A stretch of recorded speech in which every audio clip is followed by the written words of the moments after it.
Anatolia in the Iron Age, the history of the empires that dominated the region before Alexander the Great, written by Charles River editors, narrated by Victoria Woodson.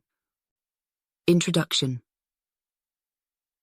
During the Late Bronze Age, from about 1500 to 1200 BC, the Near East was a time and place where great kingdoms and empires vied for land and influence, playing high-stakes diplomatic games, trading, and occasionally going to war with each other in the process.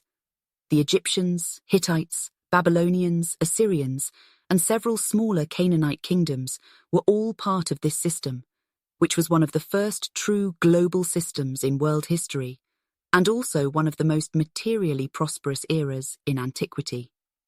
Thus, the transition from the Bronze to the Iron Age during the late 13th and early 12th centuries BC arguably changed the structure and course of world history more fundamentally than any period before or since, and at the center of this period of turmoil was a group of people known today as the Sea Peoples, the English translation of the name given to them by the Egyptians. Despite their prominent role in history, however, the Sea Peoples remain as mysterious as they were influential. While the Egyptians documented their presence and the wars against them, it has never been clear exactly where the Sea Peoples originated from or what compelled them to invade various parts of the region with massive numbers. Whatever the reason, the Sea Peoples posed an existential threat to the people already living in the region, as noted by an Egyptian inscription. The foreign countries made a conspiracy in their islands. All at once the lands were removed and scattered in the fray. No land could stand before their arms, from Hatti, Kode, Carchemish, Arzawa, and Alashia on, being cut off at one time. A camp was set up in Amuru.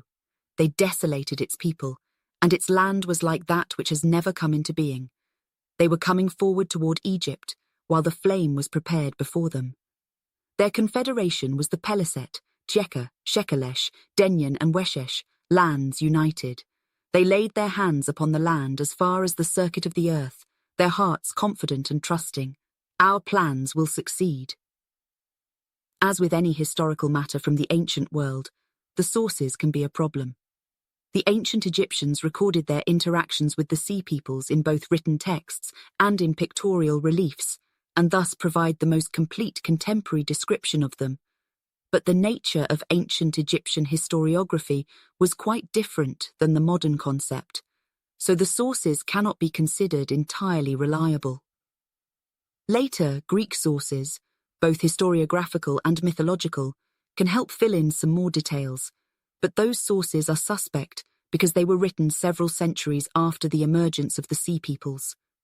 Modern archaeology is beneficial in determining how people lived and possibly where they moved, but there are also problems when one relies too much on archaeological data because the dating of material culture is not an exact science. Finally, linguistic evidence is often employed to determine the geographic origins and eventual landing points of many of the Sea Peoples, but confusion often arises if a group's demonym refers specifically to their place of origin or final home. Naturally, the mystery surrounding the Sea Peoples has led to all kinds of theories aiming to identify them. While plenty of theories are plausible, there are other fanciful theories that have attempted to associate the Sea Peoples with the Atlantic Ocean and even Troy. Among all the early Iron Age people from the Near East, the Phrygians are perhaps one of the most misunderstood. They built a powerful and wealthy kingdom, but were overshadowed by their more powerful and wealthier neighbors, the Lydians. Although the Phrygians were literate, most of their surviving texts have been little use to modern historians who desire to reconstruct their chronology, so they are left to use often biased Classical and Assyrian sources. Problems concerning nomenclature have also clouded the modern understanding of Phrygia and the Phrygians. The Greeks would often refer to numerous non-Phrygian peoples as Phrygians, and while the Persians acknowledged the Phrygians as a distinct people, they only considered them so as part of a satrapy or province in the vast Achaemenid Persian Empire. Although there are numerous inherent problems concerning any modern study of ancient Phrygia and the Phrygians, there are still a number of sources that can help illuminate the many aspects of Phrygian culture. The majority of the sources utilized in this study come from the ancient Greek historians, But the Assyrians also wrote about the Phrygians in their annals. The Classical and Assyrian sources are augmented with archaeological and numismatic evidence from Phrygia. And finally, some of the Phrygian language inscriptions are also considered. The following study reveals that the Phrygians were much more than just their most famous king, Midas. They played an important role in the redevelopment of ancient Anatolia after the Bronze Age collapse, and were at times a focal point in the battles between the Greeks and Persians.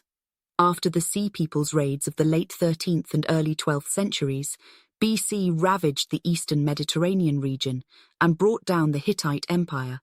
The Phrygians were one of the peoples who picked up the pieces and helped bring civilization back to the region. In the course of the centuries during the early Iron Age, the Phrygians developed an important, wealthy, and vibrant culture that rivaled the kingdom of Lydia, but eventually fell victim to larger empires to their east and west. As the Phrygians' history suggests, few could compare with the Lydians in terms of wealth and opulence. From the early 7th century BC until the middle of the 6th century BC, the Lydians played an important role in the history of the eastern Mediterranean region as they took on the role of middleman between the empires of the Near East and the emerging Hellenic civilization in Greece. From their capital in Sardis, the Lydian kings traded and made alliances and war with numerous kings, tyrants and generals, which ultimately cemented their role as a brief but historically important people and kingdom in the ancient world. An examination of the Lydian people and their kingdom reveals that their power did not materialize overnight, but was instead a long process, dependent upon several factors. The primary factor contributing to Lydia's success was its wealth. The Lydians were fortunate enough to possess large deposits of precious metals in their territory, but how they exploited and utilized those resources is what truly made them successful. They were the first people to invent a currency which not only allowed them to create a thriving economy within their own territory, but gave them tools with which to influence both their friends and enemies abroad. The wealth of Lydia impressed non-Lydians to the point that even the most sublime Greek philosophers, who generally eschewed wealth, praised the high culture of Lydia and the Lydian people in general, and the greatness of their capital city of Sardis in particular. Lydia was also successful because its kings were shrewd, politically savvy men who knew the supreme art of diplomacy. The Lydian kings would make alliances based not only on their immediate interests, but also with a view to the future, as they would often play one kingdom against another. Ultimately, despite their wealth and guile, the Lydians found themselves the victims of the Achaemenid Persian juggernaut, which consumed their kingdom, along with many others, in the mid-6th century BC. But even after Lydia was conquered by the Persians, the Lydian people, and especially the city of Sardis, continued to play an important role in the history of the region. At one point in antiquity, the Achaemenid Persian Empire was the largest empire the world had ever seen, but aside from its role in the Greco-Persian Wars and its collapse at the hands of Alexander the Great, it has been mostly overlooked. When it has been studied, the historical sources have mostly been Greek, the very people the Persians sought to conquer.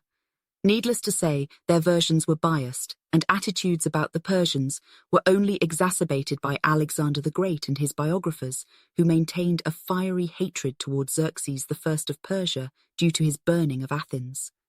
The Macedonians targeted many of his building projects after their capture of Persepolis, and they pushed an even bleaker picture of the king, one of an idle, indolent, cowardly, and corrupt ruler. It was not until excavations in the region during the 20th century that many of the relics, reliefs, and clay tablets that offer so much information about Persian life could be studied for the first time. Through archaeological remains, ancient texts, and work by a new generation of historians, a better picture can today be made of this remarkable civilization and their most famous leaders. The end of the Bronze Age.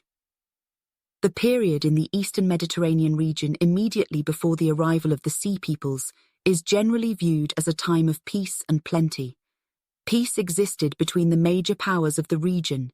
Egypt, Hatti, and the Aegean kingdoms, and trade flourished between the Black Sea and Egypt, and from the Euphrates River to the Aegean Sea. However, Within a few decades, the Bronze Age system that had been carefully crafted by the various kingdoms of the ancient Near East through a combination of diplomacy and military conquest was quickly swept away by what one historian has called arguably the worst disaster in ancient history, even more calamitous than the collapse of the Western Roman Empire. Still other scholars have stressed the importance of the movement of the Sea Peoples during this period as the catalyst for the collapse of the Bronze Age Mediterranean, and that they changed the face of the ancient world more than any other single event before the time of Alexander the Great. Essentially, no modern scholars mitigate the significance of the transition from the Bronze to the Iron Age, but there are a bunch of differing opinions as to what precipitated it. A review of the modern literature pertaining to the collapse of the Bronze Age Mediterranean political system reveals that most scholars favor one explanation instead of incorporating several into a cohesive theory. Some theories are easier to discount than others, while some are difficult to dismiss. But ultimately, scholars are left with a dearth of primary sources, ultimately making a final resolution to the question difficult. One theory that sounds logical at first glance but cannot hold up to any reasonable analysis is that there were several devastating earthquakes. Although perhaps hundreds of earthquakes happened in the 12th century BC throughout the eastern Mediterranean, archaeological evidence shows that new dwellings were built at most of the sites affected, and as Robert Drews points out, any damage caused by earthquakes would have been limited since there was no electricity at the time to start fires. Two other theories that Drews refutes concerns the Sea Peoples directly: mass human migrations and extended and extreme bouts of piracy. The idea of mass human migrations was a popular theory for many decades, perhaps owing to the more known and studied demise of the Western Roman Empire, which was caused at least partially by waves of Germanic migrations. Nonetheless, Drews argues that there is no definitive evidence to support either mass human migrations or extended piracy as factors for the collapse of the Bronze Age, even as numerous primary sources seem to indicate that mass migrations at least played a role. Hittite texts from the reign of King Suppiluliumas, who ruled from about 1380 to 1340 BC, indicate that a migration of people had already taken place from Asia Minor, modern Turkey, into the Levant. Furthermore, some Sea Peoples' invasions had civilians accompany the raiders, an indication that they were attempting to migrate. Nonetheless, whether the mass migrations of the Sea Peoples and the piracy that accompanied brought about the collapse of the Bronze Age, or were the results of that collapse, remain unclear. Similar to the earthquake theory, but more believable, at least on a localized level, is the role that drought or other environmental factors played in the collapse of the Bronze Age. No one will argue that environmental factors play a role in the development of any culture, and that societies may collapse if the environment becomes too rigid, but both Drews and Nancy Sanders have pointed out that any evidence for extreme climatic change in the eastern Mediterranean region during the late 2nd millennium BC is anecdotal at best. That said, it must be pointed out that drought may have played a role in the movement of at least some of the Sea Peoples and the eventual collapse of the Bronze Age, as there are primary texts that hint to some kind of catastrophic drought in the region during the period. For example, one letter written at the time indicates that grain was sent from Egypt to Hatti in order to alleviate drought conditions in Asia Minor, and in the 5th century BC, the Greek historian Herodotus wrote about how the Lydian people of Asia Minor were forced to move due to drought conditions. The Lydians were the first people we know of to use a gold and silver coinage and to introduce retail trade, and they also claim to have invented the games which are now commonly played by themselves and by the Greeks. These games are supposed to have been invented at the time when they sent a colony to settle in Tyrrhenia, and the story is that in the reign of Attis, the son of Manes, the whole of Lydia suffered from a severe famine. For a time, the people lingered on as patiently as they could, but later, when there was no improvement, they began to look for something to alleviate their misery. Although Herodotus gives no time frame for when this migration took place, the importance of the drought is central, and as will be discussed further below, the Lydians are believed by modern scholars to be one of the major Sea Peoples tribes. Drought may have played a factor in the eventual movements of the Sea Peoples and the ultimate collapse of the Bronze Age Mediterranean, but the collapse of the political and diplomatic system that the various kingdoms developed also needs to be considered. The late 2nd millennium BC Eastern Mediterranean and Near East was a time and place of peace and plenty, where Egyptians, Hittites, Mesopotamians, Semites, and Mycenaeans traded goods and ideas, and where military conflict, although not rare, was often a last resort and never used in a total war capacity. At the same time, the system that the larger and more powerful kingdoms, such as Egypt and the Hittites, developed was all reliant upon the idea that every state knew its place in the international hierarchy. So if one of those pieces was somehow disrupted or even destroyed, it could have thrown the whole system into anarchy. Sandars, in particular, has argued that the Hittites provided stability to the Mediterranean and Near Eastern regions, and that the collapse of their empire was one of the major causes for the Dark Age that overtook the region. Indeed, the Hittite Empire had some inherent problems that were exposed with the onslaught of the Sea Peoples invasions in the late 13th and early 12th centuries BC. Perhaps most importantly, the Hittites were essentially a landlocked people whose capital, Hattusa, was located far inland in the mountains. Due to this location, the Hittites were forced to rely on neighboring vassal states, such as Ugarit and the Luca people, who proved to be unreliable. In fact, the Luca were completely untrustworthy because they are believed to have been one of the groups of Sea Peoples, as will be discussed further below. Moreover, the Hittite political and military system was extremely archaic, even for that time, as it was dependent on a feudal system and the use of chariots that were quickly becoming obsolete militarily. After the reign of Suppiluliumus around 1180 BC, the Hittite Empire was cursed with a succession of ineffective rulers and crop failures, so there was little the once mighty empire could do to stave off the attacks from the Sea Peoples and other migratory bands of people. Ancient letters found in Ugarit, an ally of the Hittites located in modern Syria, indicates a sense of impending doom among the inhabitants in the area. One letter from Ugarit's king Amurapi to the king of Alassia reported, "My father, behold, the enemy's ships came here. My cities were burned, and they did evil things in my country. Does not my father know that all my troops and chariots are in the land of Hatti, and all my ships are in the land of Lucca? Thus the country is abandoned to itself.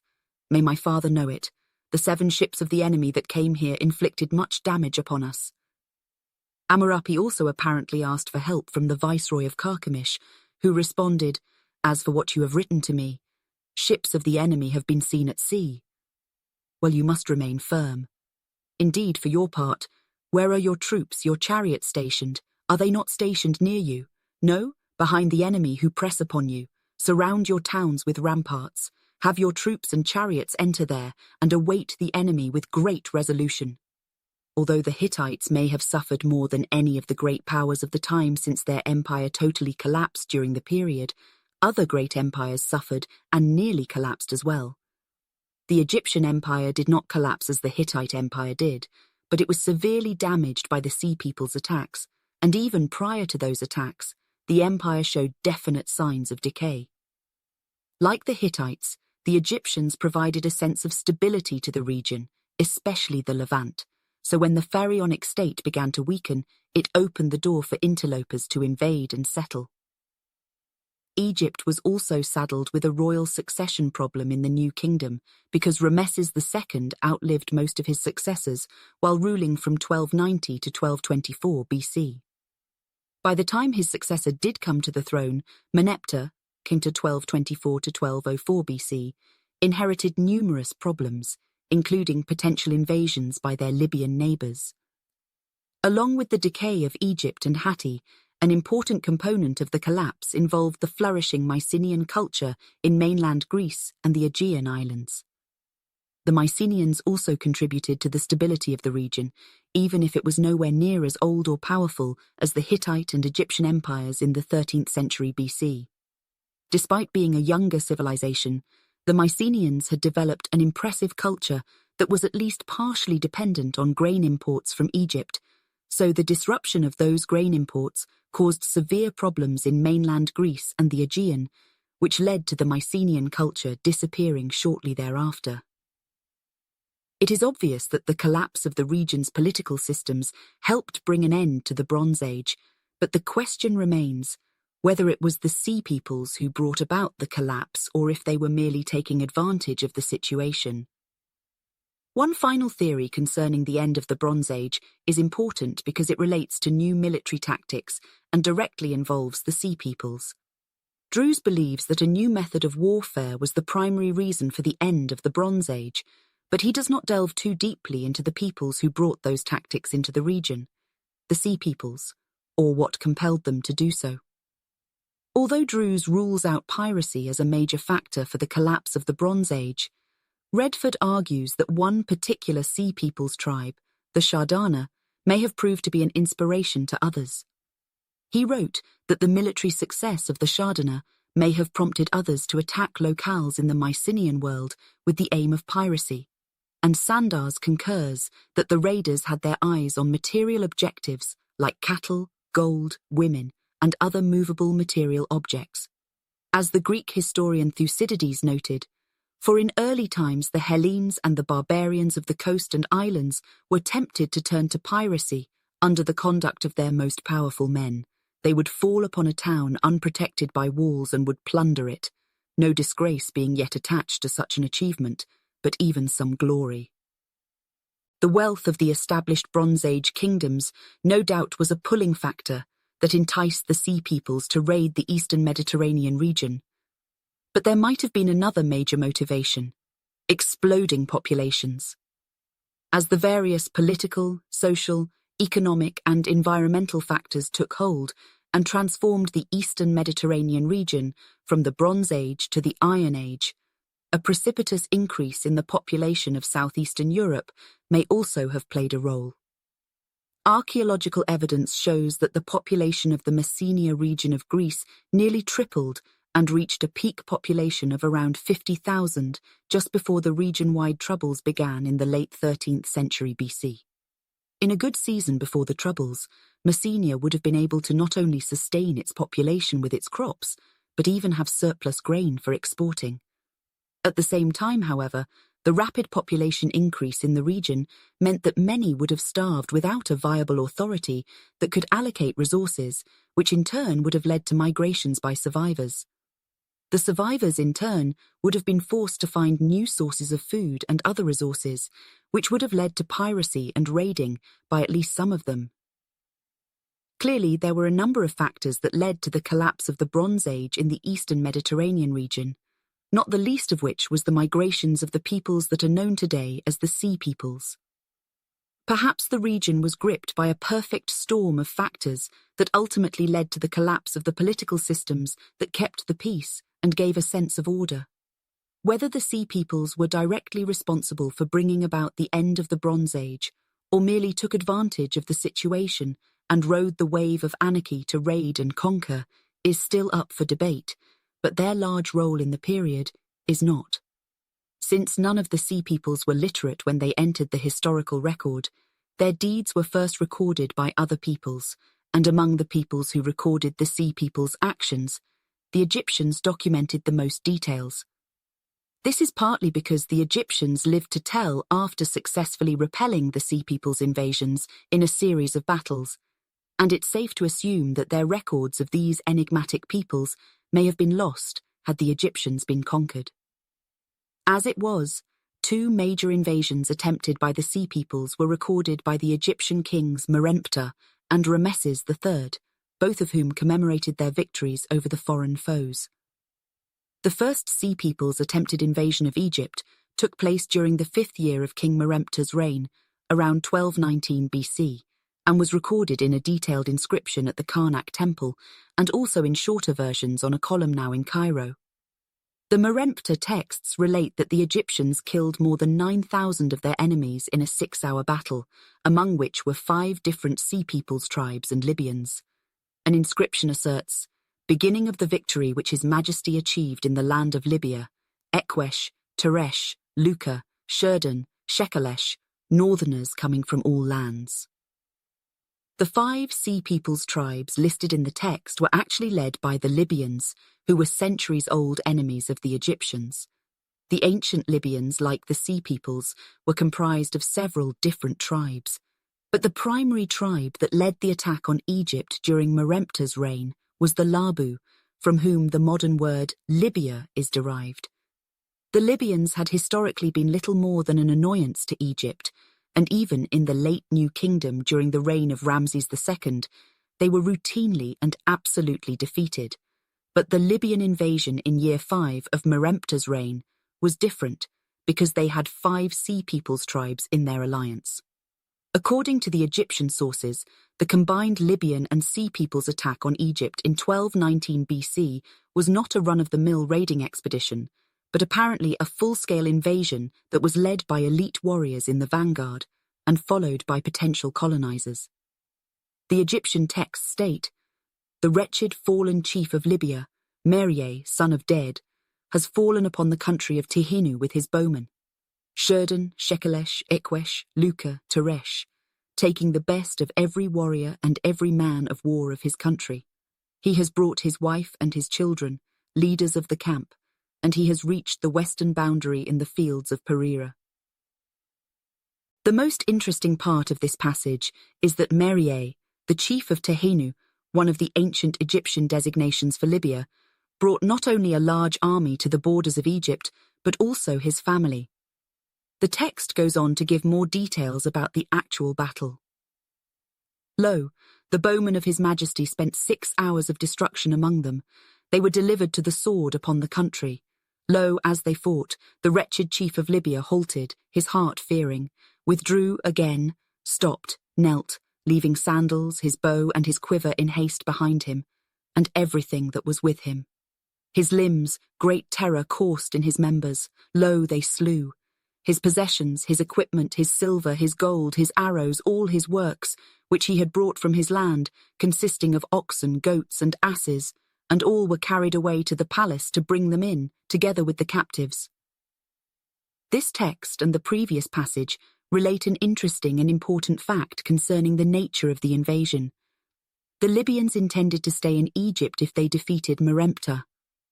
Although the text states that the agricultural implements and husbandry were possessions of the Libyan chief, it does not state if the Sea Peoples also intended to stay or if they were just mercenaries hired by the Libyans.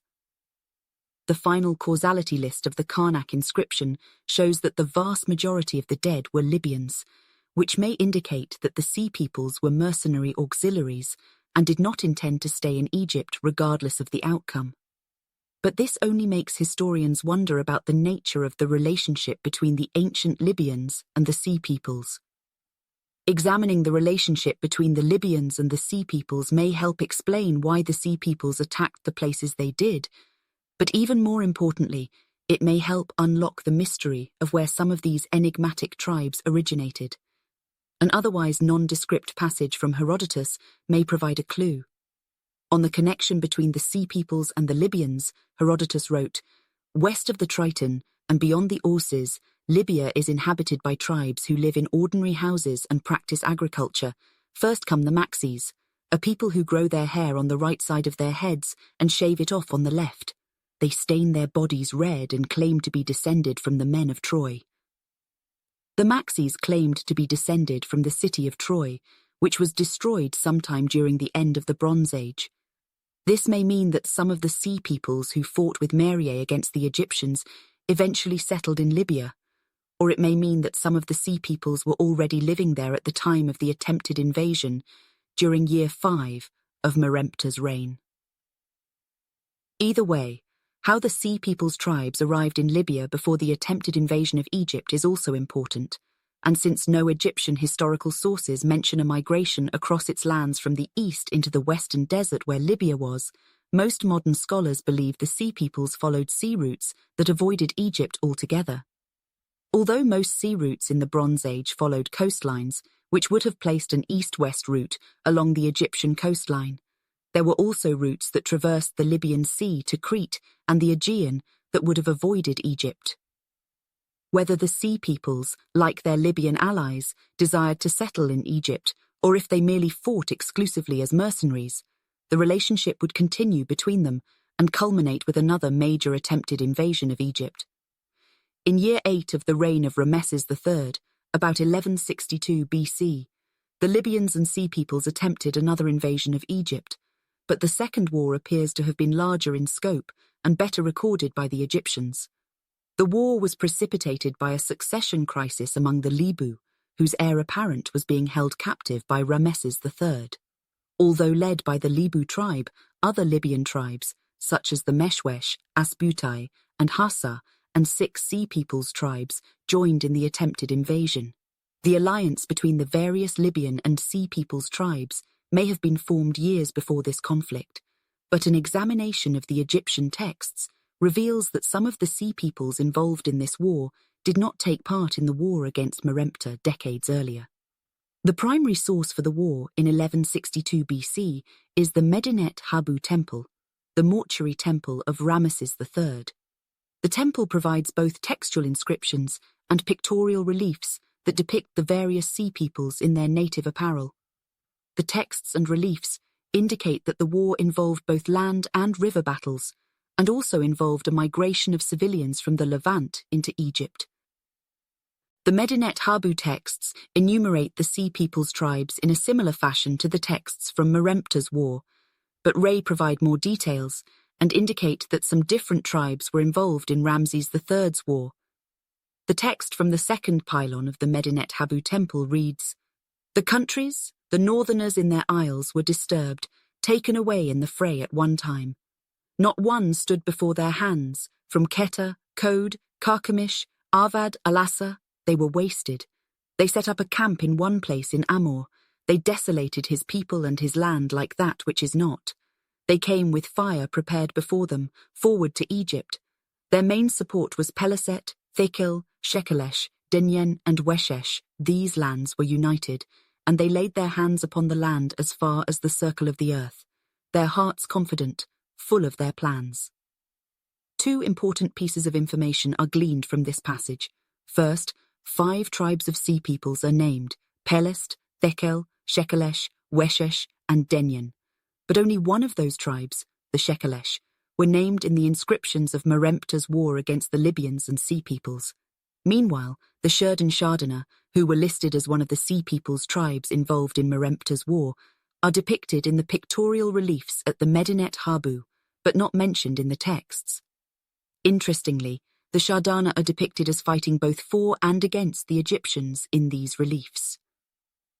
The second important piece of information is the mention of the various locales that the Sea Peoples destroyed before they arrived in Egypt. The cities are listed in such a way that it depicts the order of destruction as beginning in Asia Minor, and then going through the Levant until the raiders finally made their way into Egypt. Based on this passage, the attack on Egypt in 1162 BC was the final significant raid by the Sea Peoples, and the passage from the Medinet Habu texts that relate the actual battle seems to indicate that the Egyptians were ready for the Sea Peoples.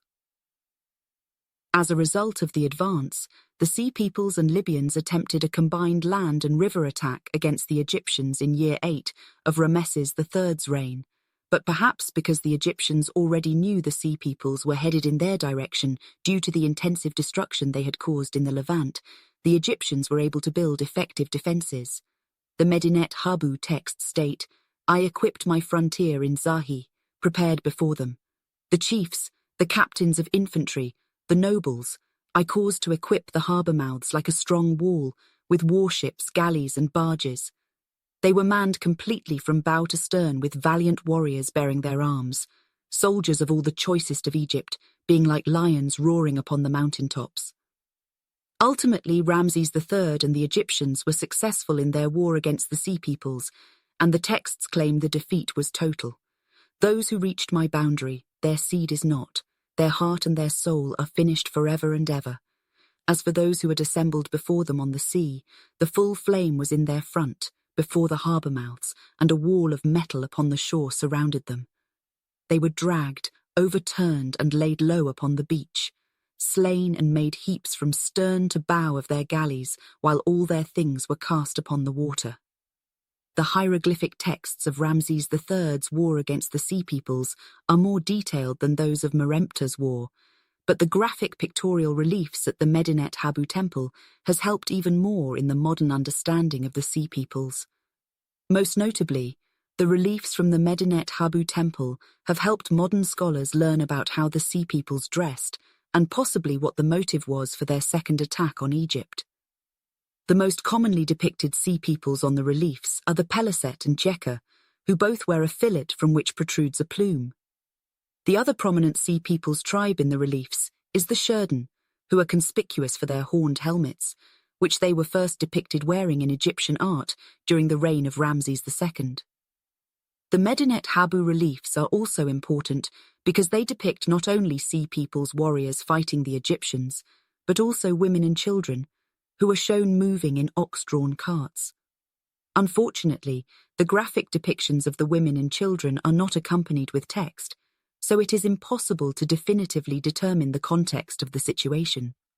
The families may have been displaced civilians from the Levant fleeing the Sea Peoples, or they may have been the Sea Peoples warriors' families coming to settle in the fertile Nile Valley.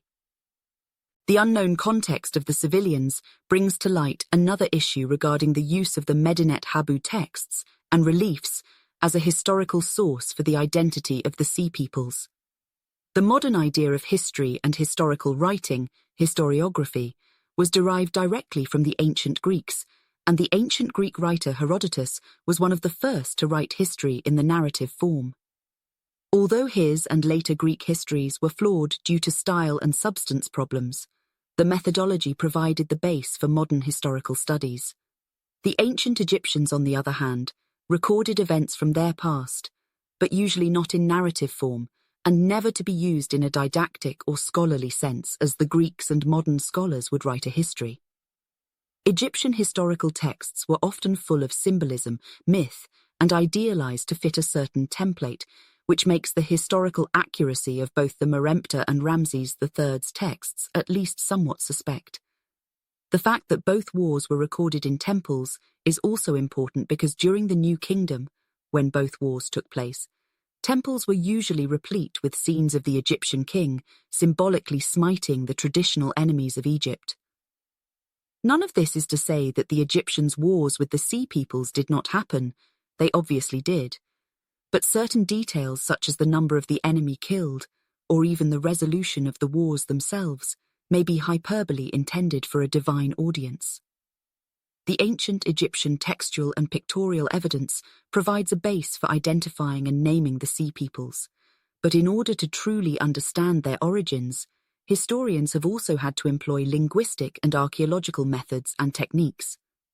Linguistically, it appears that the Egyptians referred to the Sea Peoples by already established names that were often demonyms, while archaeological evidence can help modern scholars determine where the Sea Peoples went after their last attack on Egypt. Since there are 9 identified Sea Peoples tribes from the Egyptian texts, determining the origins and eventual placement of each one is difficult, but reasonable determinations can be made. The Peliset tribe was a major participant in the Sea Peoples' attack on Egypt during the reign of Ramses III, and at least partially due to their name, most modern scholars identify them with the biblical Philistines. The Peliset Philistines are also the origin of the more modern name for the region, Palestine, but disagreement persists over their geographic origin. Klein believes that where they lived before they came to Egypt, and then the Levant, is unknown, but Wainwright argued that they originally called the region of Cilicia, which is where Asia Minor and the Levant meet each other, their home, and were neighbours of another Sea Peoples tribe, the Cheka. The Cheka are a bit more enigmatic than the Peliset. With the latter, most scholars agree regarding the location of their origins and eventual home, but both the origins and eventual landing place of the Cheka are a mystery. Wainwright believed that the Cheka originated in Asia Minor and then settled in Greece, but more recent studies have suggested that the Cheka of Ramesses III's war may have been synonymous with the Shekelesh of Merempta's war, which means their origins may have been in Sicily. There is more of a consensus among modern scholars regarding the final destination of the Cheka. According to an ancient Egyptian literary tale known as the Report of Wenamun, The Checa inhabited a city named Dor in the Levant. The text states, "Then Smendes and Tentamon sent me off with the ship's captain Mengabet, and I went down upon the great sea of Syria in the first month of summer, day 1. I arrived at Dor, a Checa town, and Beda, its prince, had 50 loaves, 1 jug of wine, and 1 ox haunch brought to me." This passage brings to light an interesting fact about the Checa in particular, and the Sea Peoples in general, because it suggests at least some of the Sea Peoples tribes were interested not just in raiding, but also finding a permanent home. The report of Wenamun is generally believed to have been composed during the reign of the Egyptian king Ramses IX in the early 11th century BC, which means that the Checa were able to establish a city with commercial ties to other states in the Mediterranean region in less than 100 years. Although scholars are not sure of the Checa's geographic origins, the Shekelesh have been assigned a more definite home. The Shekelesh are generally associated with the island of Sicily, even though no archaeological evidence exists to support the claim, because hundreds of years after the Sea Peoples' invasions, Greek colonizers of Sicily in the 8th century BC found people already living on the island known as Sicels. The Sicels claimed to be descended from Troy. Almost as important as the name Sikel, which is obviously similar to Shekelesh, is the claim of Trojan descent. As already noted earlier, the destruction of Troy took place during the era of the Sea Peoples' invasions. The Shardana, like the Shekelesh, have also come to be associated with a Mediterranean island by modern scholars. The Shardana, most notable for their horned helmets in the Egyptian pictorial reliefs, are generally associated with the island of Sardinia in the western Mediterranean Sea. Although the name Shardana is more than likely a demonym that refers to Sardinia, it is unknown if they originated on the island or settled there after their defeat at the hands of the Egyptians. Either way, the mention of the Shardana in the Egyptian texts and the representation of them in the pictorial reliefs were the last time this group was mentioned in any historical record. The Denin, or Danuna, were a Sea Peoples tribe listed in the Medinet Habu texts, but there were also other historical references to this group before the general collapse of the Bronze Age. Both Hittite and Egyptian sources mention the lands of the Denin as being located in southeastern Asia Minor, in the region known as Cilicia. Unlike the Shardana and Shekelesh, the name Denin does not appear to refer to any location, but some have argued that it may be the origin of the name of the biblical tribe of Dan. The idea that Denin Danuna became the tribe of Dan is a logical possibility, considering that both the Peliset and Checa settled in the Levant after the war with Ramses III. Perhaps the Denin followed other Sea Peoples tribes into the coastal Levant region and eventually became part of the Hebrew Confederation. One of the least known of the Sea Peoples tribes is the Weshesh, to the extent that little is still known about their origins or final destination. An ancient Egyptian source known as the Papyrus Harris relates some of the results of Ramesses III's war with the Sea Peoples, among which is an interesting policy the Egyptian king took towards some of his defeated enemies. The text states, "The Shurdan and Weshesh of the sea, they were made as those that exist not, taken captive at one time, brought as captives to Egypt like the sand of the shore. I settled them in strongholds, bound in my name.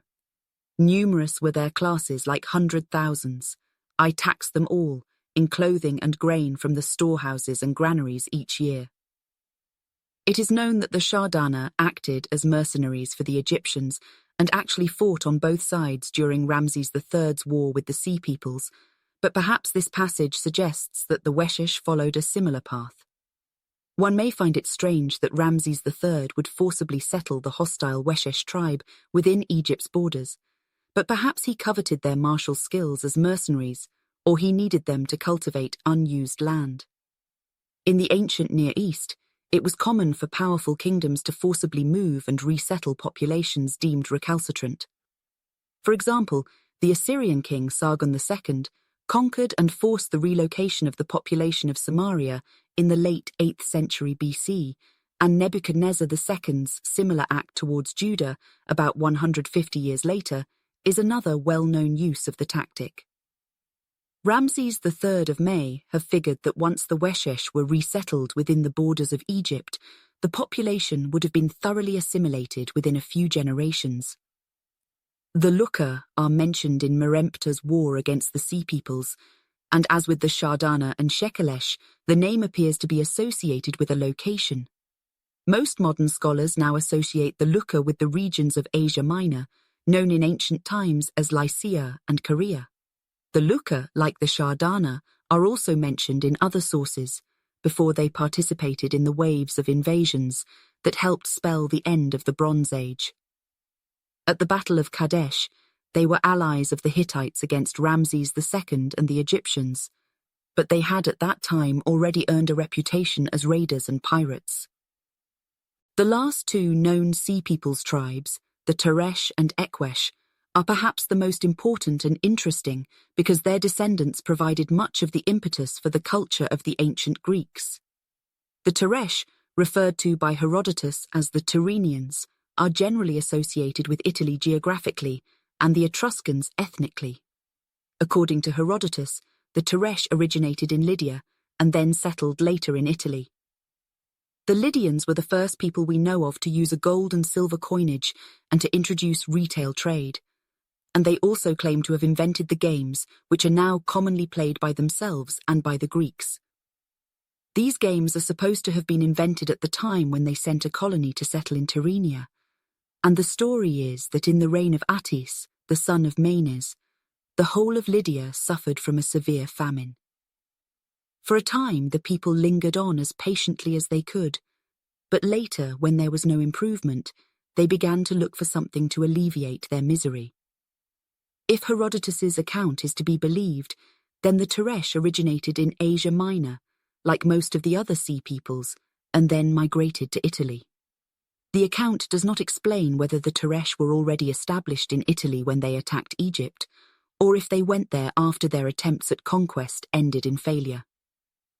The final Sea People tribe named by the Egyptian sources was the Ekwesh. The Ekwesh were only mentioned in the texts from Merempta's reign, so there are no pictorial reliefs of them, but scholars have associated them with the Achaeans. Some scholars argue that the name Ekwesh was the ancient Egyptians' attempt to pronounce the word Achaeoi, which, if true, would have made the Ekwesh a Mycenaean Greek group. This raises a couple of important historical points.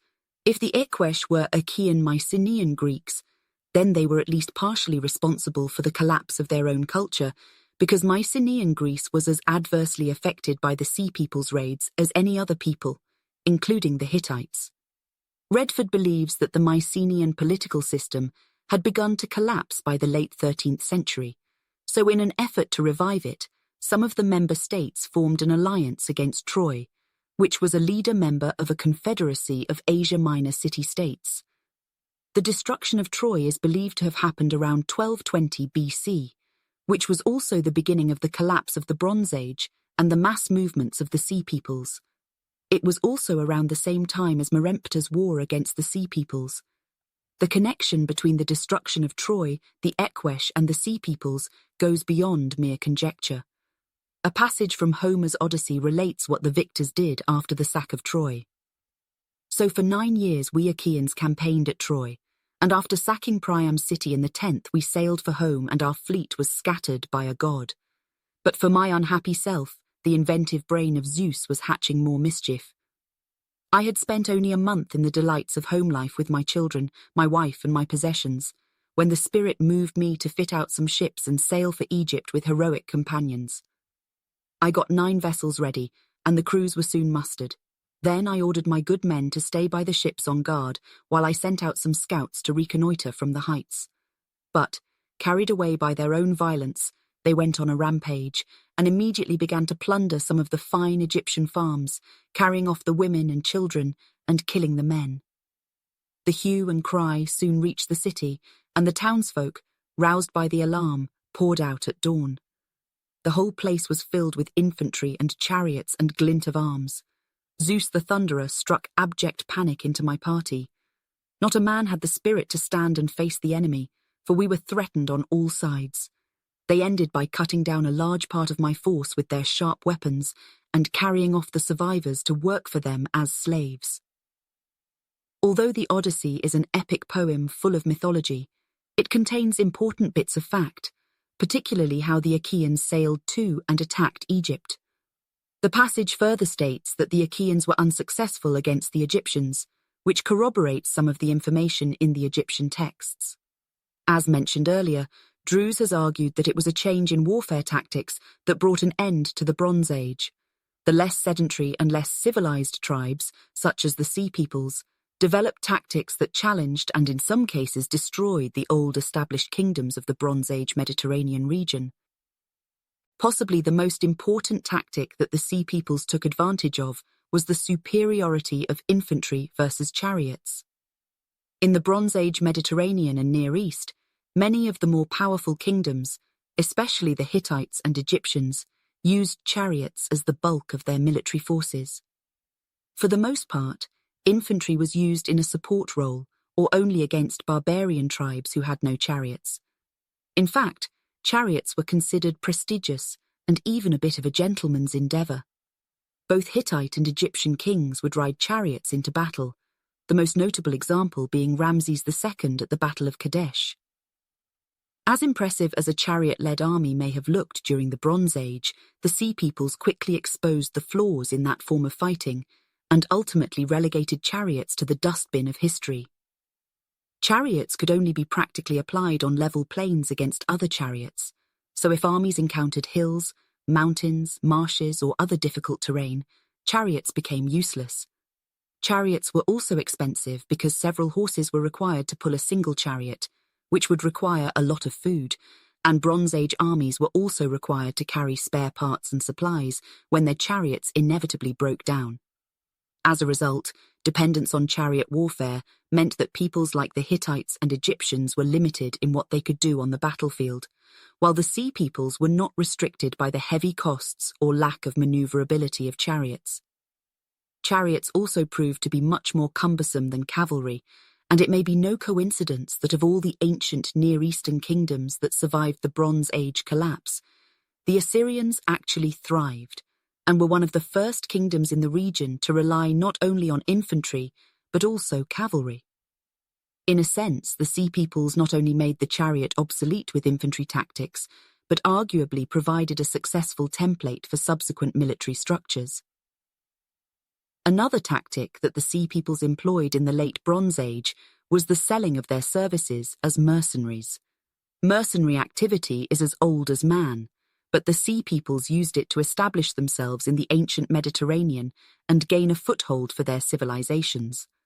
The Shardana Sea People tribe is known from textual evidence to have fought as mercenaries for the Egyptians at the Battle of Kadesh, and they were even employed by Ramses III in his war against the Sea Peoples.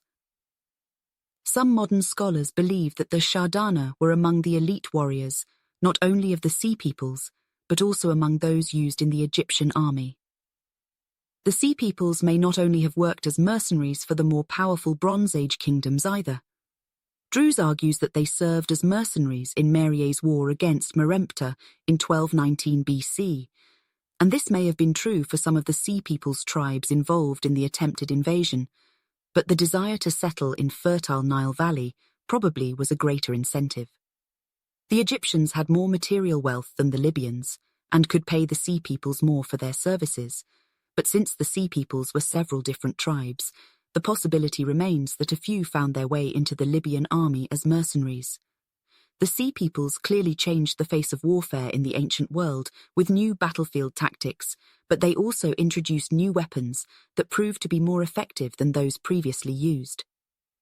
The regions where most of the Sea Peoples originated, Asia Minor and southeastern Europe, happened to be the areas that first came into contact with the great metallurgical advances from the Balkans, which produced the long swords, shields, and helmets that the Sea Peoples used. One particular new weapon that proved to be revolutionary was the flange-hilted slashing sword. The sword was first developed in Central Europe and then made its way to the Aegean, where the Sea Peoples used this weapon to wreak havoc on the Mediterranean. The Sea Peoples also wielded other new types of swords and corselets to protect them, but more important than the actual weapons they used was the access to the supplies of materials. Since the Sea Peoples controlled the coastlines of the Aegean and Eastern Mediterranean, they had a monopoly and almost unlimited supply on the copper and tin of southeastern Europe, which meant a constant supply of the new weapons they wielded. Conversely, the various kingdoms and city-states of the eastern Mediterranean became increasingly isolated and cut off from metal resources as the Sea Peoples' attacks intensified. The vast amounts of resources and the weapons they made clearly gave the Sea Peoples an advantage over their adversaries, but ancient weapons used in new ways also helped make them superior warriors. Although the Sea Peoples employed new swords that were developed in Europe, the rank and file of the various tribes used a long spear as a primary weapon with a dagger for support.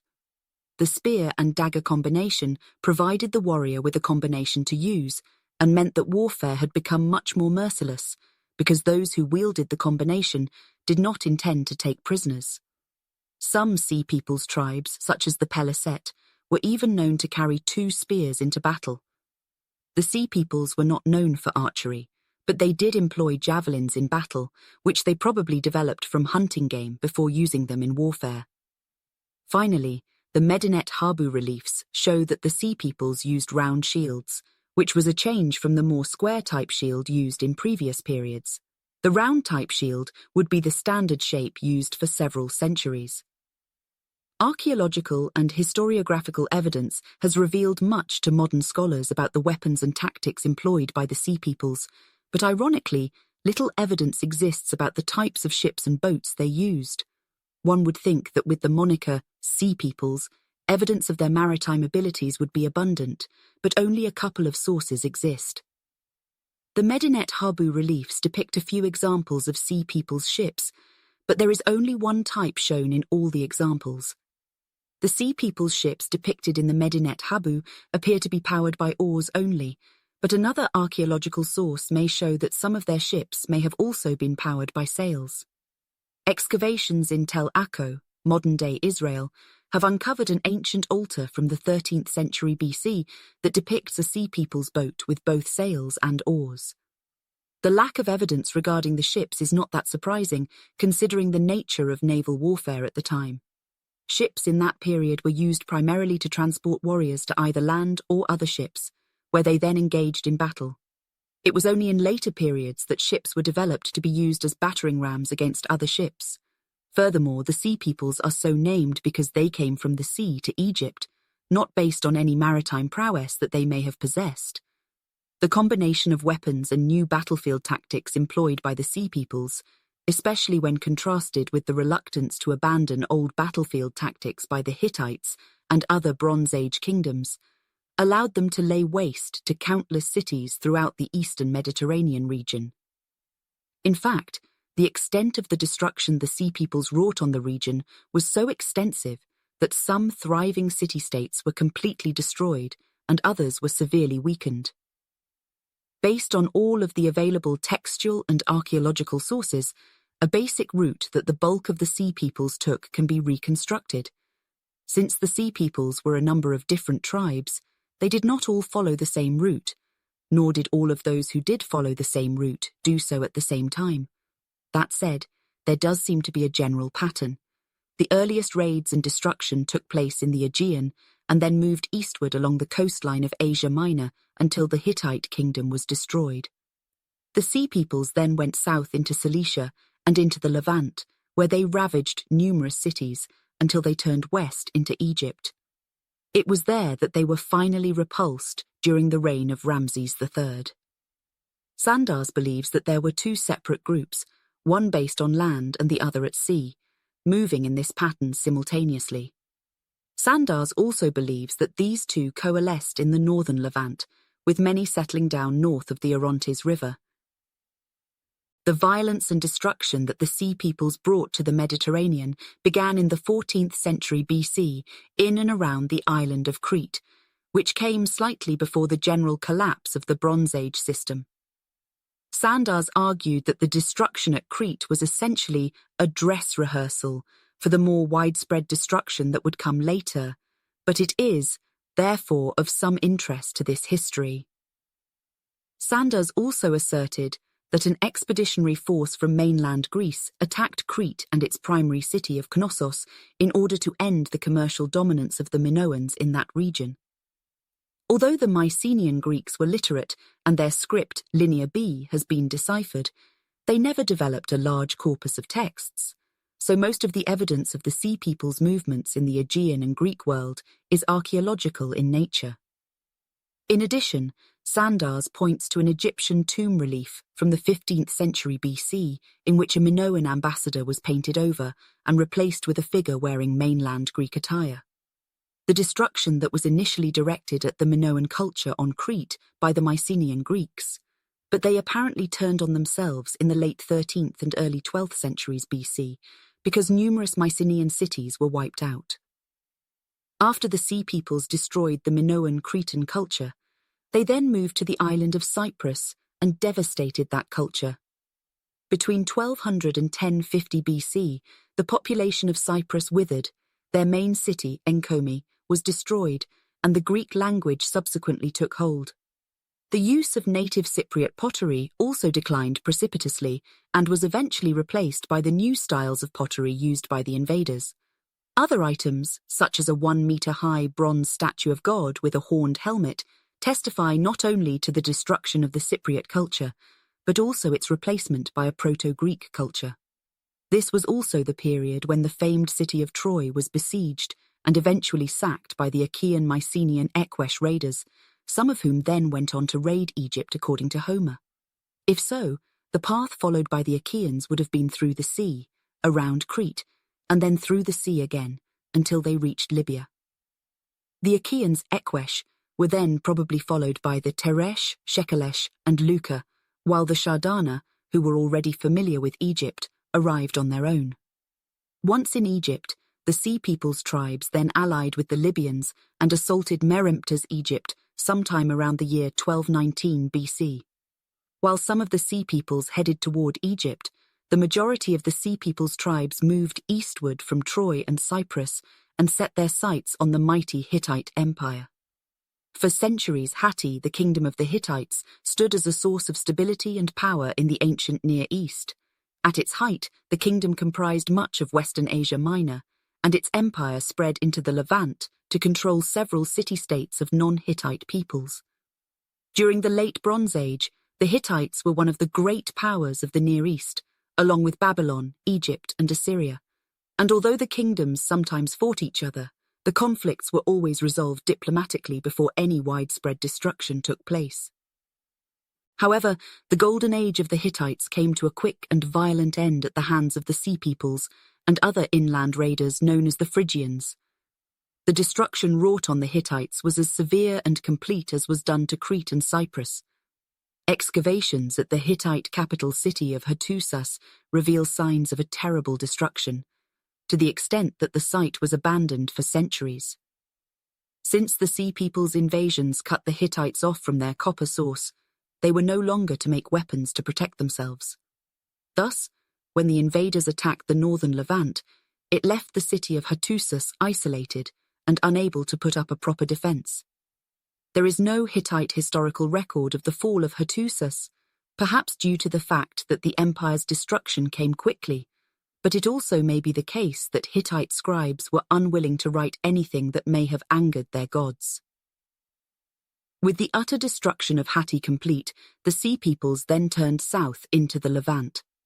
In the Bronze Age, the Levant was a collection of several city-states, most of which were vassals of either the Egyptians or Hittites, and the largest and most prosperous of all the Levantine cities in the 13th century BC was Ugarit, which under its king Nikmadu II had formed an alliance with the Hittites and their king Suppiluliuma I. At that time, Ugarit was truly an international city on the scale of Alexandria several centuries later.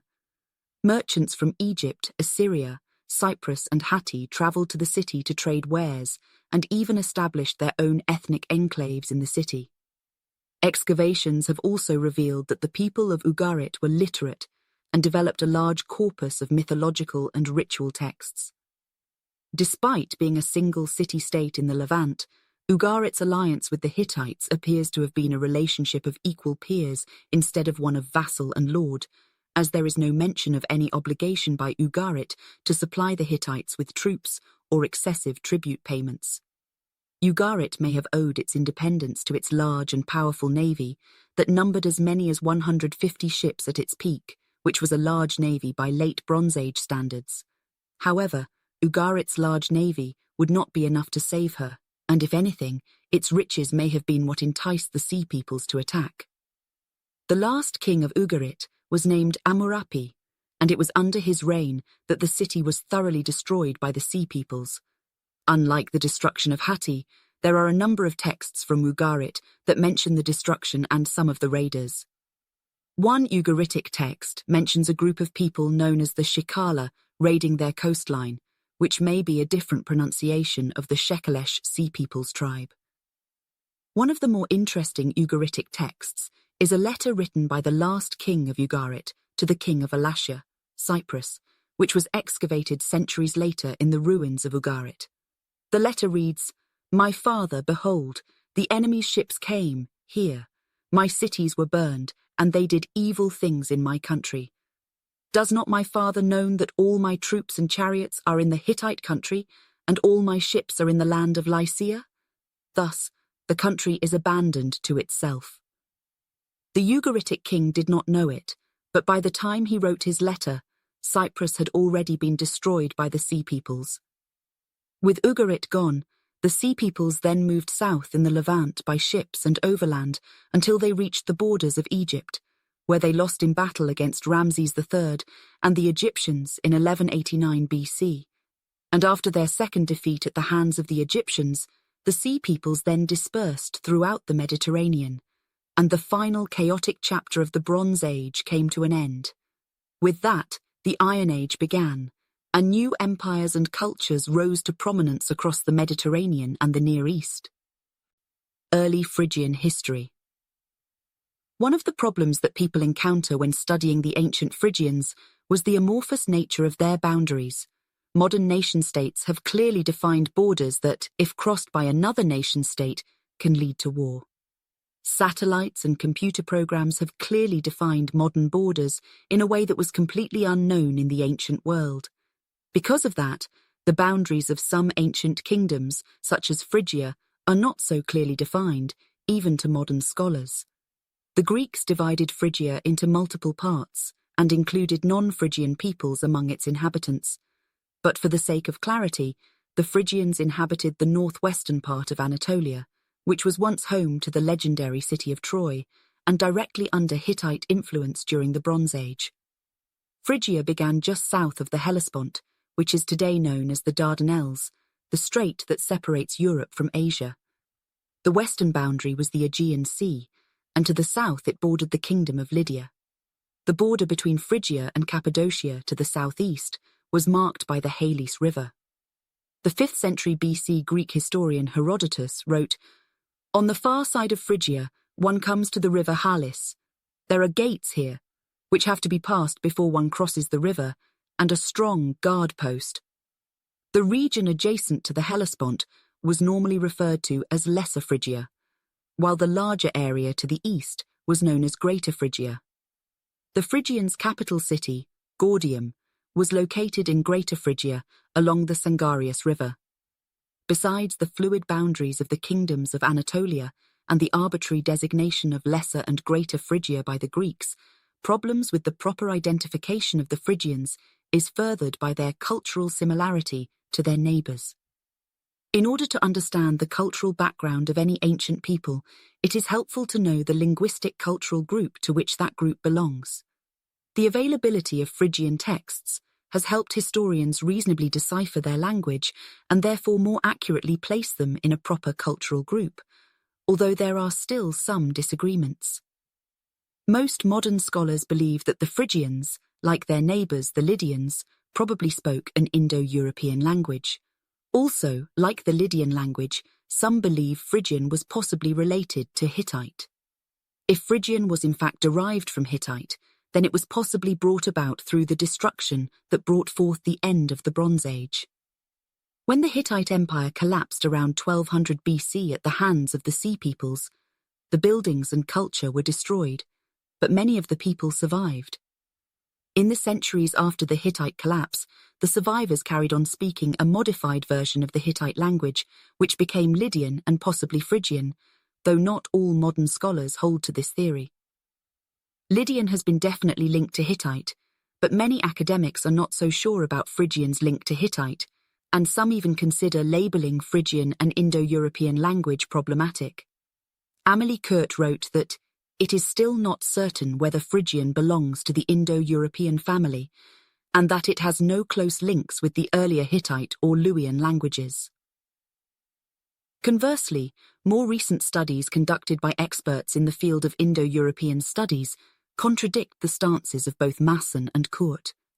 David Anthony, who has conducted in-depth research on the origins of the Indo-European peoples, definitively places Phrygian as an Indo-European language, but occupying its own unique branch of the language family separate from the other Anatolian languages. Anthony details a chart whereby he argues that Phrygian broke off from the main trunk of Indo-European to form its own branch sometime between 1200 and 800 BC. The date of 1200 BC is interesting and important because it coincides with the Sea Peoples' invasions, the Trojan War, and the ultimate end of the Bronze Age. Anthony and other scholars who place Phrygian as an Indo-European language do so by tracing cognates and syntax of known Indo-European languages to their origins. Anthony argues that since early Indo-Europeans invented the chariot and spread its use across Europe and Asia, then words such as wheel and wagon should be cognates or near cognates in many of the languages. For example, the Phrygian word for wagon was nearly identical to the same word in the Indo-European language Tocharian, although the two linguistic cultural groups developed in complete isolation from each other. Knowledge of the Phrygians' language and its proper linguistic cultural group classification offers some clues to their ultimate origins, but unfortunately, much is still left to conjecture. The recent anthropological and archaeological studies by scholars such as Anthony can be compared with some of the writing of the classical authors to give a more complete picture of the Phrygians' origins. Although the Phrygians were a literate people, they never developed historiographical texts, so the story of their origins from their perspective is unknown. As a result, one must use Classical and Assyrian sources in order to determine the geographic origins of the Phrygians. The earliest classical accounts come from Herodotus and Xanthus of Lydia, which for the most part assign a European origin to the Phrygians. Essentially, the question of the origins of comes down to whether they were native peoples, survivors from the Bronze Age, or acclimated intruders from the early Iron Age. There is literary evidence for all three scenarios that must be examined. On face value, the idea that the Phrygians were native to Anatolia appears the most logical, but it is problematic given the nature of Anatolian history. Situated where Europe meets Asia, Anatolia has always been a bridge between worlds and a place where numerous peoples have come and gone over the millennia. The Hittites were the most notable early people to make Anatolia their home, but the region was also inhabited by Assyrians and various other people during the Bronze Age. Even during the Iron Age, when Phrygia was at its height of power, Anatolia was inhabited by several different peoples. Lydians, Greeks, and various Semitic people all called the region home along with the Phrygians. So it seems that very few people could be referred to as true natives of Anatolia, but Bronze Age accounts would certainly put them closer to that status. Some of the earliest mentions of the Phrygians come from the writings of Homer. Although Homer lived several centuries after the legendary Trojan War, his accounts were culled from the oral histories of the Greek people, who were deeply affected by the war. Today, it is generally believed that the Trojan War took place sometime around the year 1200 BC and was just one battle in the long process that brought an end to the Bronze Age system of the Eastern Mediterranean and Near East. In the Homeric legends of the Trojan War, as told in the Iliad and the Odyssey, the Mycenaean Greeks conducted a 10-year siege on the city of Troy in order to reclaim the Princess Helen. Today, it is believed that the Mycenaeans may have actually been a renegade band who joined in the Sea Peoples' invasions and became known as the Ekwesh by the time they attacked Egypt years later. Meanwhile, assigning an ethnic identity to the Trojans has been a bit more problematic, because while they are described by Homer as having many of the same cultural attributes as their Mycenaean enemies, some modern scholars believe they were more closely related to the Hittites. Whatever the background of the Trojans, according to Homer, they were allies with the Phrygians, and Homer counted the Phrygians among those who came to the aid of besieged Troy. Ascanius, strong as a god, and Phorcys led the Phrygians in from Ascania due east, primed for the clash of combat. The above reference was not the only one to the Phrygians in the Iliad. There were a total of 7 references to Phrygia and the Phrygians, some of which relate a thriving culture during the late Bronze Age. In one particularly interesting passage from the Iliad, King Priam tells Helen how he battled against the legendary Amazons in his younger years. The battle apparently took place in Phrygia, which he described as a bountiful land. The passage reads, "Years ago I visited Phrygia rife with vineyards, saw the Phrygian men with their swarming horses there, multitudes, the armies of Otreus, Mygdon like a god, encamped that time along the Sangarius river banks, and I took my stand among them, comrade in arms the day the Amazons struck, a match for men in war. But not even those hordes could match these hordes of yours, your fiery-eyed Achaeans." All of the passages depict the Phrygians as being a well-established and successful people in Anatolia during the late Bronze Age. It should be pointed out, though, that Homer's epics are a mixture of history and myth, and therefore cannot be used exclusively as a source to locate the geographic origins of the Phrygians or to determine their age as an ethnic group. Fortunately, other ancient sources may corroborate Homer's accounts. During the time that the Mycenaeans were besieging Troy, a number of other powerful kingdoms existed in the Near East. As mentioned above, the Hittites occupied much of Anatolia, but to their southeast was the expansive Assyrian Empire. The Assyrians had already been around for some time when Troy was sacked, and they took advantage of the confusion and destruction caused by the Sea People's attacks to expand their empire. The Assyrians were very literate and particularly adept at historical writing. They recorded nearly all of the major campaigns of their kings on cuneiform tablets, and then deposited them in archives located in their major cities. Phrygia, which the Assyrians referred to in their language as Musku or Musky, is mentioned numerous times in the Assyrian historical annals, primarily during the reign of the Assyrian king Sargon II. The references to Phrygia during the reign of Sargon II will be discussed more thoroughly below, but the earliest Assyrian mentions came not long after the Trojan War, during the reign of Tiglath-Pileser I. One text describes a rebellion against Assyrian authority that began in Phrygia, Mushki. "In the beginning of my reign, 20,000 men of the land of Mushki and their 5 kings, who for 50 years had held the lands of Alzi and Purukutzi, which in former times had paid tribute and tax unto Assur, my lord, and no king had vanquished them in battle. In their own strength they trusted, and came down and seized the land of Kutmuhi.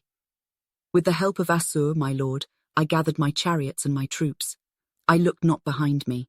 Mount Kashiari, a difficult region I traversed. With their 20,000 warriors and their 5 kings, I fought in the land of Kutmuhi, and I defeated them.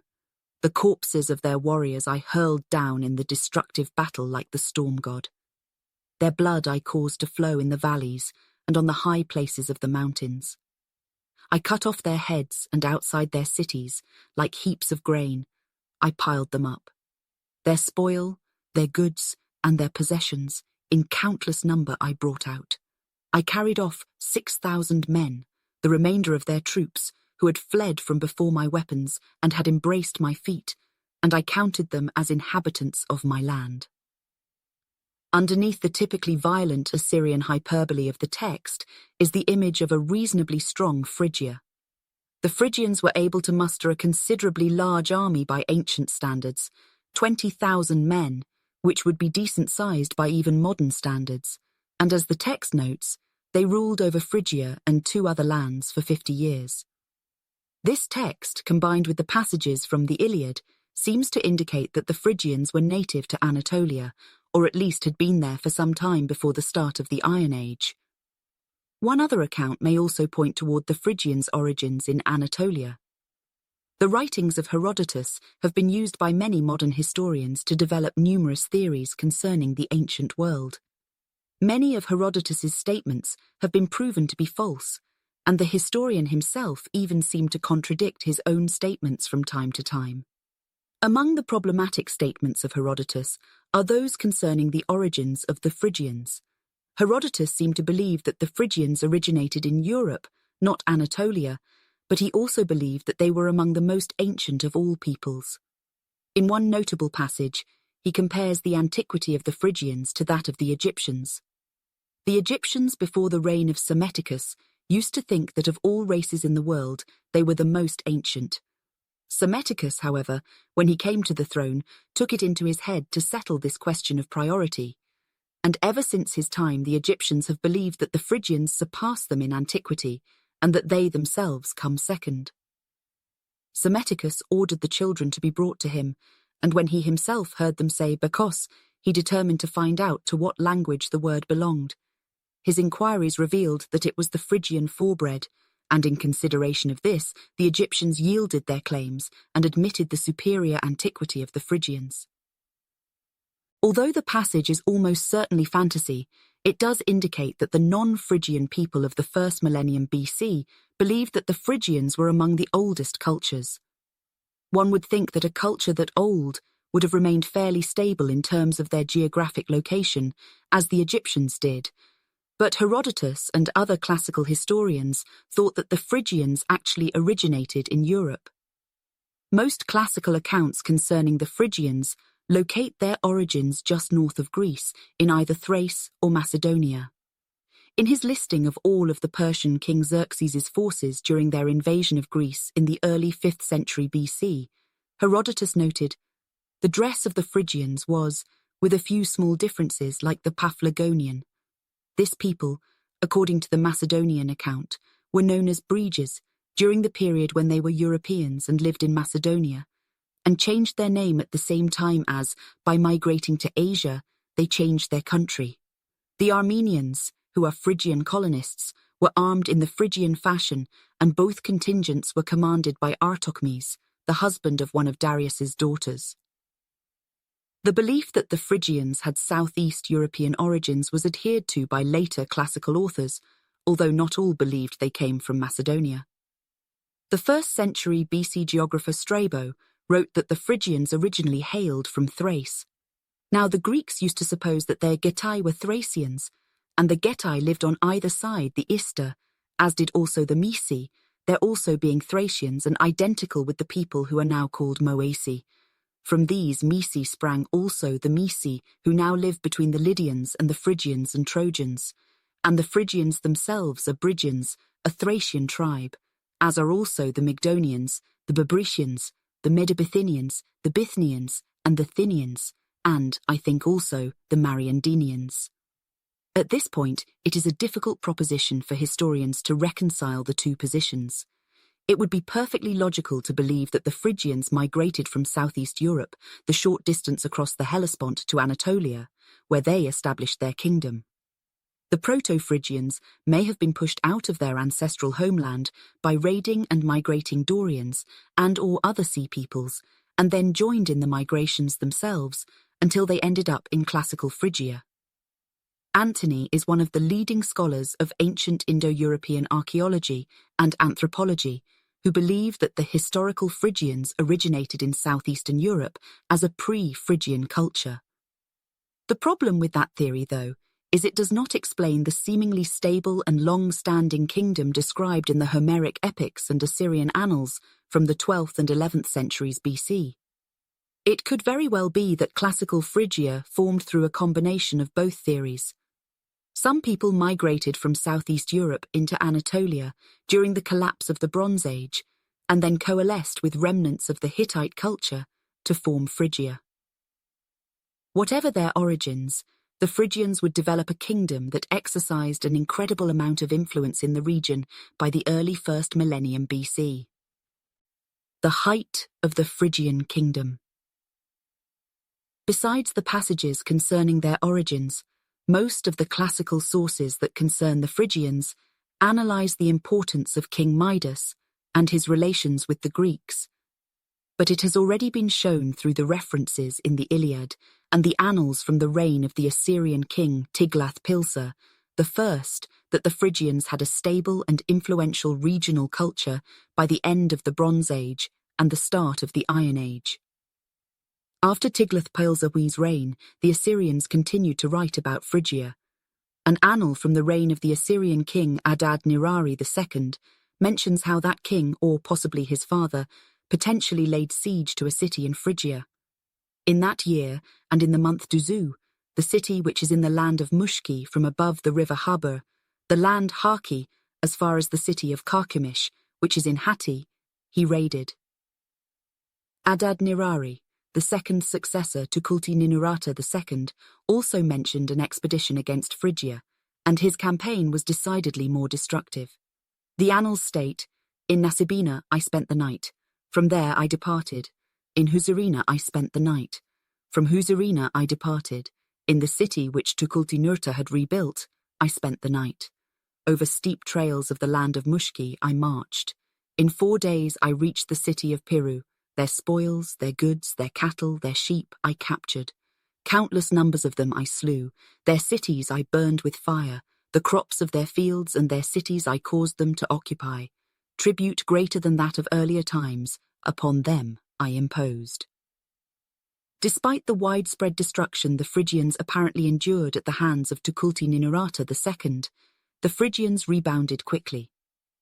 Phrygia is mentioned once more in the Assyrian annals during the reign of Ashurnasirpal II in the early 9th century BC, and in this particular passage, the Assyrian king details an expedition he led into Anatolia, during which he destroyed cities and ultimately received tribute from the Phrygians. In this same eponymy, on the 24th day of the month Abu, as the word of Assur and Ishtar, the great gods, my lords, I departed from Nineveh. Against the cities which lie at the foot of the mighty mountains of Nippur and Pasate I marched. I captured the cities of Arkun, Ushu and Pelatzi, and 20 cities of their neighborhood. Great numbers I slew, their spoil and their possessions I carried off, their cities I burned with fire. All the men who had fled from before my arms came down and embraced my feet, and I imposed forced labor upon them. From the cities at the foot of the mountains of Nippur and Pasate I departed. The Tigris I crossed, and I drew near to the land of Kutmuhi. I received tribute from the lands of Kutmuhi and Mushki vessels of copper, cattle, sheep, and wine. Although fragmentary in their mentions of Phrygia, the Assyrian texts paint a picture of a kingdom that was thriving, despite the constant danger of an Assyrian putative expedition. By the 9th century BC, it appears that the Phrygians were paying tribute as some type of agreement with the Assyrians, but the other texts show that the Phrygians were at least nominally independent and not afraid to rebel against their powerful southern neighbor. The Assyrian sources also corroborate the biblical evidence that the Phrygians were copper merchants, which was one of the sources of their wealth. The wealth of Phrygia was used to field the armies that stood against the Assyrians, as well as to beautify and to protect its cities. All of this culminated under the reign of Phrygia's most famous and only king known today by name, Midas. Of course, King Midas is known to modern people as the man with the golden touch, but he was an actual king who inspired the classical writers to marvel at his wealth. According to the 3rd century AD church historian Eusebius, Midas ruled Phrygia from about 738 to 696 BC. And besides the numerous Greek and Roman accounts of Midas, the Assyrian annals also mention the Phrygian king. In the Assyrian annals, Midas is referred to as Mita by his contemporary, Sargon II. The name of Midas was discovered on a Phrygian language monument near the ruins of a city known today as Midas City, but that is the lone extant reference by the Phrygians to their most famous king. Unfortunately, since the Phrygians kept no detailed historiographical records, historians are forced to rely on the often biased accounts of the classical historians and Assyrian annals in order to reconstruct Phrygia's dynastic history. According to the 2nd century AD Greek historian Arrian, Midas was the son of Gordius, for whom the capital of Phrygia was named. There was a story about this wagon, widely believed in the neighborhood, Gordius, so went the tale, lived in Phrygia in the ancient days. He was poor and had but 2 yoke of oxen and a small plot of land to till. With 1 pair of oxen he ploughed, with the other he drove his wagon. One day, when he was ploughing, an eagle perched on the yoke of his plough and stayed there until the oxen were loosed and the day's work done. Gordius was troubled and went to the seers of Telmissus to consult them about what this sign from heaven might mean, for the people of Telmissus were skilled in interpreting God's mysteries, and their women and children as well as their men inherited the gift of divination. Near a village belonging to these people, he fell in with a girl who was drawing water. He told her of the eagle, and she, in reply, being herself sprung from a line of seers, advised him to return to the place where he had seen the sing and offer sacrifice to Zeus the king. Gordius urged her to go with him and show him the form the sacrifice should take, and he performed it as she directed, and afterwards married her, and they had a son whose name was Midas. Now when Midas had grown to be a fine and handsome man, there was trouble and strife among the Phrygians, and an oracle told them that a wagon would bring them a king who would put an end to their quarrels.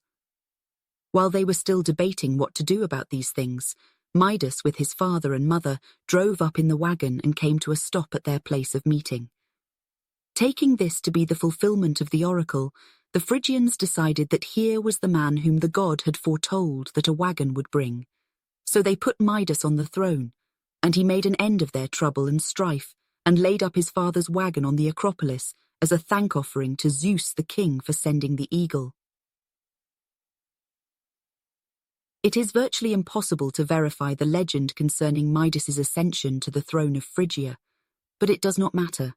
The Phrygians, as well as the Greeks, believed that was how their legendary leader came to rule them, and the legend of Midas's acquisition of kingship was retold by succeeding generations of Phrygians, even if some of them did not actually believe it.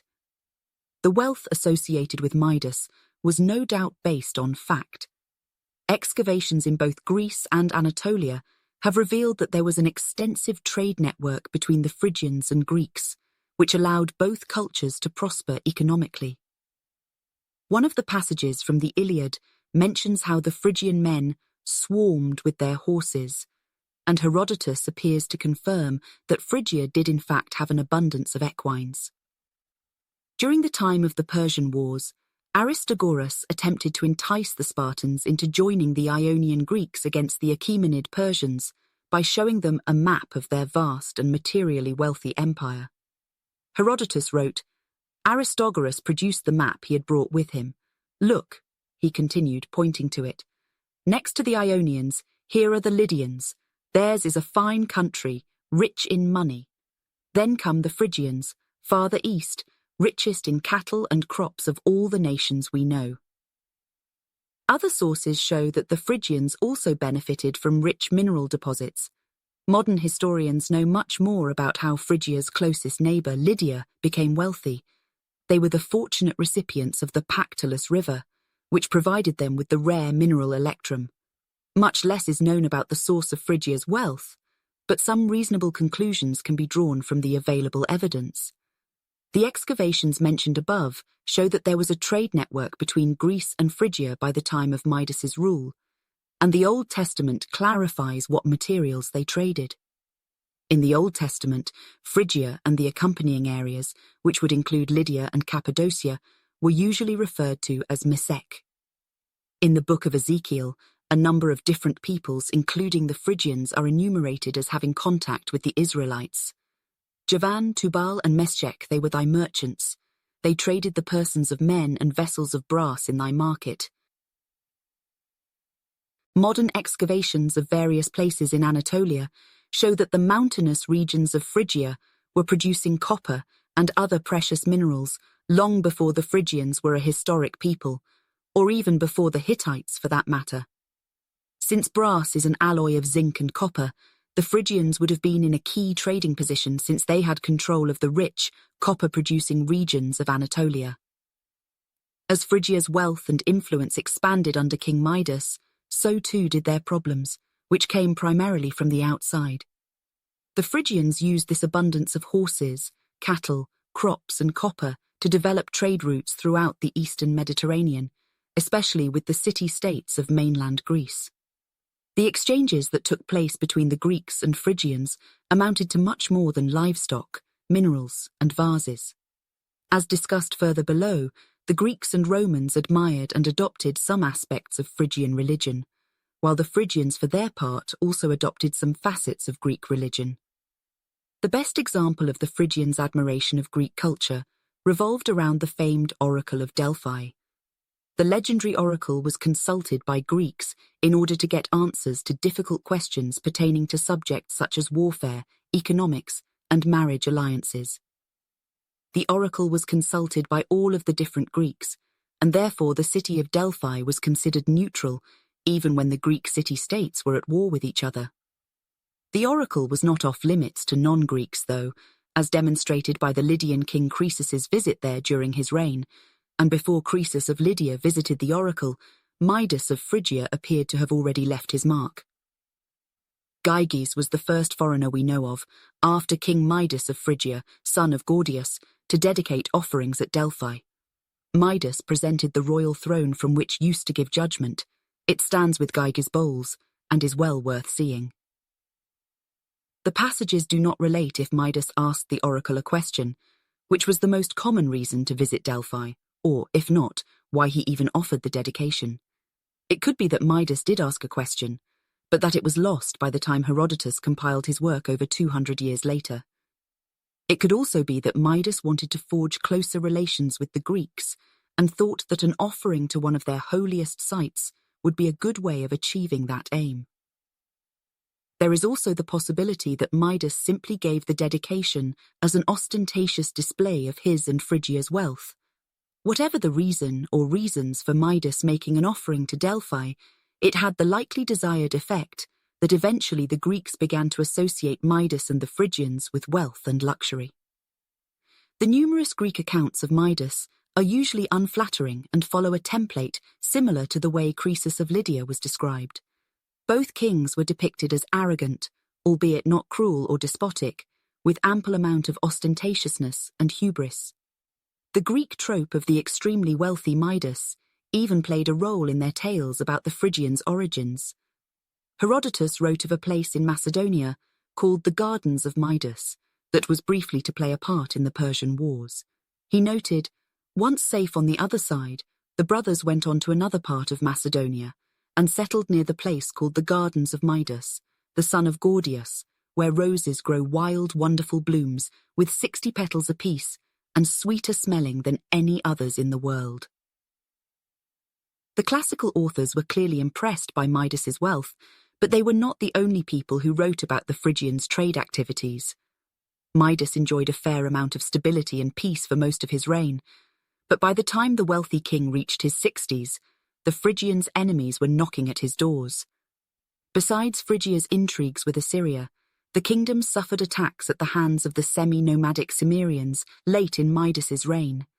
The attacks by the Cimmerians hurt, but they were for the most part just a temporary setback, as the nomads did not desire to rule the Phrygians and moved out of the region. The true threat came from their neighbours. A text from the reign of Sargon II details how Cilicia, which was a kingdom in southern Anatolia, took advantage of the Phrygians' weakness with a surprise attack. While I was engaged in the subjugation of Bit-Yakin and the overthrow of the Aramean tribes, and while I was waging bitter warfare against the land of Iatburu, which is on the border of Elam, my official, the governor of Cilicia, made a raid against Meta, who had not made his submission to the king who went before me, without changing his mind, sent his messenger to me, to the sea of the rising sun, offering to do service and to pay tribute and gifts. The passage is important because it not only demonstrates how Phrygia suffered an attack from one of its neighbours, but also how the Phrygians were not officially part of the Assyrian Empire at the time, as Midas had yet to make his submission to the king. This seems to suggest that the independence that the Phrygians enjoyed in earlier periods continued until Midas's reign. Another passage even seems to indicate that Midas attempted to foment rebellion around this same period. The Assyrian annals read, Mati of Atuna, who put his trust in Meta of Muski, saw the defeat of Amris and the plundering of, and his courage failed. He offered payment of tribute and tax to submit to the yoke of Assur. According to Strabo, the weight of the attacks proved to be too much for Midas. The geographer is the only source that mentions the death of Midas, and he claims that the king took his own life during the Cimmerian raids. And those Cimmerians, whom they also call Trerans or some tribe or other of the Cimmerians, often overran the countries on the right of the Pontus and those adjacent to them, at one time having invaded Paphlagonia, and at another time Phrygia even, at which time Midas drank bull's blood, they say, and thus went to his doom. Lygdamis, however, at the head of his own soldiers, marched as far as Lydia and Ionia and captured Sardes, but lost his life in Cilicia. It is not known for sure if the Phrygians were invaded by the Cimmerians before the Cilicians, or the other way around, but they more than likely happened in quick succession. The Assyrian sources list Midas as the king during the Cilician attacks, so based on that, one would think that the Cimmerian attacks took place first, but Strabo's account of the Phrygian king's suicide would seem to contradict that assertion. When one analyzes Strabo's account critically, though, it becomes obvious that it only says Midas drank the fatal bull's blood after the Cimmerian attacks, without saying precisely how long after the attacks. The idea that one can die from drinking bull's blood is also something that should be considered when considering the life and death of King Midas. The concept of suicide by drinking bull's blood was apparently widespread in the Hellenic world. Themistocles, the Athenian hero of the Battle of Salamis, was said to have committed suicide by drinking bull's blood, and numerous other leaders and heroes were also believed to have taken their lives via this method. For centuries, the accounts were never challenged, but modern scholars now know that bull's blood is not poisonous to the human body, and therefore is not deadly to drink in itself. John Marr has written that the ancient Greeks believed bull's blood was deadly because it congealed rather rapidly and was believed to induce a lethal choking effect if drank. Modern science has shown that there is nothing inherently poisonous about bull's blood, and drinking it alone will not cause death. Although Midas died by another manner, from what Strabo wrote, his death probably came by his own hands, and was significant enough that a classical historian wrote about it hundreds of years later, and described it in a way similar to one of Greece's greatest heroes, Themistocles. Besides enriching himself and his reputation, Midas was able to use his success in trade and diplomacy to make a capital city that was on par with Athens, Sardis, Memphis, and Babylon. The capital city was known as Gordium, or Gordian, which also happened to be the name of Midas's father and predecessor on the throne of Phrygia. Today, little is left of ancient Gordium other than ruins on the Anatolian plateau, but during the reign of Midas, it was both a trade center and a fortress designed to keep out invaders such as the Cimmerians. Archaeological excavations conducted in the mid-20th century show that Gordium was the dynastic and political center of Phrygia. The majority of the population lived on the plain, which is where the agora, or central marketplace, was located. Most of the activities of the city would have taken place in and around the agora, but since Phrygia was not a democracy or even a republic, all of the important decisions of state were made in the royal palace. The palace was located at the center of the city, high upon a citadel, along with other important administrative and religious buildings, much like other important cities in the ancient world. Excavations have also revealed that the city was extremely well fortified, once boasting a series of walls and ramparts. None of this was surprising to archaeologists, though, who acknowledged that the Phrygians lived in a tough and active neighborhood. As discussed above, the Phrygians faced the constant threat of being attacked by their neighbors, the Lydians and Cilicians, and were at least nominally under the yoke of Assyria for quite some time. Gordium's location nearly in the middle of Anatolia also made it subject to raids by nomadic bands such as the Cimmerians, which all contributed to Gordium specifically and Phrygia in general being a society prepared for war and siege. For the most part, the Phrygians were able to rise to the occasion and protect their lands from outsiders, which eventually led to the development of a culture as sophisticated as any of their neighbors. Unfortunately, The limited Phrygian literary corpus as it pertains to historiography is also true of religious texts. There are no Phrygian texts that detail their mythological cosmogony or day-to-day rituals, so once again, modern scholars are forced to combine archaeological discoveries with classical texts and the scant number of Phrygian texts in order to paint a somewhat usable image of Phrygian culture. The image that is presented is one of a fairly complex culture with many features that testify to its Indo-European origins. Although the Phrygians never developed lengthy historiographical or religious texts, they were literate, and modern scholars have been attempting to decipher their written language for over 100 years. The language itself is believed to be Indo-European derived, possibly directly from Hittite, and excavations at Gordium have uncovered a number of inscriptions, primarily in a religious context. The inscriptions indicate that the Phrygians had mastered writing well before 700 BC, which would place them on par with the Lydians in that respect. Most of the inscriptions were found at what are believed to be religious sites and on vases. The Phrygian alphabet itself remains enigmatic, but scholars believe that it was based on the Greek script. Besides the Phrygian language inscriptions, excavations around Gordium have also uncovered a fair amount of knowledge about Phrygian religion. Among the many cultural features of any pre-modern society, perhaps the one most visible and important to archaeologists is burial customs. The way a culture buries its people says a lot, particularly as it pertains to their philosophies on the afterlife and the importance of their deities. Burial customs can also tell modern scholars about the social stratification and the wealth of a society. Archaeologists at Gordium discovered that the Phrygians preferred the tumulus method of burial. A tumulus is simply a mound where the deceased and some of his/her belongs were interred. Tumulus-style burials were very common among Indo-European cultures and have varied in size depending on the culture that created them and the time period in which they were made. It should be pointed out, though, that not all Indo-Europeans made tumulus-style graves, and non-Indo-Europeans have also been known to make them throughout history. It is believed that the Phrygians introduced this style of burial to Anatolia. The Phrygian burial customs were just one part of their religion, though, as the most important aspect was their belief in the mother goddess. Besides King Midas, the aspect of Phrygian culture that the Greeks and Romans wrote most about was their religion, particularly their mother goddess, who they knew as Cybele. The name Cybele, or sometimes spelled as Cybele, is actually a Roman name derived from uncertain origins. The Phrygian name for Cybele was Mata, which is the Phrygian word for mother. The most complete description of the myth of Cybele was written by the 1st century BC Greek historian Diodorus. The passage reads as follows: However, an account is handed down also that this goddess was born in Phrygia.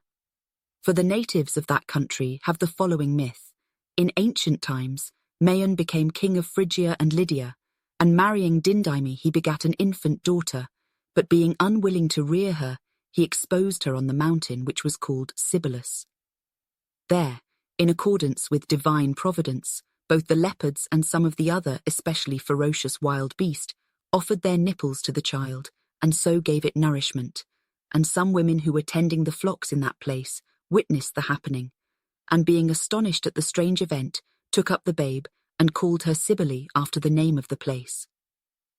The child, as she grew up, excelled in both beauty and virtue, and also came to be admired for her intelligence, for she was the first to devise the pipe of many reeds and to invent cymbals and kettle drums with which to accompany the fames and the dance, and in addition she taught how to heal the sicknesses of both flocks and little children. The man who associated with her and loved her more than anyone else, they say, was Marsyas the Phrygian, who was admired for his intelligence and chastity. Now Cybele, the myth records, having arrived at full womanhood, came to love a certain native youth who was known as Attis, but at a later time received the appellation Pappus. With him she consorted secretly and became with child, and at about the same time her parents recognized her as their child. Consequently, she was brought up into the palace, and her father welcomed her at the outset under the impression that she was a virgin. But later, when he learned of her seduction, he put to death her nurses and Attis as well, and cast their bodies forth to lie unburied. Whereupon Cybele, they say, because of her love for the youth and grief over the nurses, became frenzied and rushed out of the palace into the countryside, and crying aloud and beating upon a kettledrum, she visited every country alone, with hair hanging free, and Marsyas, out of pity for her plight, voluntarily followed her, and accompanied her in her wanderings because of the love which he had formerly borne her. But the myth goes on to say, a pestilence fell upon human beings throughout Phrygia, and the land ceased to bear fruit, and when the unfortunate people inquired of the god how they might rid themselves of their ills, he commanded them, it is said, to bury the body of Attis and to honour Cybele as a goddess. Consequently, the Phrygians, since the body had disappeared in the course of time, made an image of the youth, before which they sang dirges, and by means of honours in keeping with his suffering, propitiated the wrath of him who had been wronged. And these rites they continue to perform down to our own lifetime. As for Cybele, in ancient times they erected altars and performed sacrifices to her yearly, and later they built for her a costly temple in Pisinus of Phrygia, and established honours and sacrifices of the greatest magnificence, Midas their king taking part in all these works out of his devotion to beauty. And beside the statue of the goddess, they set up panthers and lions, since it was the common opinion that she had first been nursed by these animals. The passage presents several interesting details about Cybele, but most historians are quick to point out that the Greek and Roman concepts of the goddess were quite different than that of the Phrygians. Matar's name appears on 9 different Phrygian language inscriptions, and her image has been discovered on a plethora of different statues and reliefs in Anatolia. Some believe that the possible Thracian origins of the Phrygians as a people can be seen in Matar's similarities with the primary ancient Thracian deity, who was also a female. Interestingly, Matar may have been not only the Phrygians' primary deity, but also their only deity. There are no representations of other deities in Phrygia, and the only mention by classical authors of any other Phrygian deities was to Cybele's consort, Attis. It should be noted that Attis was only worshipped as a god at a much later date when Phrygia was no longer independent. This revelation has led some to believe that the Phrygians practiced an early form of monotheism, but there is currently no hard evidence of that either. For a religion to be considered truly monotheistic, it would have to deny the existence of all other gods, and presently there is no evidence that the Phrygians denied the existence of deities other than Matar. Put simply, no other textual or archaeological evidence has been discovered that articulates a Phrygian belief in only one or many gods. As enigmatic as Matar's origins are, her worship and the rituals relating to her cult are equally mysterious. So far, modern archaeologists have uncovered no temple, at least in the traditional sense of the word, that was dedicated to Matar or her cult. It appears that instead of having specifically designated sacred spaces, the cult of Matar often conducted their rituals in rural settings, usually on mountaintops, like their Hittite predecessors. Although many of the ritual locations have been located by modern scholars due to the dearth of Phrygian sources, little is known about her rituals. Scholars do believe that her worship involved music, but not to the extent that the Romans used music to accompany their worship of Cybele. Despite there being very little Phrygian language written material about Matar, or any other aspect of Phrygian religion for that matter, a number of artistic representations of the goddess have survived the sands of time. A number of statues, reliefs, and figurines that depict Matar have been discovered throughout Anatolia from different historical periods, which show how the Phrygians thought of their primary deity. Matar was usually accompanied by some type of falcon or a bird of prey, which indicates that the goddess had protective qualities. When not accompanied by a bird of prey, Matar was shown with lions and other fantastic creatures. These attributes show Matar not as the modern concept of a Mother Earth deity who frolics through fields of daisies, but more so as a goddess who represents strength and power in an active and somewhat martial manner that can benefit mankind. By the time the Greeks and Romans took hold of Matar, they changed her name to Cybele, and along with it many of her attributes. To the Romans, Cybele became an urban goddess who was associated with the Romans' victory over the Carthaginians in the Punic Wars, when she was brought to Rome in 204 BC. Cybele was then given a temple on the Palatine Hill, which was a far cry from the mountaintop shrines dedicated to Matar in Phrygia. As Cybele became an official state deity of Rome, her rituals, festivals, and iconography changed to the point where her origins as the Phrygian matter were no longer recognizable. Although not as popular as in Rome, the Greeks also worshipped Cybele, but did so as a mystery cult, which was far different than the original way Matar was worshipped in Phrygia. Phrygia's decline. Like nearly every society that existed in the ancient world, Phrygia experienced a decline that eventually resulted in the loss of its independence.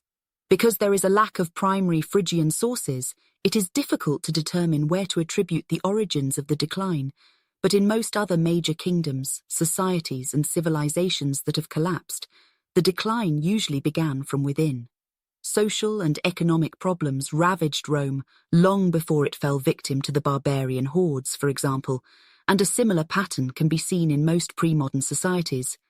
Egypt, Mesopotamia, and medieval China all experienced declines that were similar to Rome's. Based on this, it would seem safe to say that Phrygia experienced internal problems before it was invaded by the Cilicians and Cimmerians and eventually conquered by the Lydians.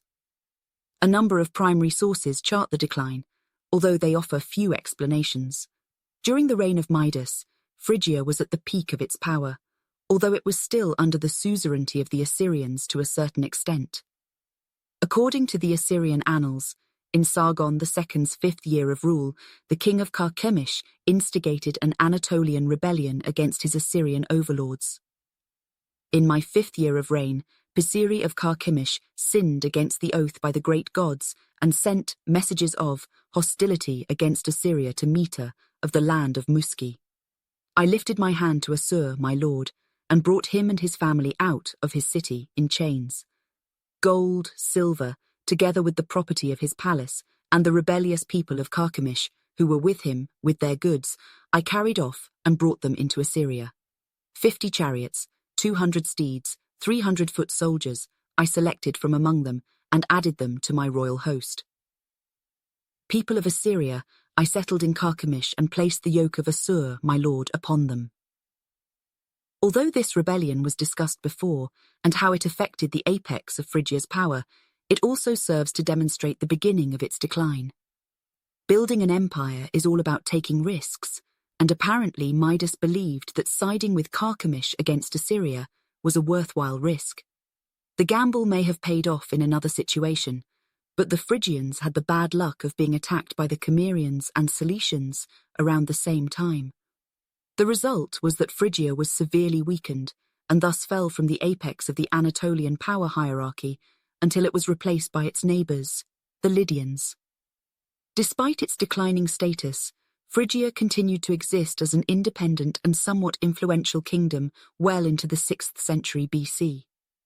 When Croesus became the king of Lydia in the middle of the 6th century BC, he embarked on an ambitious campaign to make his kingdom one of the leaders in the eastern Mediterranean region. He was lucky enough to inherit plenty of wealth and the world's most advanced economic system from his predecessors, which he promptly used to conquer the rest of Anatolia. According to Herodotus, the process was extremely quick. In the course of time, Croesus subdued all the peoples west of the river Halys, except the Cilicians and Lycians. The rest he kept in subjection: Lydians, Phrygians, Mysians, Mariandynians, Calybians, Paphlagonians, Thracians, both Thynian and Bithynian, Carians, Ionians, Dorians, Aeolians, and Pamphylians. Once the Phrygians were incorporated into the Lydian kingdom, it became increasingly difficult for non-Anatolian peoples to differentiate between the Lydians and Phrygians. Despite the definite setback that the Lydian conquest was for Phrygian culture, they continued to exist as a unique culture for nearly another 500 years. Not long after Croesus conquered Anatolia, he decided to face off against the mighty Achaemenid Persian Empire. As noted above, it takes risks and gambles to make an empire, and as Midas failed in his gamble to make the Phrygians the premier people of Anatolia, Croesus failed in his attempt to defeat the Persians. In 546 BC, western Anatolia, including Phrygia, fell under the rule of the Persians when Cyrus the Great defeated Croesus and the Lydians. Phrygian cultural identity was diluted to a certain extent when Phrygia was conquered by the Lydians, but Anatolia became an even bigger morass when the Persians took control. When the Persians conquered new territory, they incorporated kingdoms into their empire based more on ethnicity than geography.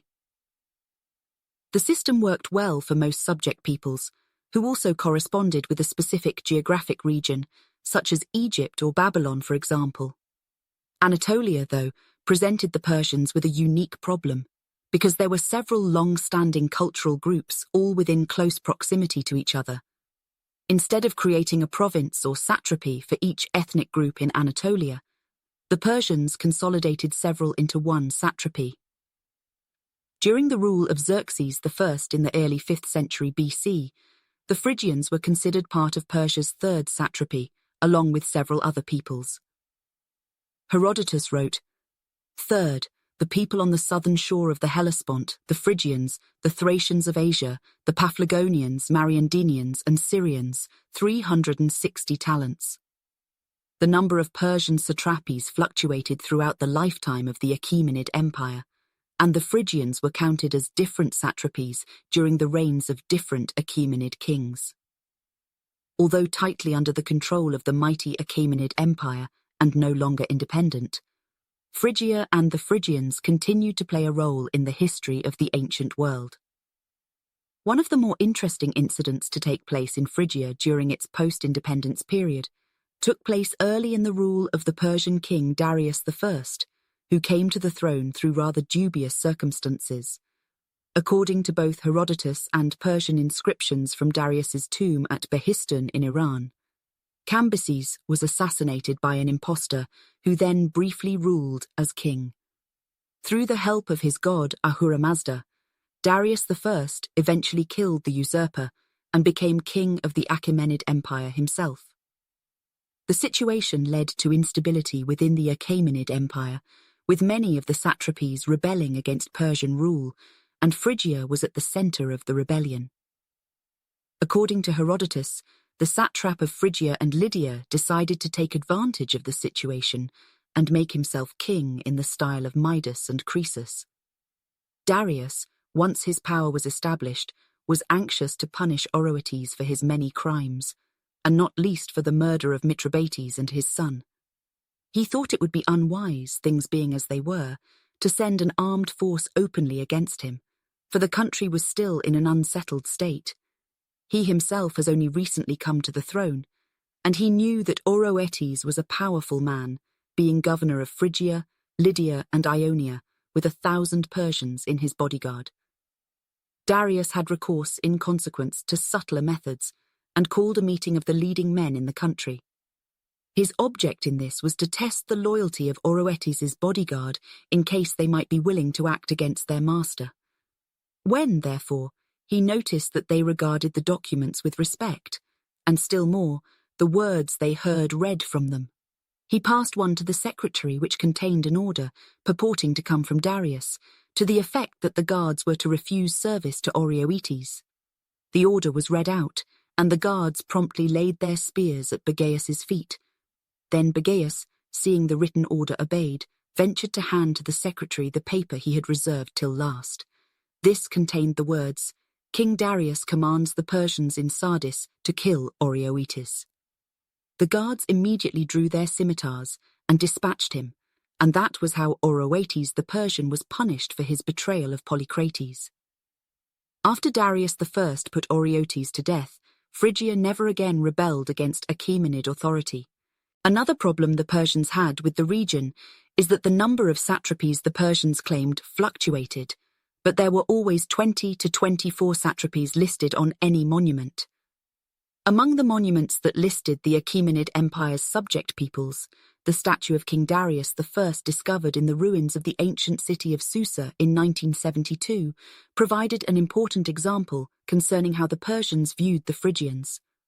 On the base of the statue are inscriptions of 24 of the Persian subject peoples, each with distinct ethnic facial features and wearing their traditional garb.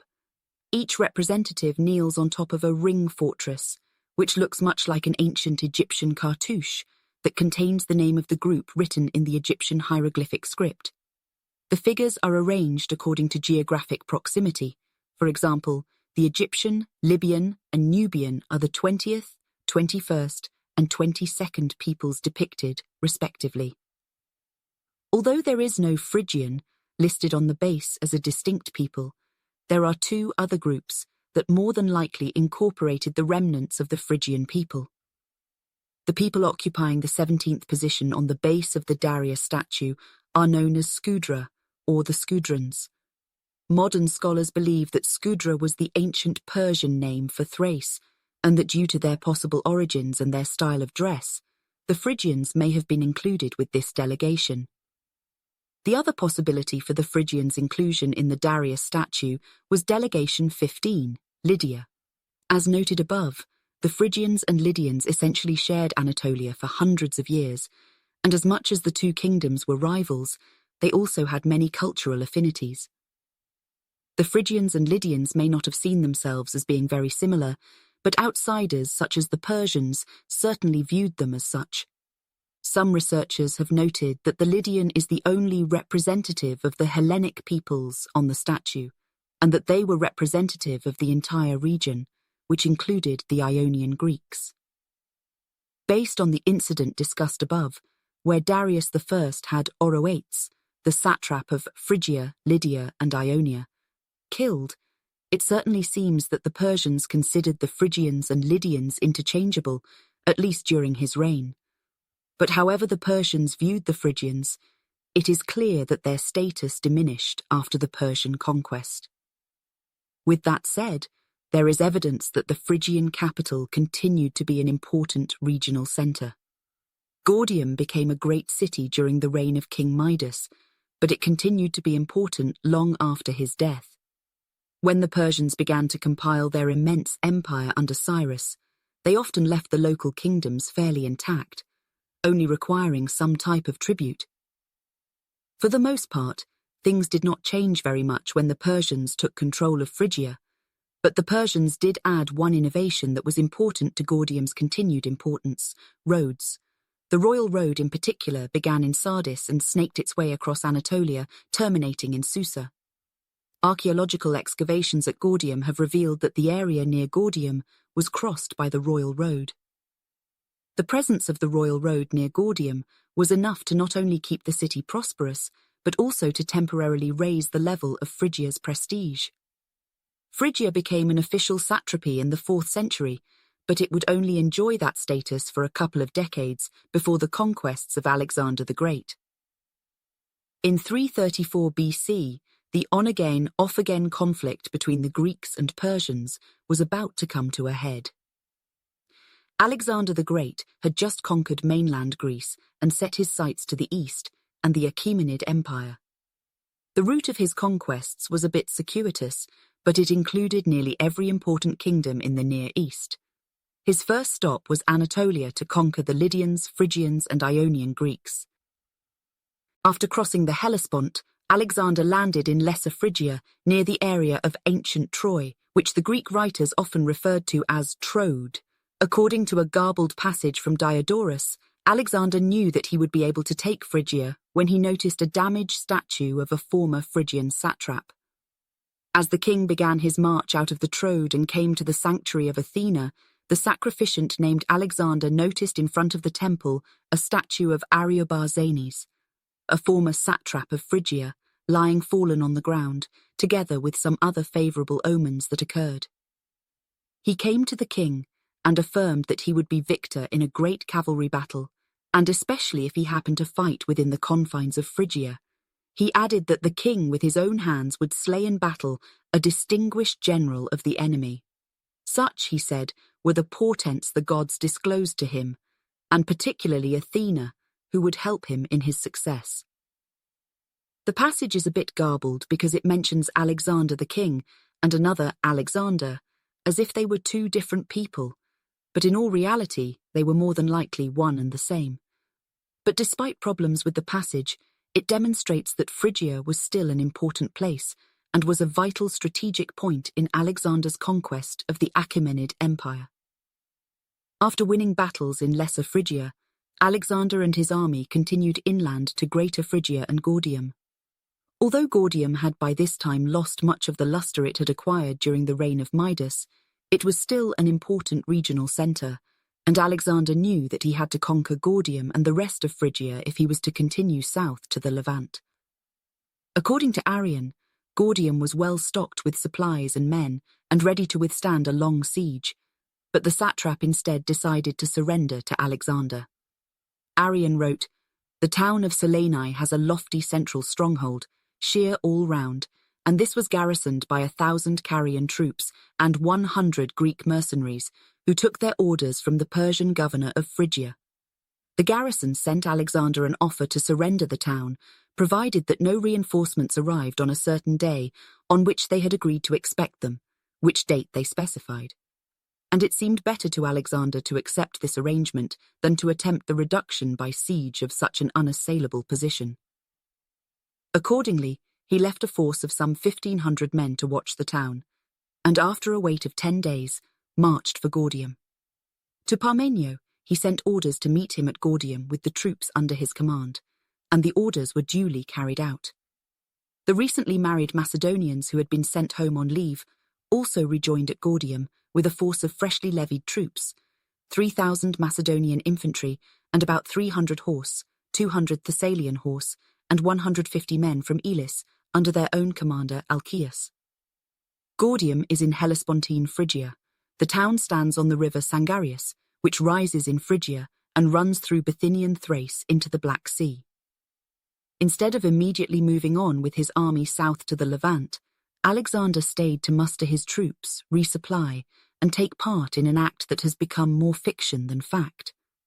As discussed earlier, Gordium, like many important cities in the ancient world, was home to an oracle, and according to Arrian's account, the oracle said that a wagon would bring the Phrygians a king who would end their problems.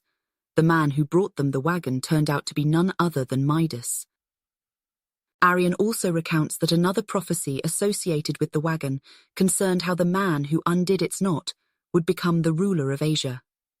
There was also another traditional belief about the wagon. According to this, the man who undid the knot which fixed its yoke was destined to be the lord of Asia. The cord was made from the bark of the cornel tree, and so cunningly was the knot tied that no one could see where it began or where it ended. For Alexander, then, how to undo it was indeed a puzzle, though he was nonetheless unwilling to leave it as it was, as his failure might possibly lead to public disturbances. Accounts of what followed differ. Some say that Alexander cut the knot with a stroke of his sword and exclaimed, "I have undone it." But Aristobulus thinks that he took out the pin, a sort of wooden peg which was driven right through the shaft of the wagon and held the knot together, and thus pulled the yoke away from the shaft. I do not myself presume to dogmatize on this subject. In any case, when he and his attendants left the place where the wagon stood, the general feeling was that the oracle about the untying of the knot had been fulfilled. Moreover, that very night, there was lightning and thunder, a further sign from heaven. So Alexander, on the strength of all this, offered sacrifice the following day to the gods who had sent them from heaven and proclaimed the loosing of the knot. After that encounter, Alexander did in fact go on to conquer Western Asia and Egypt, while Gordium and Phrygia fell into obscurity. With that said, after Alexander returned from India with his army to Mesopotamia, he gave a speech to his troops that enumerated the most prominent lands they conquered. I borrowed a further sum of 800 talents, and marching out from a country too poor to maintain you decently, laid open for you at a blow, and in spite of Persia's naval supremacy, the gates of the Hellespont. My cavalry crushed the satraps of Darius, and I added all Ionia and Aeolia, the two Phrygias and Lydia, to your empire. Miletus I reduced by siege, the other towns all yielded of their own free will. I took them and gave them you for your profit and enjoyment. The wealth of Egypt and Cyrene, which I shed no blood to win, now flows into your hands. Palestine and the plains of Syria and the land between the rivers are now your property. Babylon and Bactria and Susa are yours. You are masters of the gold of Lydia, the treasures of Persia, the wealth of India. The last vestiges of Phrygian culture were then appropriated by the Greeks and Romans based on their perceived exotic nature. The cult of Matar became Cybele and lost most of its original meaning, while Phrygia itself quickly faded into obscurity. The ever-expansive Romans eventually conquered Anatolia, which they referred to as Asia Minor, in the 1st century BC, and most of what was once Phrygia became the Roman province of Galatia. The cultural background of the Lydians. The kingdom of ancient Lydia was one of several kingdoms to emerge in Anatolia, roughly the geographic equivalent of modern Turkey, after the collapse of the Hittite Empire at the hands of the Sea Peoples around 1200 BC. Besides Lydia, the kingdoms of Urartu and Phrygia emerged as important successor states to the Hittites in the early 1st millennium BC. Although most of Lydia was within the Anatolian interior, there were some notable population centers on the Mediterranean coastline. The most important Lydian city was Sardis, which was located inland and only accessible to the sea by river or roads.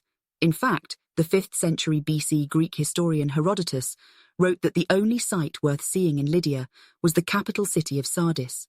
Herodotus noted, "The country, unlike some others, has few marvels of much consequence for a historian to describe, except the gold dust which is washed down from tumulus.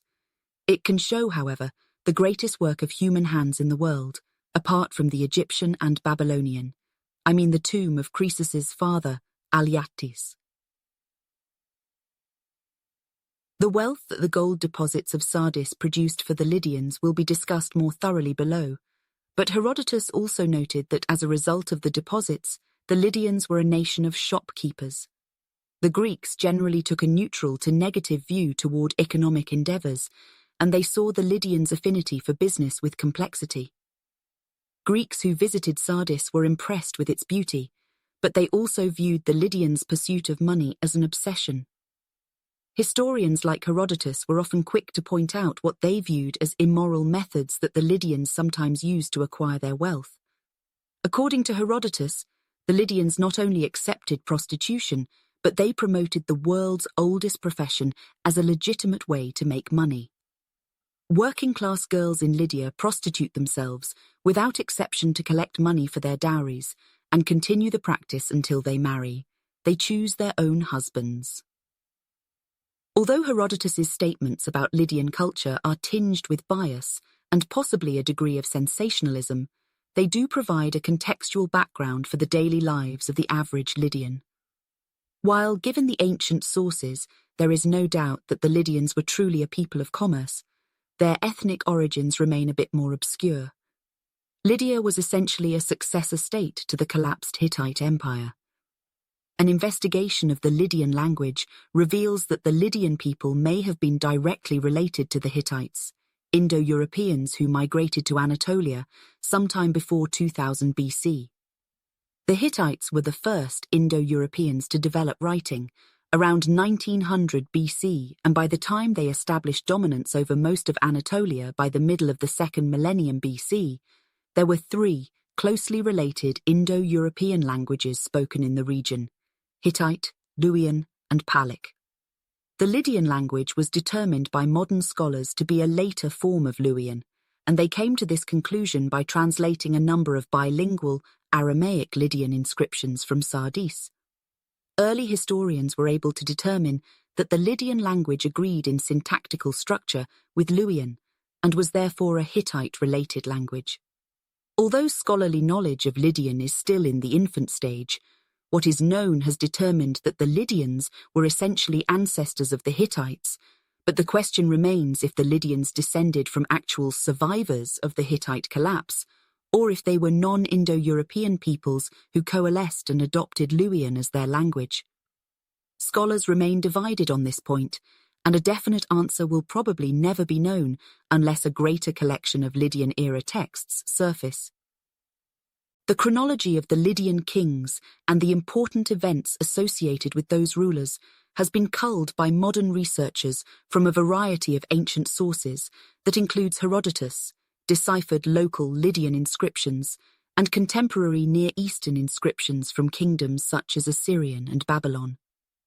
As is the case with many ancient kingdoms, Lydia's early history remains shrouded in mystery, as the lines between legend and history were often blurred.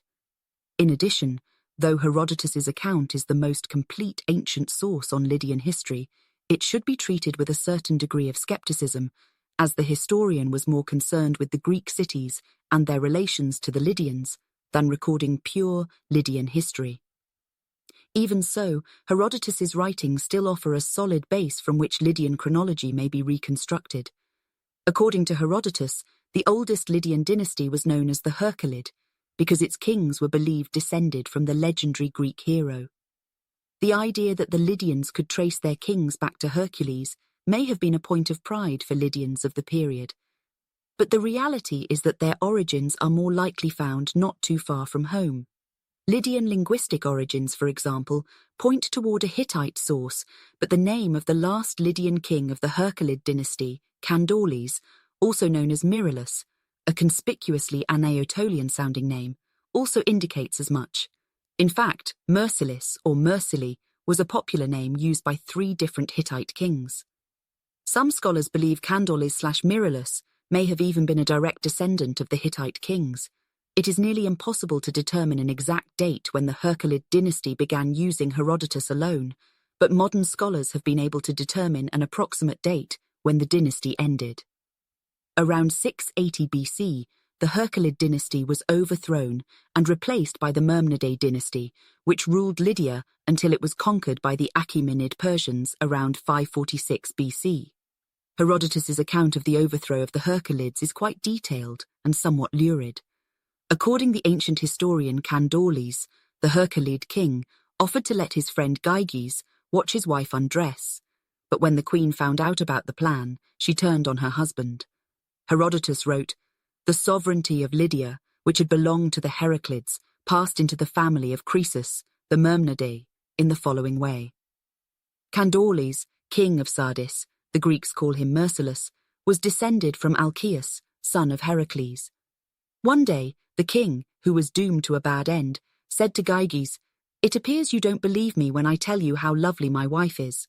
Well, a man always believes his eyes better than his ears, so do as I tell you, contrive to see her naked." "Gyges," she said, as soon as he presented himself, "there are 2 courses open to you, and you may take your choice between them. Kill Candaures and seize the throne with me as your wife, or die yourself on the spot, so that never gains may your blind obedience to the king tempt you to see what you have no right to see. One of you must die, either my husband, the author of this wicked plot, or you who have outraged propriety by seeing me naked." Night came, and he followed her into the bedroom. She put a knife into his hand and hid him behind the same door as before. Then, when Candaures was asleep, he crept from behind the door and struck. Thus Gyges usurped the throne and married the queen. Gyges was able to not only establish the Myrmidons as a viable dynasty, but he was also the first king to make Lydia a regional power. Gyges ruled for about 30 years, and in that time he made contacts with a number of non-Lydian peoples who would influence the course of the Anatolian kingdom. When Gyges became king of Lydia, the Assyrian Empire was the most powerful kingdom in the region, so it was imperative for the new king to make peace with his powerful southern neighbors in order to ensure the survival of the Myrmidid dynasty.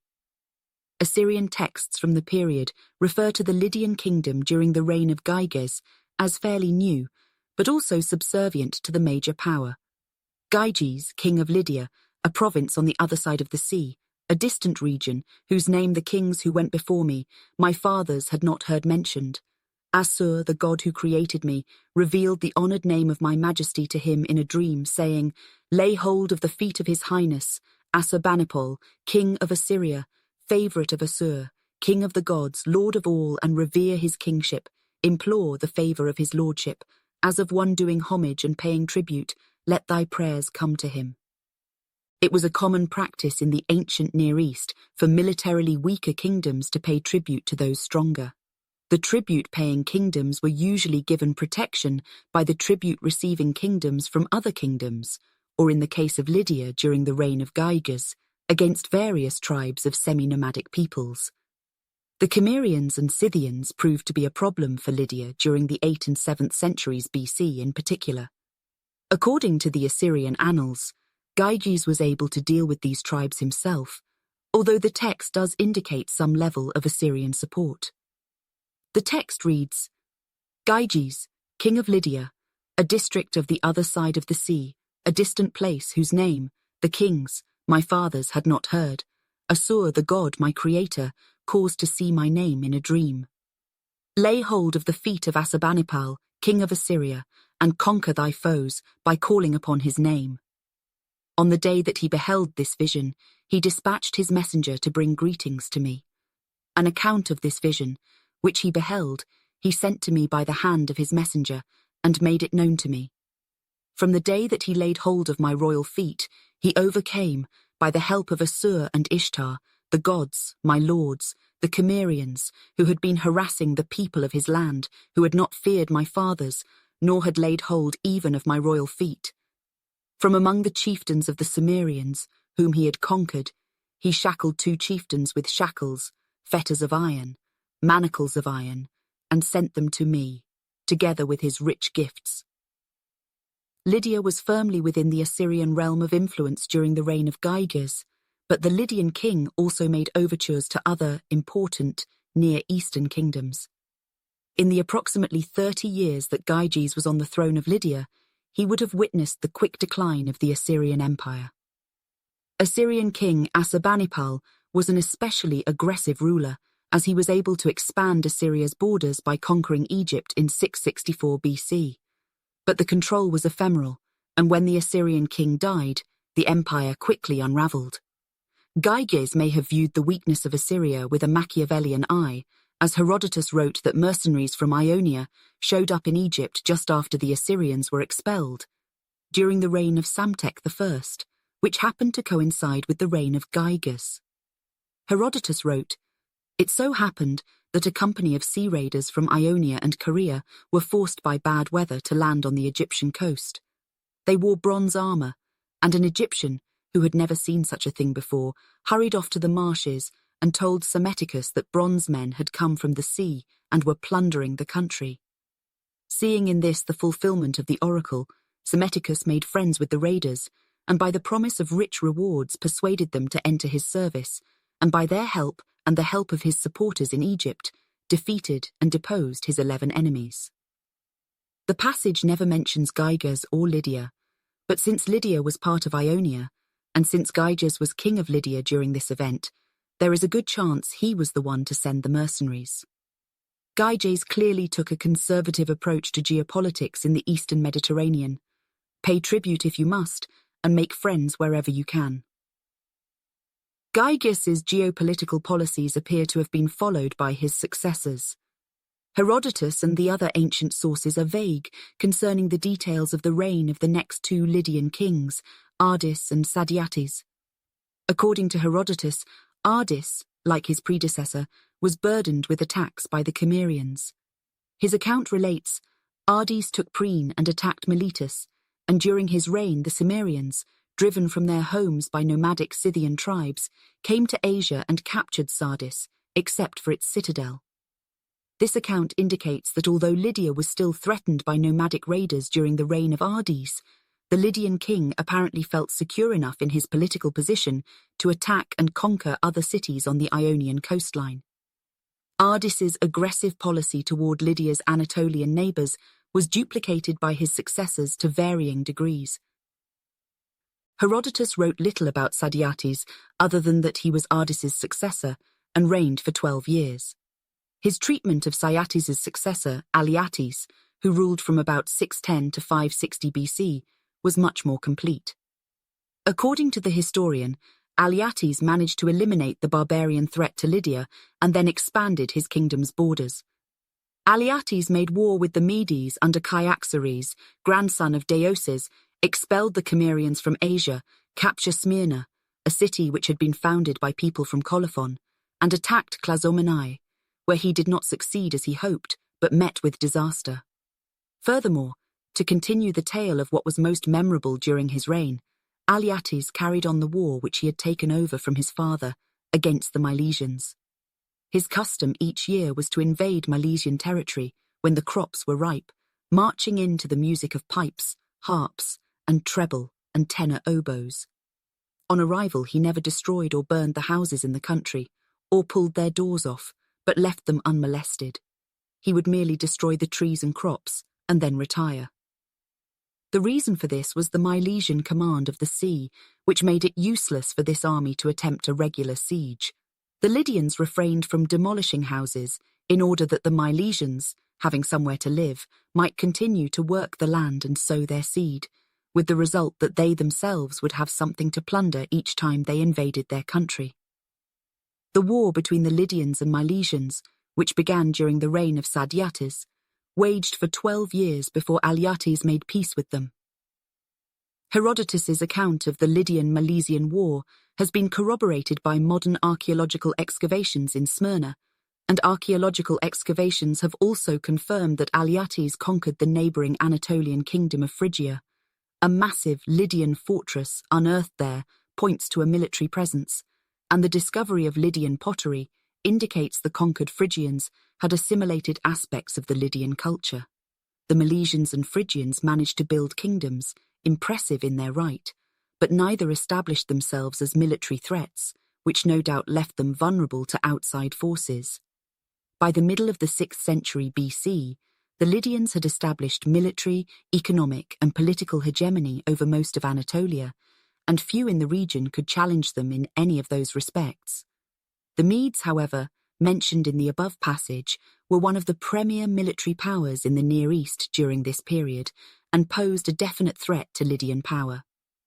The Medes were an Indo-European ethnic group from Persia who, along with the Neo-Babylonians, toppled the mighty Assyrian Empire when they sacked Nineveh in 612 BC.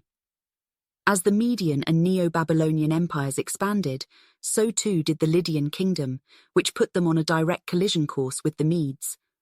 According to Herodotus, a group of Scythians wanted for murder by the Medes fled to Lydia and Alyattes, who agreed to give them protection. Xerxes demanded that they should be given up, but when Alyattes refused, war subsequently broke out between the two countries and continued for 5 years, during which both Lydians and Medes won a number of victories. One battle was fought at night. But then, after 5 years of indecisive warfare, a battle took place in which the armies had already engaged when day was suddenly turned to night. Both the Lydians and Medes broke off the engagement when they saw this darkening of the day. They were more anxious than they had been to conclude peace, and a reconciliation was brought about by Cynesis of Cilicia and Labynetus of Babylon, who were the men responsible for the pact to keep the peace and for the exchange of marriages between the two kingdoms. Alyattes established a diplomatic system, followed by his successor, which involved a continued marriage alliance with the Medes, and further contact and alliances with Lydia's other powerful neighbours.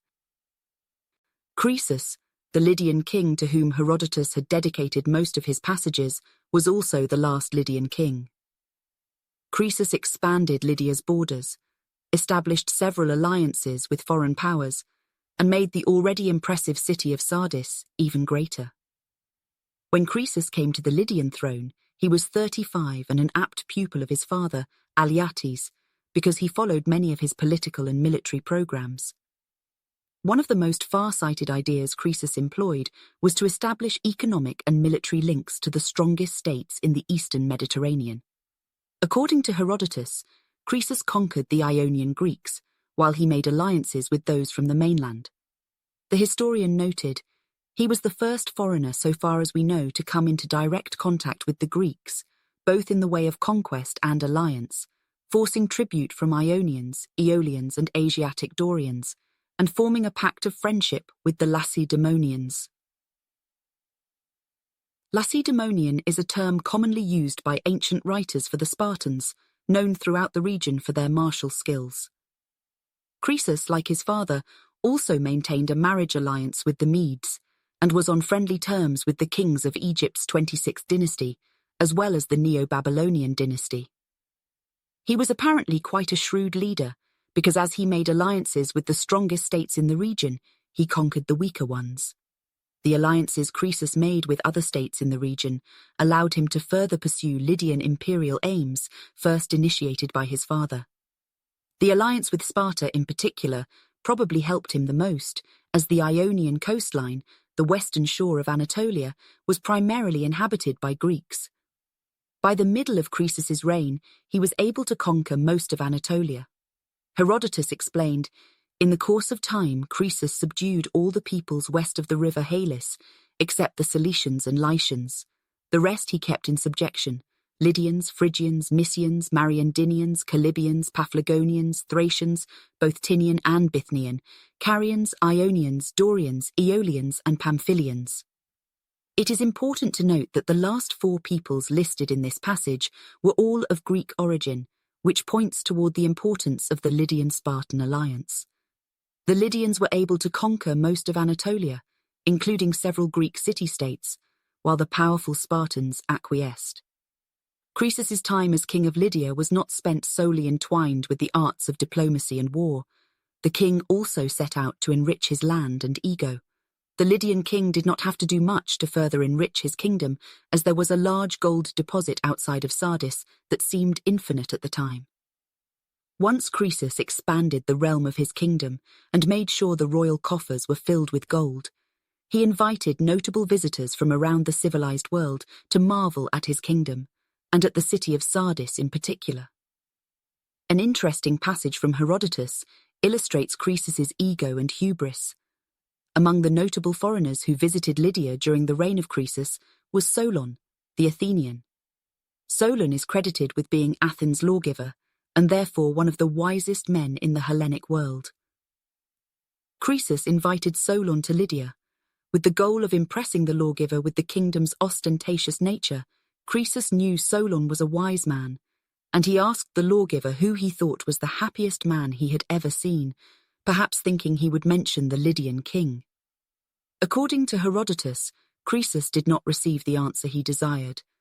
Croesus entertained him hospitably in the palace, and 3 or 4 days after his arrival instructed some servants to take him on a tour of the royal treasuries and point out the richness and magnificence of everything. When Solon had made as thorough an inspection as opportunity allowed, Croesus said, "Well, my Athenian friend, I have heard a great deal about your wisdom and how widely you have travelled in the pursuit of knowledge. I cannot resist my desire to ask you a question. Who is the happiest man you have ever seen? But whoever has the greatest number of the good things I have mentioned and keeps them to the end and dies a peaceful death, that man, Croesus, deserves in my opinion to be called happy." These sentiments were not the sort to give Croesus any pleasure. He let Solon go with cold indifference, firmly convinced that he was a fool. For what could be more stupid than to keep telling him to look at the end of everything, without any regard to present prosperity? This passage vividly demonstrates not only Croesus's hubris, but also his inability to put important situations in their proper context. Croesus may have expanded Lydia's borders and made Sardis the envy of the civilized world, but the Lydian king made a fatal mistake in his assessment of the geopolitical situation in the region during the middle of the 6th century BC. At the beginning of the 6th century BC, it appeared to be a safe bet for the Lydians to align with the Medes, Babylonians, Egyptians, and Spartans. But by the middle of the century, one of those kingdoms had been eliminated, and the other 3 were threatened.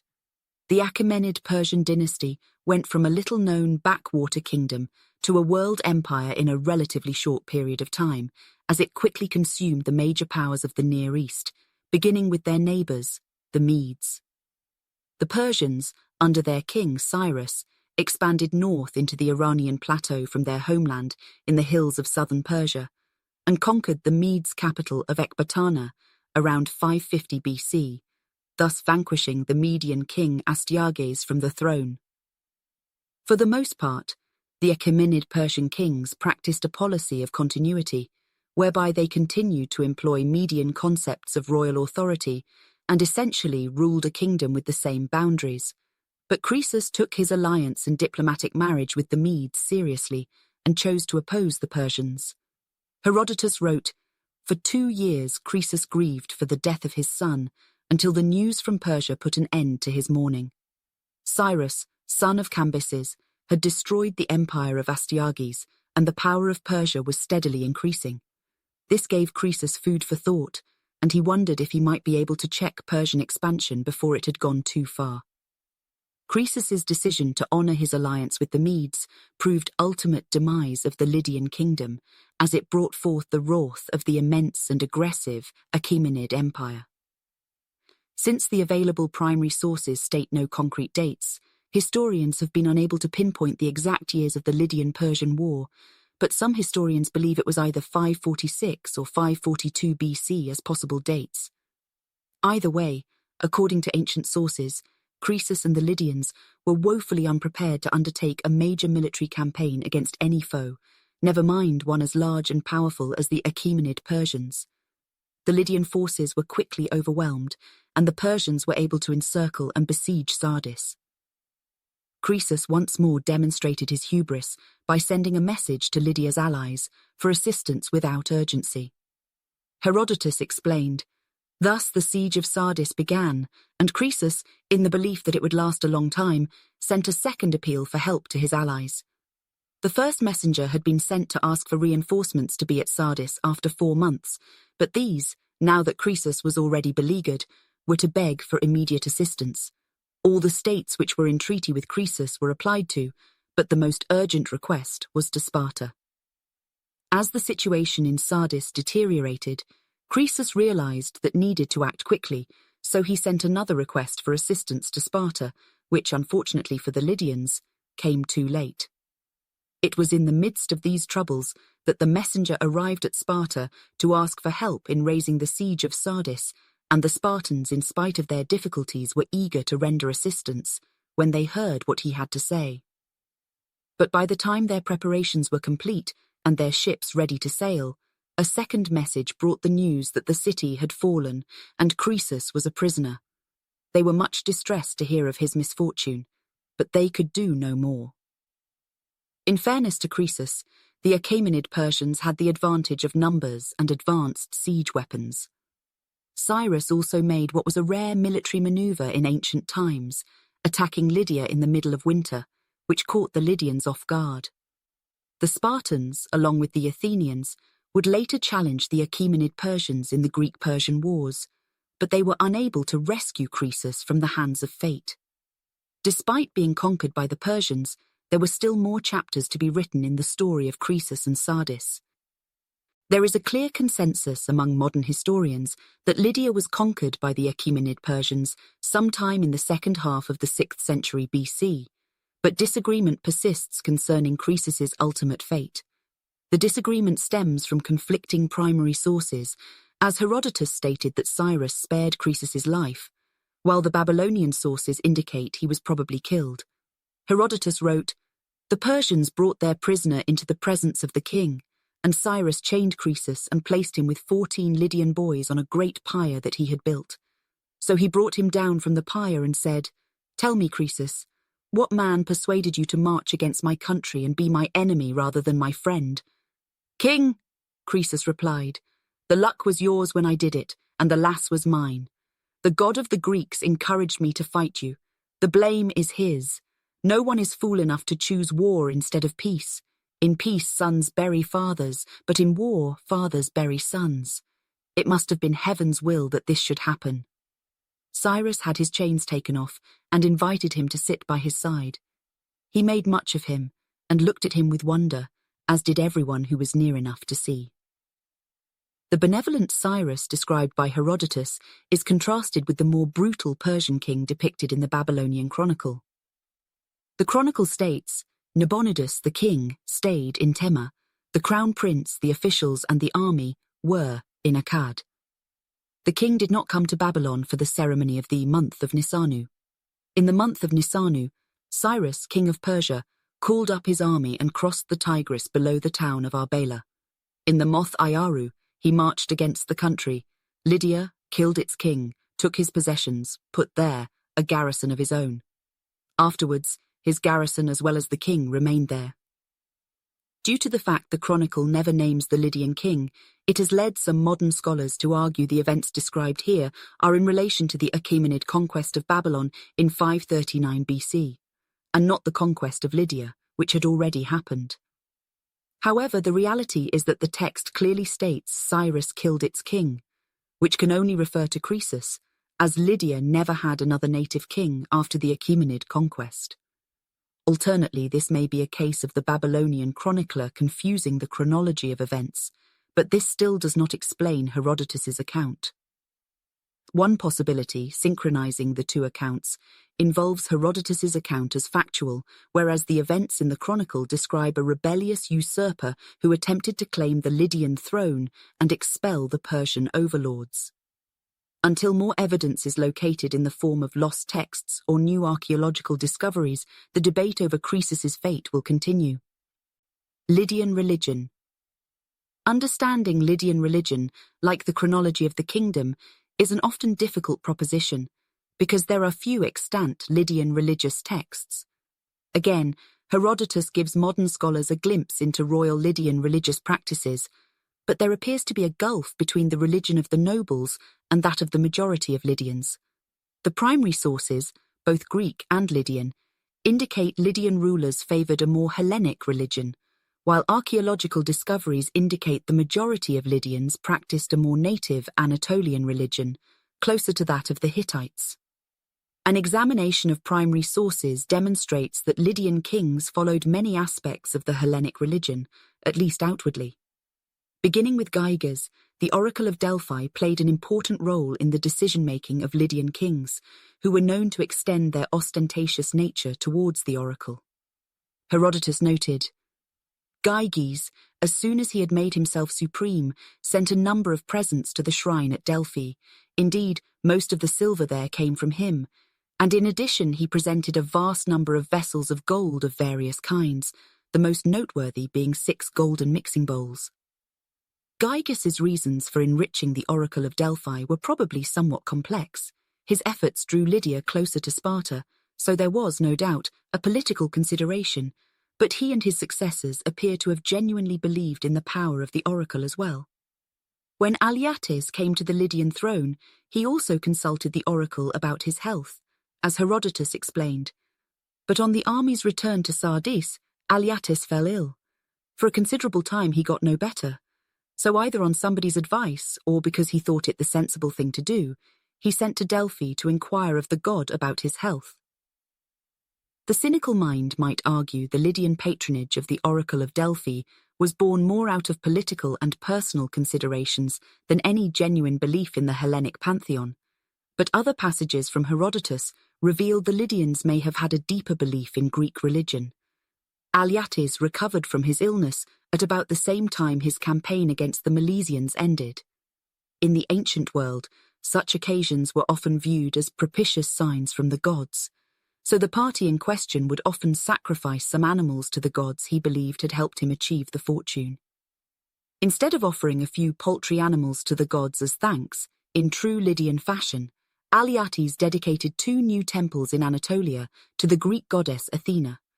Herodotus wrote, Aliates made peace with the Milesians and dedicated temples to Greek deities to celebrate the occasion. By the terms of the peace, the 2 peoples afterwards became friends and allies. Aliates built 2 temples for Athene at Ephesus instead of 1, and recovered his health. A little while after, Aliates' son, Croesus, also saw fit to offer sacrifices to the Greek god Apollo, and again, in true Lydian fashion, Croesus offered a sacrifice like none before it. Croesus now attempted to win the favour of the Delphian Apollo by a magnificent sacrifice. Of every kind of appropriate animal he slaughtered 3,000. He burnt in a huge pile a number of precious objects, couches overlaid with gold or silver, golden cups, tunics, and other richly coloured garments, in the hope of binding the god more closely to his interest, and he issued a command that every Lydian was also to offer a sacrifice according to his means. The Lydian kings adopted the Hellenic religion as the faith of the court to curry favour with their Greek neighbours, and as a means to demonstrate the wealth of their kingdom to the Greeks. This is not to say the Lydian kings did not believe in the religion, because by all accounts they were believers, but the religion of the Greeks was not the native religion in Lydia. Proof of this is in extant Lydian inscriptions from Sardis, which indicate the importance of the Greek pantheon to the Lydians. One of the first Aramaic Lydian bilingual inscriptions translated by modern scholars was from a tomb in Sardis. The inscription makes numerous references to Hellenic deities, especially versions were believed to have dwelled in Anatolia. The inscription reads, "This tomb to Apollo and Artemis is dedicated, set apart. Now this tomb who injures or not alive, the doer of it him Apollo, Zeus and Artemis of Ephesus will curse. The year 5 it is, says Mithridates of Mithras the priest. The image or chamber, all also there is mine. Now descendant shall bury here beside me. Now what I possess is the property wholly of the said person. Now of it he who the images removes, the doer of it him both Apollo and Artemis will deprive him and his family of water, and the anger of the gods let him incur, nor here shall be buried neither he nor his family. And what is mine which I possess is the property of the air." Most of the deities mentioned are clearly of Greek origin, but interestingly, the priest mentioned has the decidedly Persian name of Mithridates and is said to be of Mithras, which was a Persian deity. The Lydian state religion also, apparently, carried on some elements of its Anatolian past. According to Herodotus, the most important temple at Sardis was not dedicated to Apollo or Zeus, but to the Anatolian earth goddess Cybele or Cybele. Not much is known about the Lydian theology of Cybele or the rituals surrounding the goddess's worship, but the Greeks' destruction of her temple in Sardis became a source of major animosity. Ultimately, the official Lydian religion of the nobles was one of syncretism, combining elements of Hellenic and Anatolian myth, religion, and religious elements from further east. The religion of the Lydian masses is another story. Though the Lydians shared linguistic and geographic similarities to their Hittite predecessors, an examination of the non-noble Lydian religion indicates they may have also shared cultural similarities. Of all the religions of the peoples of the ancient Near East Bronze Age, the Hittite religion is the least known to modern scholars. Although there are many extant Hittite magical and ritual texts, no known text relating to a detailed cosmological discourse exists, and scholars are left with many lacunae in that respect. Despite the absence of many Hittite mythological texts, the ritual texts, combined with modern archaeological discoveries from Sardis, actually provide the best source with which modern scholars have been able to reconstruct day-to-day non-royal Lydian religion. An archaeological discovery at Sardis in the 1960s, where over 30 burial caches were excavated, appearing to be the remains of a ceremonial meal, may help add some missing pieces to the puzzle. Besides some plates and other eating utensils, the remains of canines were also discovered. Determining the significance and purpose of the burial caches have been difficult since they were not accompanied by inscriptions, and there are no known Lydian-era texts describing similar rituals. The remains were discovered in the floors of what may have been small houses or shops, which indicate that part of the city may have been the merchant or craftsman's quarter. The geographic context clearly indicates that whatever ritual took place in these homes was part of the everyday religious rituals of non-royal Lydians.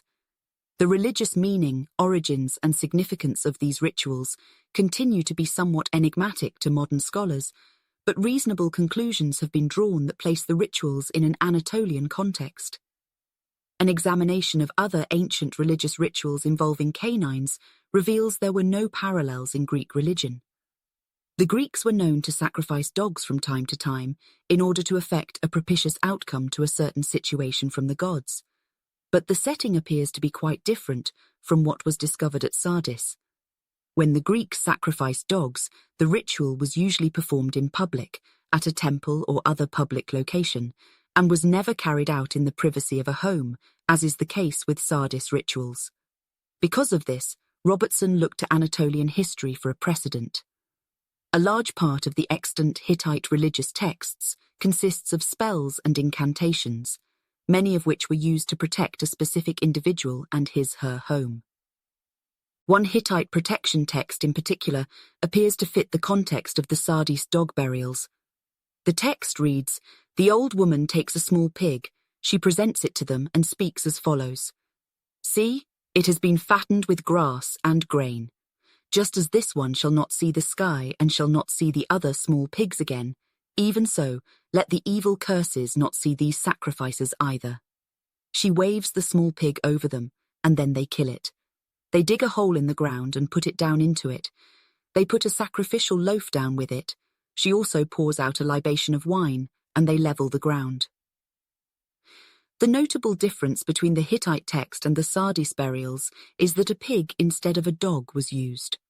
Robertson believes the Sardis burials were part of a larger ritual, essentially Hittite in origin, done from time to time in order to safeguard the building. The Lydians had Hittite origins in their language, so it should be no surprise they also inherited aspects of Hittite religion.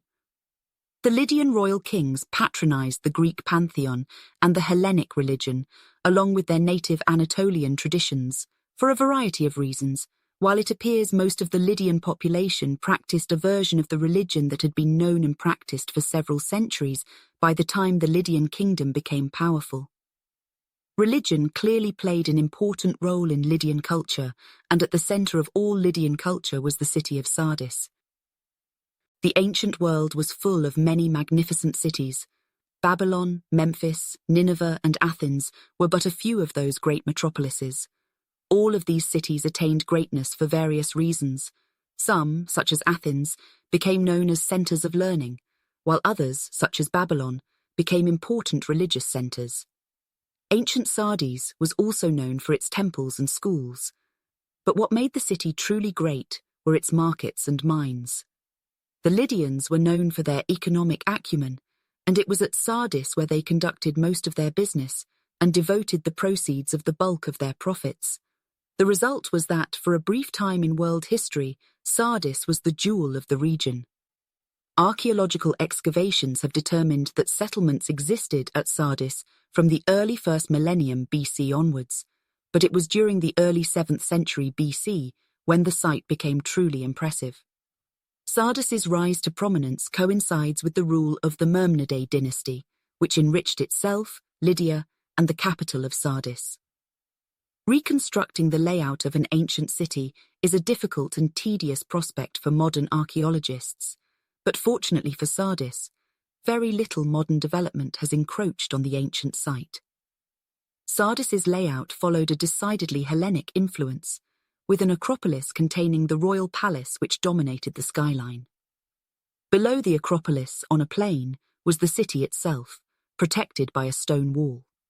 Most of the excavated houses, dated to the 6th century BC, were quite spacious and ostentatious when compared to those of other peoples of the same period. The Sardis homes were roofed with tiles. Beautiful terracotta friezes were popular decorations for the inhabitants of the city during the 6th century BC. The homes and palace of Sardis must have been a sight to see, but perhaps the true story of Sardis is in the origin of its wealth, which explains how the Lydians were able to make Sardis so beautiful.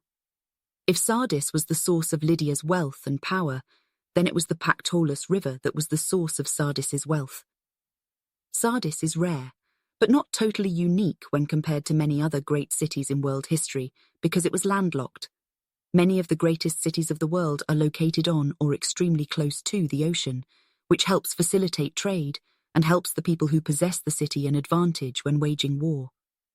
Coastal cities can send more troops out on ships, and their ports can import and export goods the world over. If they were not located on a coast, the next best thing cities in the pre-modern world could hope for was coastal access via a river. Egyptian, Mesopotamian, and the early Chinese all developed away from the coastline because they had the benefit of life-giving rivers with ocean access. The Pactolus River may not be the Nile or Euphrates, but it gave the Lydians access to the coastline and, more importantly, contained minerals which proved the lifeblood of Lydian culture. The river, which ran through the center of Sardis, contained natural deposits of the electrum alloy. Electrum, comprised of both silver and gold, can be treated to separate the two metals as the Lydians did, or traded and used as the Egyptians did. The Lydians collected electrum deposits from the river and extracted the gold in a large refinery located on the main north-south road in Sardis. This easy access to precious metals meant the Lydians could trade gold and silver in bullion, which was the standard practice of kings of the great Near Eastern kingdoms during the Bronze Age. Alternately, they were free to create new uses for the metal. As Herodotus noted, the Lydians were the first people we know of to use a gold and silver coinage and to introduce retail trade. In addition to being the source for Lydia's wealth, Sardis was also a center of learning and culture throughout the region. Solon, the Athenian lawgiver, visited Sardis for a time, but he was not the only cultural luminary to visit the city. In the early 6th century BC, Sardis became a magnet for philosophers from throughout the region.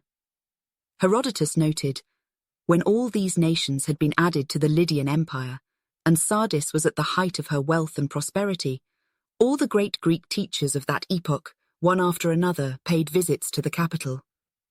The wealth and culture was truly impressive, not only to the Lydians, but also their Hellenic neighbors. It also appears that Sardis may have been a source of envy for the Lydians' Ionian Greek neighbors. In 499 BC, the Greek city-states of Ionia were under the rule of the Achaemenid Persians, viewed as a less than desirable development by the mainland Greeks. The mainland Greeks, primarily the Athenians and Spartans, instigated their Ionian cousins to rebel against the Persians until Aristagoras, the tyrant of Miletus, heeded the call and organized a rebellion. The rebellion, known as the Ionian Revolt, proved to be the first campaign in the Persian Wars, but it ultimately ended in utter failure for the Ionian Greeks. Greek efforts in the Ionian Revolt were directed at Sardis, primarily because a Persian garrison was stationed there. But jealousy no doubt played a role. The Ionian Greeks finally had their chance to show up the ostentatious Lydians in warfare, an area in which they believed themselves to be inherently superior. According to Herodotus, the Aristagoras and the Ionian Greeks went beyond merely capturing Sardis. They set about to destroy the city and its most holy sites. The Athenian squadron of 20 sail now reached Miletus.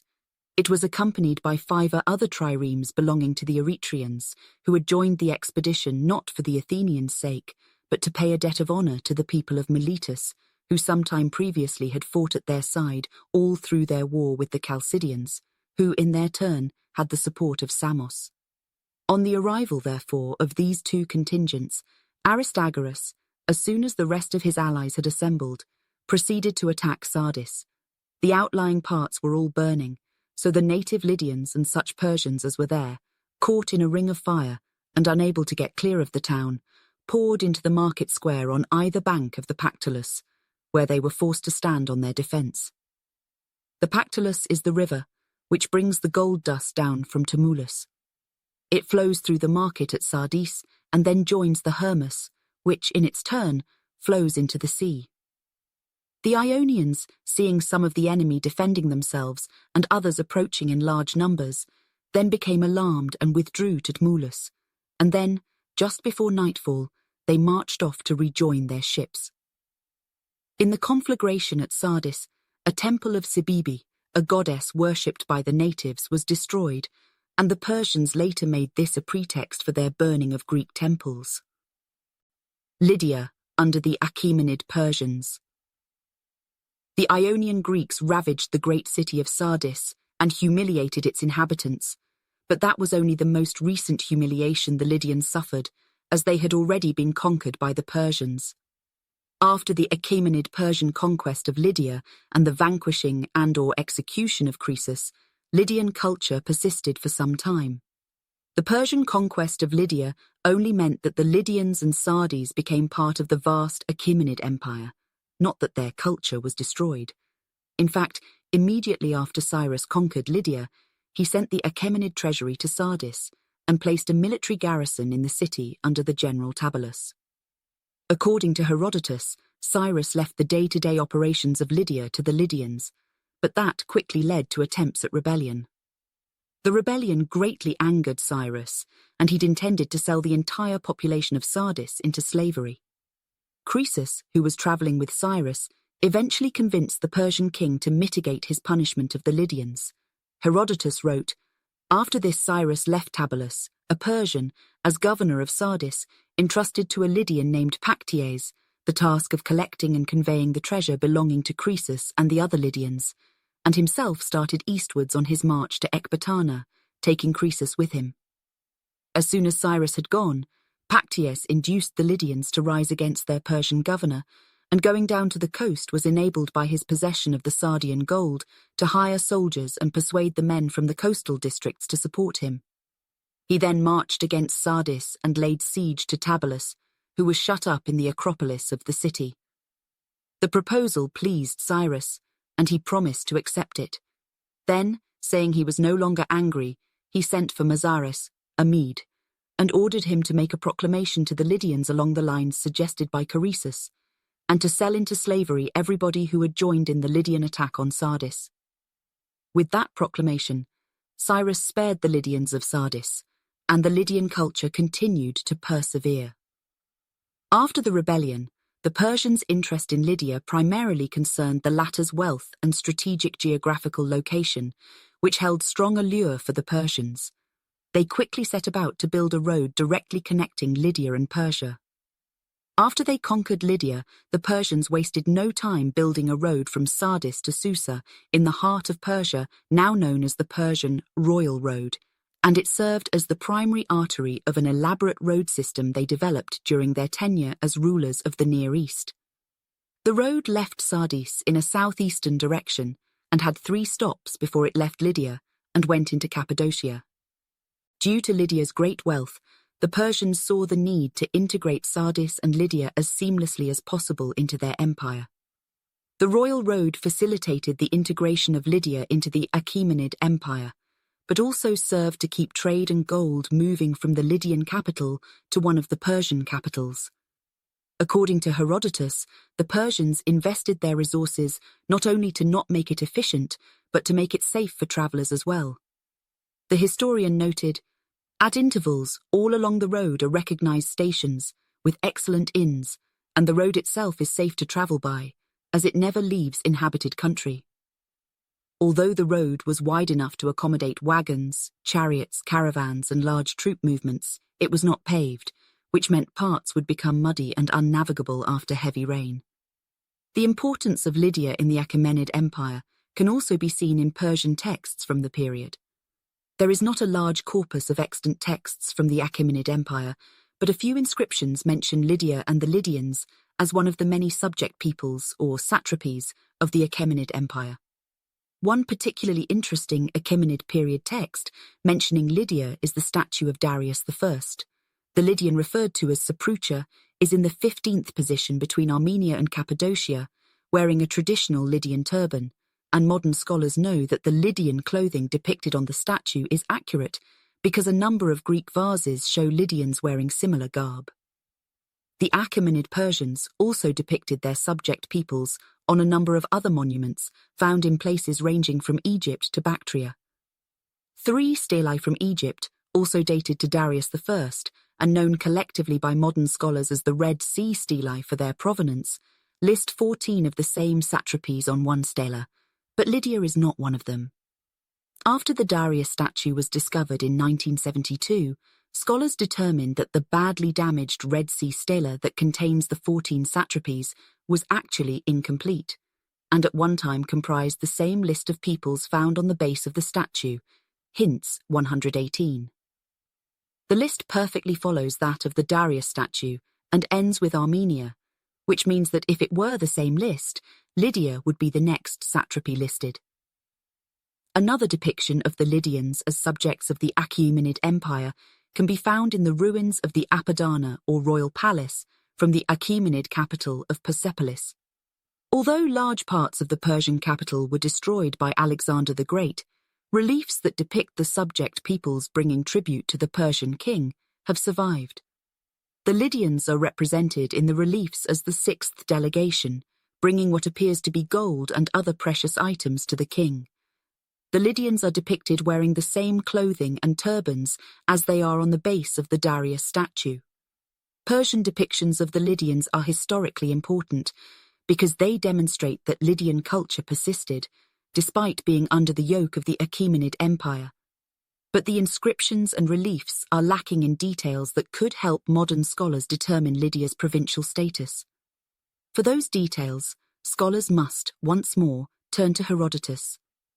In most of the Persian satrapal lists, the Ionian Greeks are conspicuously absent, although they were clearly under Persian rule. Some experts believe that the reason for the omission of Ionia stems from the fact that the Persians considered it to be a part of Lydia.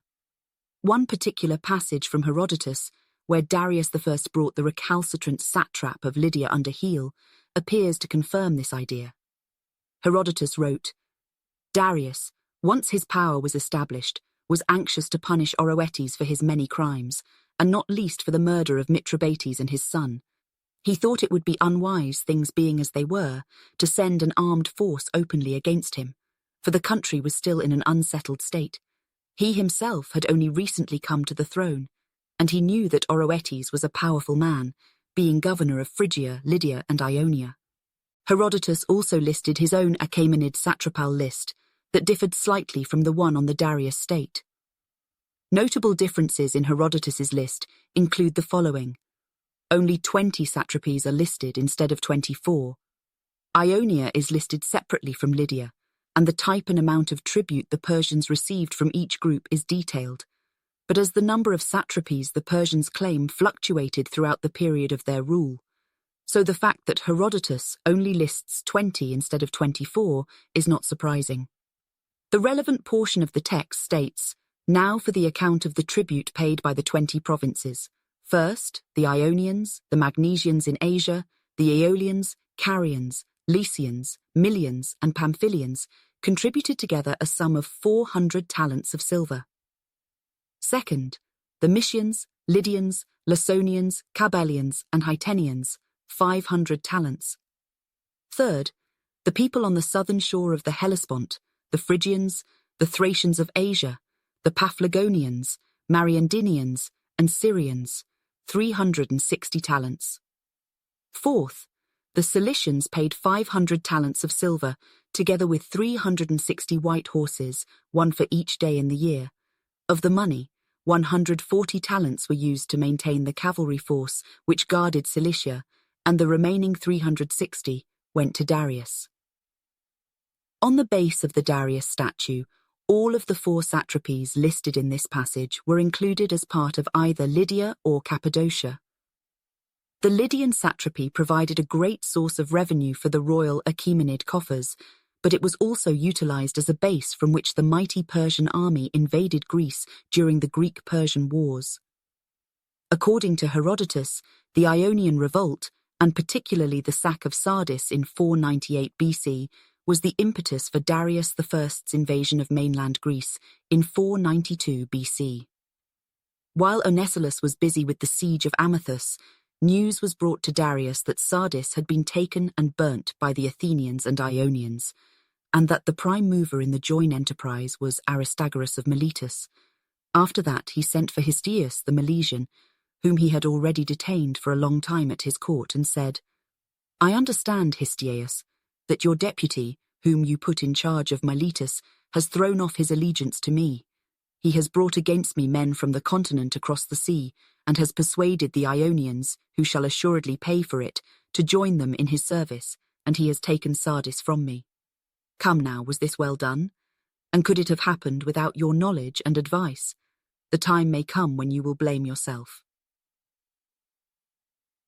Darius I's invasion of Greece was stopped at the Battle of Marathon by the Athenians, but even after the decisive loss there, the Persian emperor was not done with his punitive plans for Athens. According to Herodotus, the Persian loss at Marathon only incensed the Achaemenid king even more. When the news of the Battle of Marathon reached Darius, son of Hystaspes and king of Persia, his anger against Athens, already great enough on account of the assault on Sardis, was even greater, and he was more than ever determined to make war on Greece.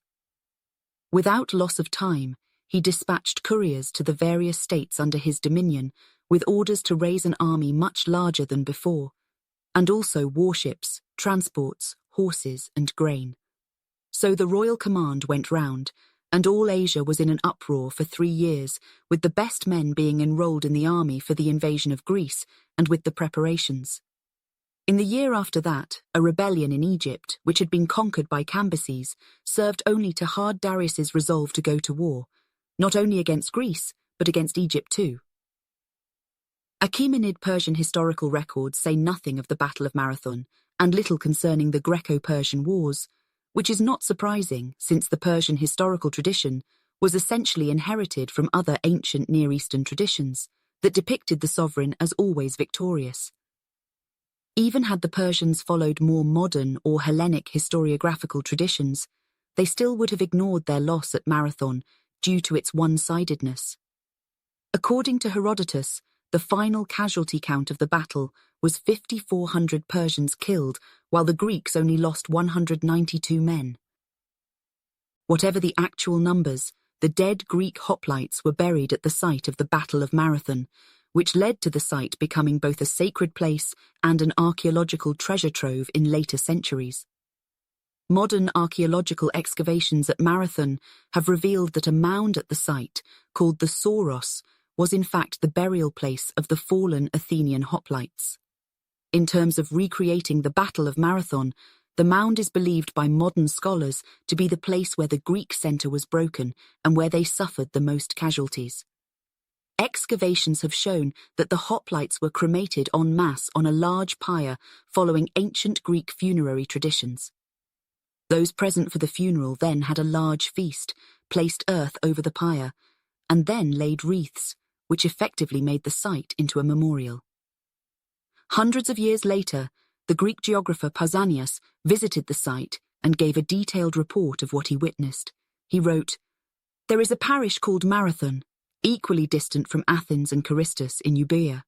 It was at this point in Attica that the foreigners landed, were defeated in battle, and lost some of their vessels as they were putting off from land. On the plain is the grave of the Athenians, and upon it are slabs giving the names of the killed according to their tribes. And there is another grave for the Boeotian Plataeans and for the slaves, for slaves fought then for the first time by the side of their masters.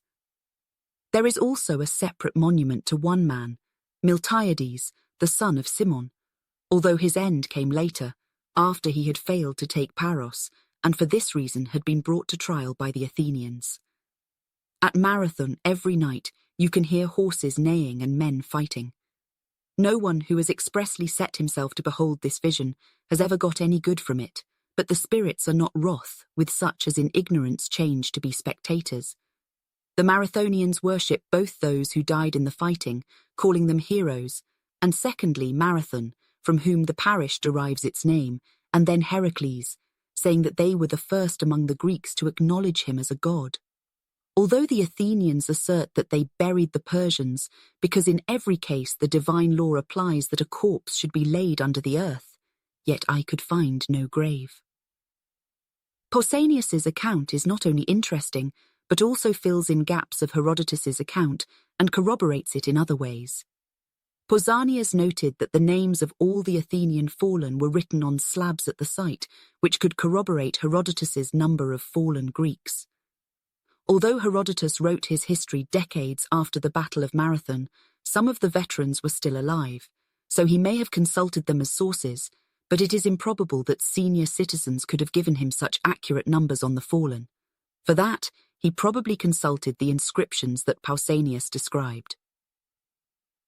Darius would never get his chance to exact revenge against the Athenians, as he died soon after in 487 BC, but the Greco-Persian Wars would continue under his son and successor Xerxes, who would lead an even greater army into Greece. Some Greeks also anticipated another Persian invasion. The Spartan king Leonidas was the main advocate of this theory, sustaining it even when Darius died, and was succeeded by Xerxes. Under Leonidas and their other king, Agesilaus, the Spartans waged a series of campaigns in the years following the Battle of Marathon to bring reluctant allies and Persian sympathizers into the fold and ensure a united Greek front would greet all Persian attempts to invade. That invasion, just as Leonidas had prophesied, came in 480 BC, when Xerxes, at the head of an army which Herodotus claimed numbered over 1 million men, bridged the Hellespont via a colossal pontoon bridge, and marched his army into Thrace, threatening Greece proper. Sardis proved to be an ideal staging location for the Achaemenid army, as it was close to Greece, but still located within Asia, and therefore firmly within Persian territory. The Lydian treasury, as well as the gold deposits, provided Xerxes with the resources he needed to fund a long campaign, which the king had planned for, as he'd intended to march into Europe instead of sailing across the Aegean as Darius had done. In early 480 BC, Xerxes and the Achaemenid army assembled in Sardis and prepared for their long march across the Hellespont and into Europe. Before Xerxes and the Persians assembled in Sardis, they marched along the royal road from the Persian heartland into Lydia. Herodotus described the scene. Passing the Phrygian town of Anawa and a lake from which salt is extracted, Xerxes now arrived at the large city of Colossae, where the river Lycus disappears underground to reappear about half a mile further on, where it too joins the Meander. Leaving Colossae, the army made for the Lydian border and arrived next at Sidrara, where a column with an inscription upon it set up by Croesus defines the boundary between Phrygia and Lydia. The road as it enters Lydia divides, one track leading left towards Caria, the other to the right towards Sardis. A traveller by the latter road has to cross the Meander and pass Calatabus, a town where the manufacture of honey out of tamarisk syrup and wheat flour is carried on. This was the road which Xerxes took, and it was hereabouts that he came across a plane tree of such beauty that he was moved to decorate it with gold ornaments and to appoint a guardian for it in perpetuity. The following day he reached the Lydian capital. In Sardis, Xerxes' first act was to send representatives to every place in Greece, except Athens and Sparta, with a demand for earth and water, and a further order to prepare entertainment for him against his coming. When the Greeks learned that Xerxes and his army were assembling in Sardis, they sent spies to the city in order to gather intelligence. The agents were able to carry out the first part of their mission successfully, but they were then captured. Herodotus explained, "These decisions were put into force at once. The private quarrels were settled, and 3 men sent off to Asia to collect information. They arrived at Sardis and found out all they could about the king's army, but were caught in the process, tortured by the Persian army commanders, and condemned to death. But when Xerxes was told that they were about to be executed, he disapproved of this general's decision and sent men from his bodyguard with orders, if the 3 spies were still alive, to bring them before him. As the sentence had not yet been carried out, the spies were brought to the king, who, having satisfied himself about the reason for their presence in Sardis, instructed his guards to take them round and let them see the whole army, infantry and cavalry. Once in Sardis, Xerxes wasted no time quickly leading his army out of Lydia, along with the pontoon bridges used to traverse the Hellespont. But as they marched, they were met by a Lydian who requested a favour of the Persian king. He then prepared to move forward to Abydos, where a bridge had already been constructed across the Hellespont from Asia to Europe. The army, however, had not gone far when Pythias the Lydian, in alarm at the sign from heaven, was emboldened by the presents he had received to come to Xerxes with a request. "Master," he said, "there is a favour I should like you to grant me. A small thing indeed for you to perform, but to me of great importance, should you consent to do so. My lord, I have 5 sons, and it happens that every one of them is serving in your army in the campaign against Greece. I am an old man, sire, and I beg you in pity to release from service one of my sons, the eldest, to take care of me and my property." Xerxes was furiously angry. "You miserable fellow," he cried. "Have you the face to mention your son, when I, in person, am marching to the war against Greece with my sons and brothers and kinsmen and family?" Having answered Pythias in these words, Xerxes at once gave orders that the men to whom such duties fell should find Pythias's eldest son and cut him in half, and put the 2 halves, one on each side of the road, for the army to march between them. The order was performed. That was how Xerxes rode from Sardis. Once Xerxes and his army left Lydia, all of their battles against the Greeks took place in Europe, so the Lydians were spared further atrocities like the one that Pythias suffered. Ultimately, the Persian invasion under Xerxes would also end in failure thanks to legendary battles like Thermopylae and Salamis. And given that perspective in hindsight, the Battle of Marathon was the pivotal event, and the Athenians were the major agent in the Greco-Persian Wars. It was the Athenians who instigated the Ionian Greeks into rebellion and subsequently provoked the wrath of the Persians, and it was the Athenians that soundly defeated the Persians at Marathon, which set the stage for the later battles of Thermopylae, Salamis, and Plataea. Perhaps the greatest effect that the Battle of Marathon had on the Greek world was the level of confidence that it bestowed upon Athens. Indeed, the beginning of the 5th century BC would usher in the golden age of Athens, which involved some of the city's most famous men, like Socrates and Plato. Before Marathon, Athens struggled with tyrants and numerous other Greek enemies, but after the epic battle, the Athenians went on to lead the Hellenic League, along with Sparta, successfully against the Xerxes and the Persians. Of course, the successes would also lead Athens and Sparta on a collision course towards the Peloponnesian War in the late 5th century, a war so devastating that it would help bring about the collapse of Greek independence altogether. Lydia would also play an important role shortly after that conflict. Lydia is mentioned in very few historical texts in the decades after the Greco-Persian Wars, but in the late 5th century BC, it was once more used as a staging area for a major military campaign. In 401 BC, the Greeks and Persians had an uneasy truce, although a number of Greek mercenaries fresh off the Peloponnesian War offered their martial skills to the Persians. One major campaign, led by the Spartan general Xenophon, was intended to overthrow the reigning Persian king, Artaxerxes II, and install his brother Cyrus to the throne.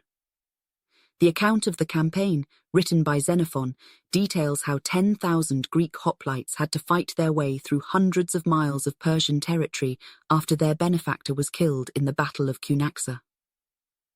According to Xenophon, the Greek mercenaries and their Persian allies used Sardis as a staging area, much the same way Xerxes did decades before, but instead of marching north and west into Europe, the campaign went east into Asia.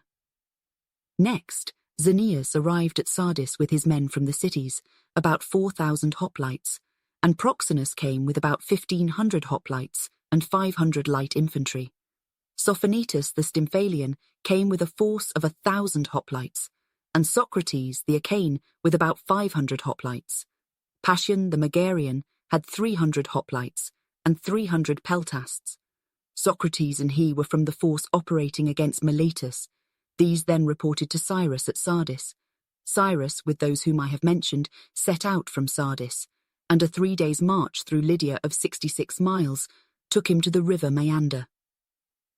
After Cyrus was killed at the Battle of Cunaxa, Xenophon and the Greeks retreated north until they came to the Black Sea, where they travelled home by ship, thereby avoiding Sardis. Lydia and Sardis played an important role in the Achaemenid Empire for economic and strategic reasons, but its importance did not immediately diminish when the Persians were eventually defeated by the Greeks. The rivalry between the Greeks and the Persians abated for over a century until Alexander conquered the Persian Empire. Perhaps the most interesting aspect of ancient accounts about Alexander's campaign is what is not said. There is no mention of Sardis's wealth, its famed treasury or its electrum deposits, which Alexander could have used to help fund his campaign. By the 4th century BC, it seems as though Lydia's wealth had diminished. That said, it was not entirely gone. Sardis continued to operate as a trade centre well into late antiquity, first under the Romans and later under the Byzantine Empire, but the venerable Lydian city suffered from the effects of competition and geography. The Romans discovered abundant gold deposits in Spain and other locations in Europe. Other market cities such as Palmyra also developed. These were located along key caravan routes that connected the Roman Empire to the lands and riches of the East. Sardis was also not helped by its landlocked location, which limited both the amount of goods that could be shipped and speed at which they were shipped. The foundation of the Persian Empire. The Persians had humble beginnings among the Indo-European nomadic tribes that lived in the plains of Central Eurasia. They originally coexisted alongside a number of prominent Indo-European tribes, including the Medes, Khwarezmians, Sogdians, Bactrians, and Haritians. However, around 550 BC, Cyrus, a tribal leader, set off on a campaign of conquests. With his charisma, and with what the Greeks called the fear he inspired and the terror he struck in all men, Cyrus took control of more and more territory, eventually overthrowing their primary rival, the Medes. Cyrus the Great, as he became known, subsequently founded the Persian Empire and reigned as the first king of the Achaemenid dynasty from approximately 550 to 530 BC. And in just a few decades, he laid the foundations of an empire whose borders would stretch from India in the east, to Greece on the Mediterranean, down to Egypt and Ethiopia, and north to what is now Russia. More than 30 different peoples were brought together under the rule of the man that called himself the King of the World. Cyrus established his palace at the ancient city of Pasargadae. This site represented the birth of the Achaemenid rule, demonstrated Persian culture at its most sophisticated and refined, and influenced both the artistic and architectural layout and lifestyle of other urban centers in Persia. The city was founded in 550 BC and served as the empire's first capital, but it was later abandoned by the Persian kings in favor of Susa and Persepolis. Irrigation channels were dug into the earth, leading towards the city's most stunning feature, its royal gardens. The entire area in front of Cyrus's residential palace was cultivated as a walled garden called the Paradisa, a word that was later adopted by the ancient Greek and Latin languages, and which gives English the modern word paradise. Cyrus was famous throughout the ancient world for his love of gardens, to the extent that the ancient Greek writer Xenophon noted that in all the districts that he resides in, he takes great care that there are paradises full of all the beautiful things that the soil will produce. No archaeologist has ever found evidence of the legendary hanging gardens of Babylon, so those of Cyrus's palace represent the earliest evidence of a formal garden found anywhere in the world. Gardens similar to this one were widely found across the empire during successive dynasties. These gardens were seen as representations of the perfection of life, where the flowing water would have been refreshing and cool in the hot climate. Herodotus, one of the earliest Greek historians, also wrote that the Persians adopt foreign customs more readily than any other people. This sentence, written perhaps with a touch of contempt, actually reveals one of the most positive and impressive aspects of the Persian Empire. In the time of Cyrus, the economy in Asia was expanding and the people wanted stability.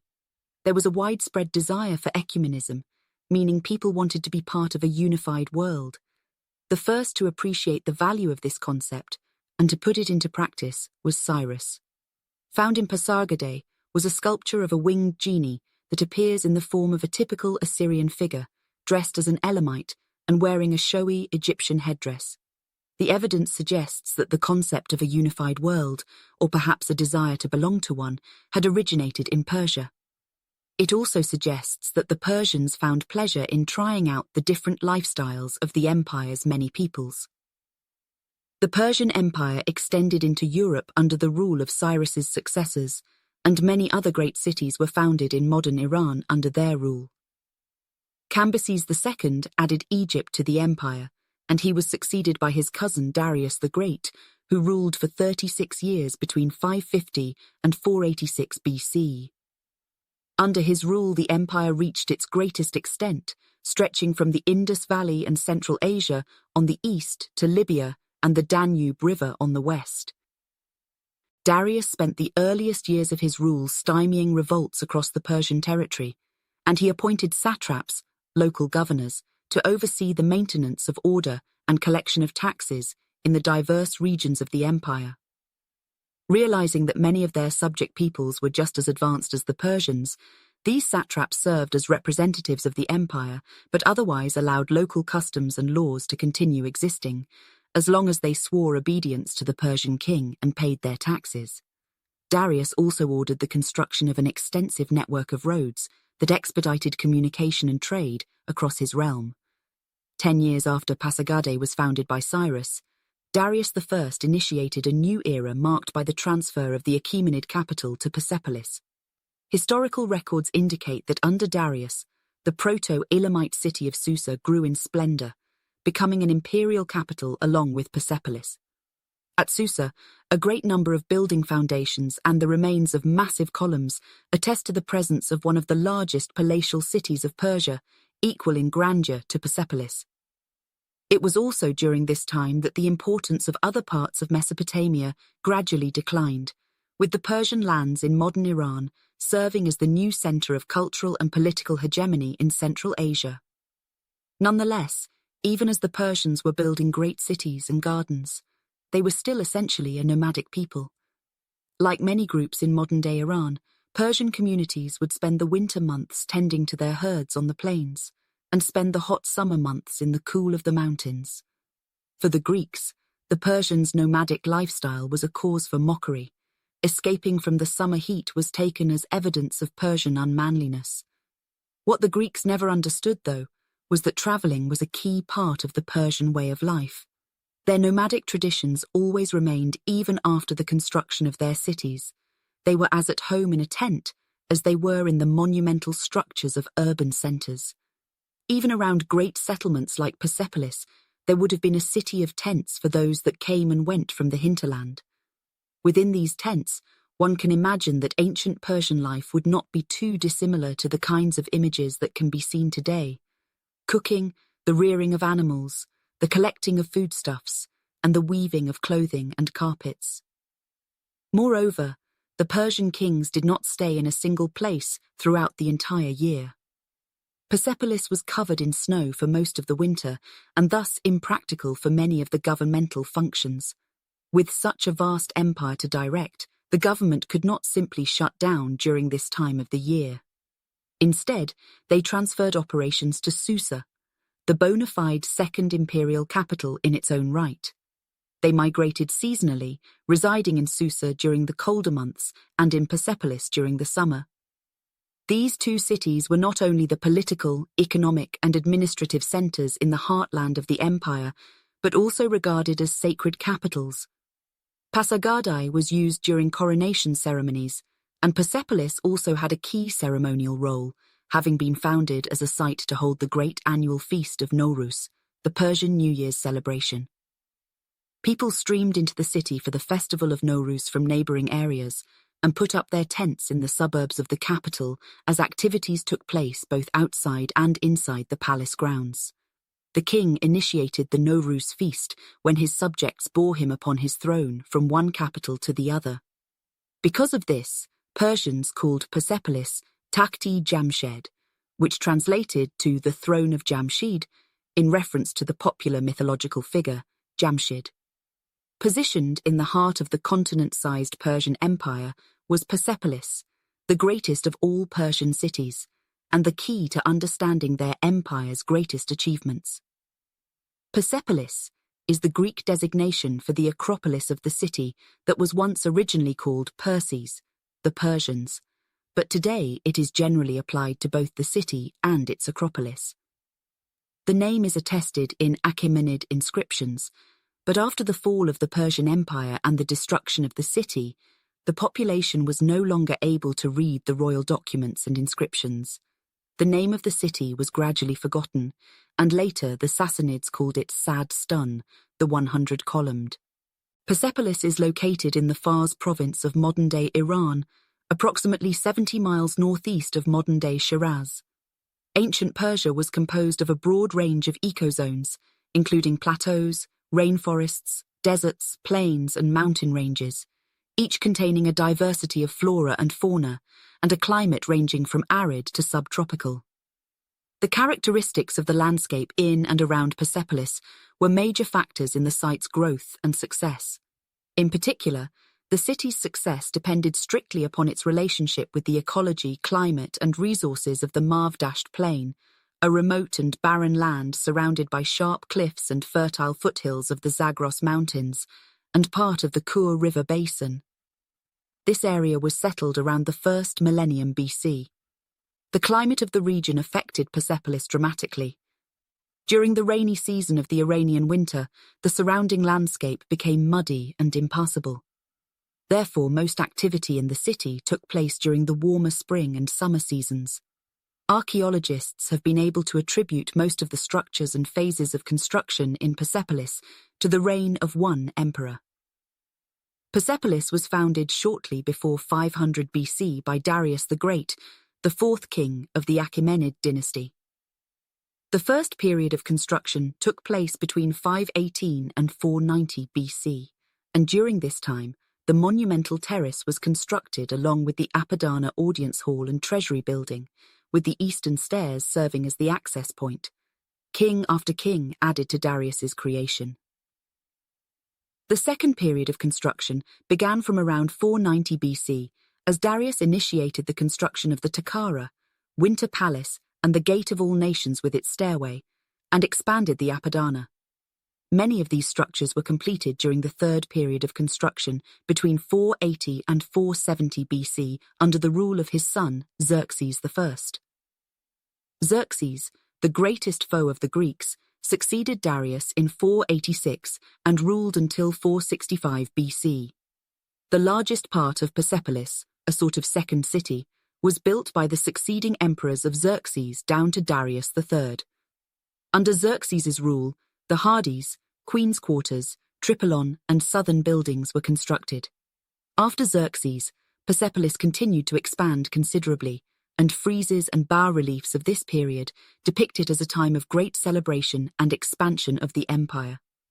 This gives a sense of how strong and solid the empire was, quite the opposite of the barbarian images that the ancient Greeks handed down to Western civilization. Under the rule of Artaxerxes I, the Hall of 100 Columns was constructed, along with his palace and the garrison quarters. The final phase of construction took place from the turn of the century to Alexander's invasion in 334 BC. During this time, the royal tombs of Artaxerxes II and Artaxerxes III were excavated. The palace of Artaxerxes III was constructed along with the Hall of 32 Columns, and a new road and gate were started.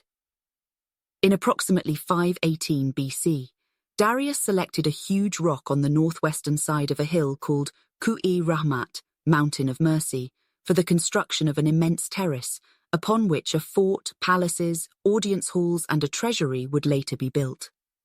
Large sections of the original rock were cut away, with the stone carved into immense stone blocks, and these blocks were used together with rough boulders, smaller stones, and mud to construct the terrace.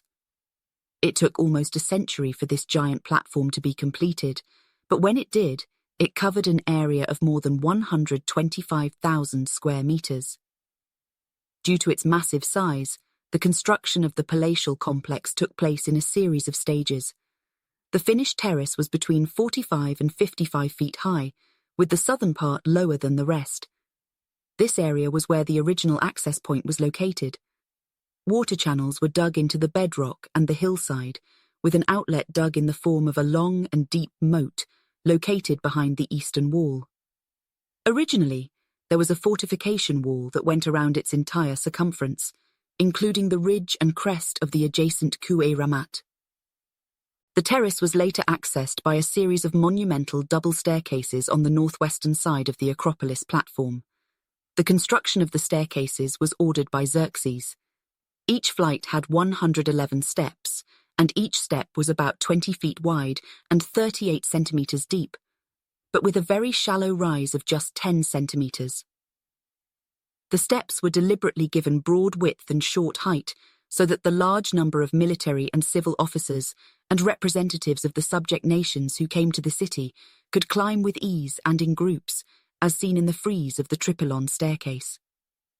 Located east of these stairs was the Gate of All Nations, the monumental entrance portal that provided access to the ceremonial core of the city. Two massive guardian bulls supported the pillars of the west doorway. These were images of kingship and royal strength, known as lamassu, that had been adopted from the Babylonian civilization and became widely used throughout the Persian homeland. They announced to visitors that they were entering the heart of royal Persian power. The gate was covered in a cedar wood roof, and its doors were adorned with gold fittings. Walking through the enormous structure, visitors were asked to stand and wait in a 4-columned hall, sitting on benches of black marble that abutted the walls. These walls were covered in glazed tiles that were decorated with patterns of lotus flowers, palm trees, and stars. Here, the foreign delegates would be arranged in groups depending on the distance they had travelled to reach Persepolis before being allowed to access the imperial platform. A master of ceremonies would stand on a platform abutting one of the walls, observing the hall, and within view of the king's palace, where a representative would give him a signal to send forth the delegates. They would then proceed through the southern doorway.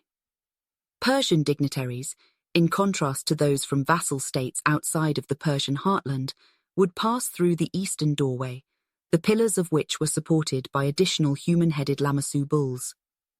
At the heart of Persepolis was the Apadana, an audience hall where the Persian king received his subjects, and where the mysteries of the city truly begin. The Apadana took 30 years to complete and covered an area of 3,600 square meters, almost as large as a modern-day football field. It is believed that the enormous hall could have accommodated up to 10,000 people. Its walls were nearly 6 meters thick. Today, only 14 of the original columns still stand, but in its original state, 72 columns, each over 80 feet high, held up a massive cedar wood ceiling. Each column was supported by a square base with a fluted shaft and a capital in the form of a double-headed bull. Unusually, the capitals of the eastern portico had a double-headed lion instead. The floor would likely have been covered in costly carpets and rugs, and the walls would have been adorned with glazed tiles, decorated with variegated floral motifs, rows of cedar and palm trees, files of soldiers, and even cuneiform inscriptions. The construction of this extraordinary palace was a remarkable achievement, so Darius the Great ordered a trilingual inscription in the Old Persian, Akkadian, and Elamite languages to be prepared. It listed his name and the extent of his realm, and was copied onto 4 pairs of gold and silver tablets. Each pair of tablets were placed within a stone box and deposited inside the foundation wall at each of the 4 corners of the hall. Xerxes made some modifications to the Apadana, as attested by an inscription on glazed bricks discovered there that state, "The great King Xerxes says, 'By the grace of Ahura Mazda, much that had been ordered by King Darius, my father, was well. It was also by the grace of Ahura Mazda that I completed these works and made it excellent.' However, it is unknown precisely what these later works were. The Apadana was where the Persian kings received tribute from all of the peoples of their empire, and where they could portray themselves as conquerors of the world. After climbing the staircases and through the deep portico, the foreign dignitaries would have been led through a massive set of doorways, each 60 feet high and covered with sheets of decorative gold patterns, lions and bulls. Unfortunately, nothing remains today apart from the massive door sills. Visitors would have had to go through a specific series of ceremonial actions when they entered the Great Hall, as indicated by the bas-reliefs carved throughout the Acropolis. They would have fallen to their knees in front of the king, and then immediately prostrated themselves on the ground, before giving the gifts or tribute and slowly backing out of the great throne room. The most beautiful and important surviving part of the Apadana is the eastern portico frieze, which is decorated with exquisite sculptured bas-reliefs. This frieze was likely created in the final years of the 6th century BC and is believed to have been the work of Yauna sculptors from Greece. The inner facade of the Apadana eastern portico frieze that faces the courtyard is decorated with lines of soldiers, dignitaries and courtiers adorning one wing, and 23 gift-bearing delegations on another. The northern part of the frieze depicts a troop of dignitaries from within the Persian homeland, marching alongside horsemen and charioteers. At the center are 8 armed men and a winged sun. On the southern area of the frieze is depicted a procession of dignitaries from all over the Persian Empire, traveling to Persepolis to give gifts and pay tribute to the great Persian king. 23 nations have been identified in this stairway frieze, and among those represented are Thracians from southeast Europe, Syrians and Cappadocians from the Levant and Anatolia, Aryans, Bactrians, and Sogdians from the east, Arabs from the south, Babylonians from ancient Mesopotamia, and Libyans from Africa. The nations were identified by their styles of dress or facial features. The Medes were those with round caps, the Persians had straight caps, and the Elamites had their distinctive robes. They are shown bringing objects and commodities from different parts of the empire, such as fine horses, shaggy mountain goats, camels, ivory tusks, carts, gold, and jewelry. Some of the figures possess characteristics that mark them as figures of great importance. For example, one Elamite is wearing a diadem in his curly hair and brings with him lions to offer to the Persian leader, all of which are signs of royalty. Some of the objects that are shown on the friezes have been discovered by archaeologists, such as a tall golden vessel with handles in the shape of griffins. Most of these dignitaries are shown carrying a lotus-like flower, and some hold round objects, both of which are still associated with the Nowruz festival. This displayed both the wealth and power of the Persian Empire. The frieze was also covered in symbolic imagery. Floral rosettes with 12 petals are shown, likely symbolizing the 12 months of the year, as well as cypress trees, and an evergreen plant that was considered auspicious and paradoxical by the Persians. These have been interpreted as symbols of perpetual happiness and prosperity. A lion attacking a bull is shown beneath the sculpted cypress trees, with the lion's head depicted frontally, a perspective that is very unusual compared to the side-on profiles of the figures shown elsewhere across the city. The most accepted interpretation of this scene is its astronomical association. The lion Leo was one of the signs of the Persian zodiac and was associated with the sun. The bull Taurus was also one of the star signs that had been identified by this time. These stars were closely associated with the vernal equinox, which in the Persian calendar marked the start of the Nowruz festival. It may also have signified eternity, the symbolism of which would not have been lost among those attending ceremonies at the site that were designed to strengthen the ties between the diverse parts of the empire. This frieze indicates that Persepolis was less a military capital, and instead first and foremost a symbolic and ceremonial place. From all over the empire, subject peoples came here to give their gifts to the king. The formal presentation of tribute confirmed the loyalty of the subject nations and the power of the king. A walk to the king followed a specific route through the complex, intended to maximize the impact of the architecture. Thousands of years later, it's still possible to imagine the cacophony of noise that would have been caused by the procession as they climbed the great staircases of the unfamiliar city before they finally reached the Gate of All Nations. Coming from the far-flung corners of the empire, few of these people would have ever seen a structure like this, ensuring that every visitor in ancient times who was allowed to climb to the royal terrace would have been in total awe. The royal treasury was one of the first buildings to be constructed on the platform. Its function was interpreted from the artifacts discovered there, among which was a cache of 750 clay tablets inscribed with texts in the Elamite language. These tablets preserved the record of payments to those employed in Persepolis. Needless to say, this archive is crucial because it sheds light on the administration of the work and conditions of the laborers at Persepolis, providing information on the division of work, the ethnic background of many employees, and their classification according to skills and gender. Both men and women were hired as laborers at Persepolis and were paid in kind or cash according to their skills and nature of their work. The tablets also record the staff of the treasury itself. They indicate that more than 1,300 people worked there. Also found in the treasury was a statue of Penelope, wife of the legendary Greek figure Odysseus. The statue may have been stolen from Greece during the campaigns there, led by Darius in 480 BC, or it might have been gifted to the king by a foreign dignitary. The second largest palace of Persepolis was a splendid building with a central hall containing 100 columns, which gave the structure its name, the Hall of 100 Columns. Its construction was started by Xerxes and completed by his son, Artaxerxes I. The columns of the building were laid out in 10 rows of 10 columns each, built of a local dark grey stone. Each had a bell-shaped base, fluted shaft, and was adorned on the top with floral designs, and a gilded, double-headed bull, upon whose backs rested the cedar rafters that supported the ceiling. The hall was over 200 feet long and 200 feet wide, and access was provided by 4 main doorways, 2 to the south and 2 to the north. The doorways to the south were decorated with the figures of the king in audience, with subjects carrying his throne.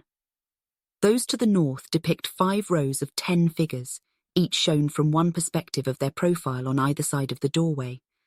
These 100 individuals represented the most senior officials of the empire, an analogy to the symbolism of the 100 columns within the hall. It's believed that this structure was an additional audience hall, though at an unknown point in time, it was converted into storage rooms. Not everyone was allowed to approach the king. Sometimes visitors would have to be content with a glimpse of the emperor. According to bas-reliefs, when the king sat on his throne, he was enclosed in curtains and shrouded in shadow.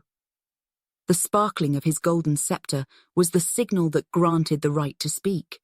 Only a select few would have been allowed to approach the king and pay homage to him with a deferential kiss known as proskynesis. Some of the most beautiful works of Persian art have been found in the Hall of 100 Columns. Their art was depicted in a very stylized manner, from the way they rendered the curls of hair to the extraordinarily detailed animals with evocative facial expressions. There is also evidence that the friezes were painted in bright colors. The costumes for all of the foreign delegates are rendered in such detail that it is clear the Persian artists were fascinated by the variety of peoples they witnessed visiting the city. Also found in the building was the miniature bust of a young prince made of lapis lazuli and eyes of precious stones, now lost. Another work of art, there was a small tile ornamented with an eagle with outstretched wings, the royal ensign of the Persian Empire. After presiding over the grand procession in the Apadana, the king would withdraw to the central palace known as the Tripylon, the Triple Gate, a private room for the king and his councillors located in between the Apadana and Hall of 100 Columns. The building is composed of a main hall supported by 4 massive columns, each decorated with capitals sculpted in the shape of Lamassu bulls. The eastern doorway depicts the mirror images of a ceremonial scene showing the Persian king seated on a royal chair, with his crown prince standing behind him. They are both upon a massive platform that is being carried into the hall by 28 people, an image that may allude to what happened inside the structure. The north and south doors of the Tripylon led to the king's private apartments. These were also heavily decorated, this time showing the king leaving the building. It was here that the king would meet with his trusted aides to improve the organization of his empire. In this chamber, the council resolved to build new roads, chart new sea routes, establish a unified system of weights and measures, evidence of which has been discovered in the treasury, and adopt a common currency using coins of gold and silver.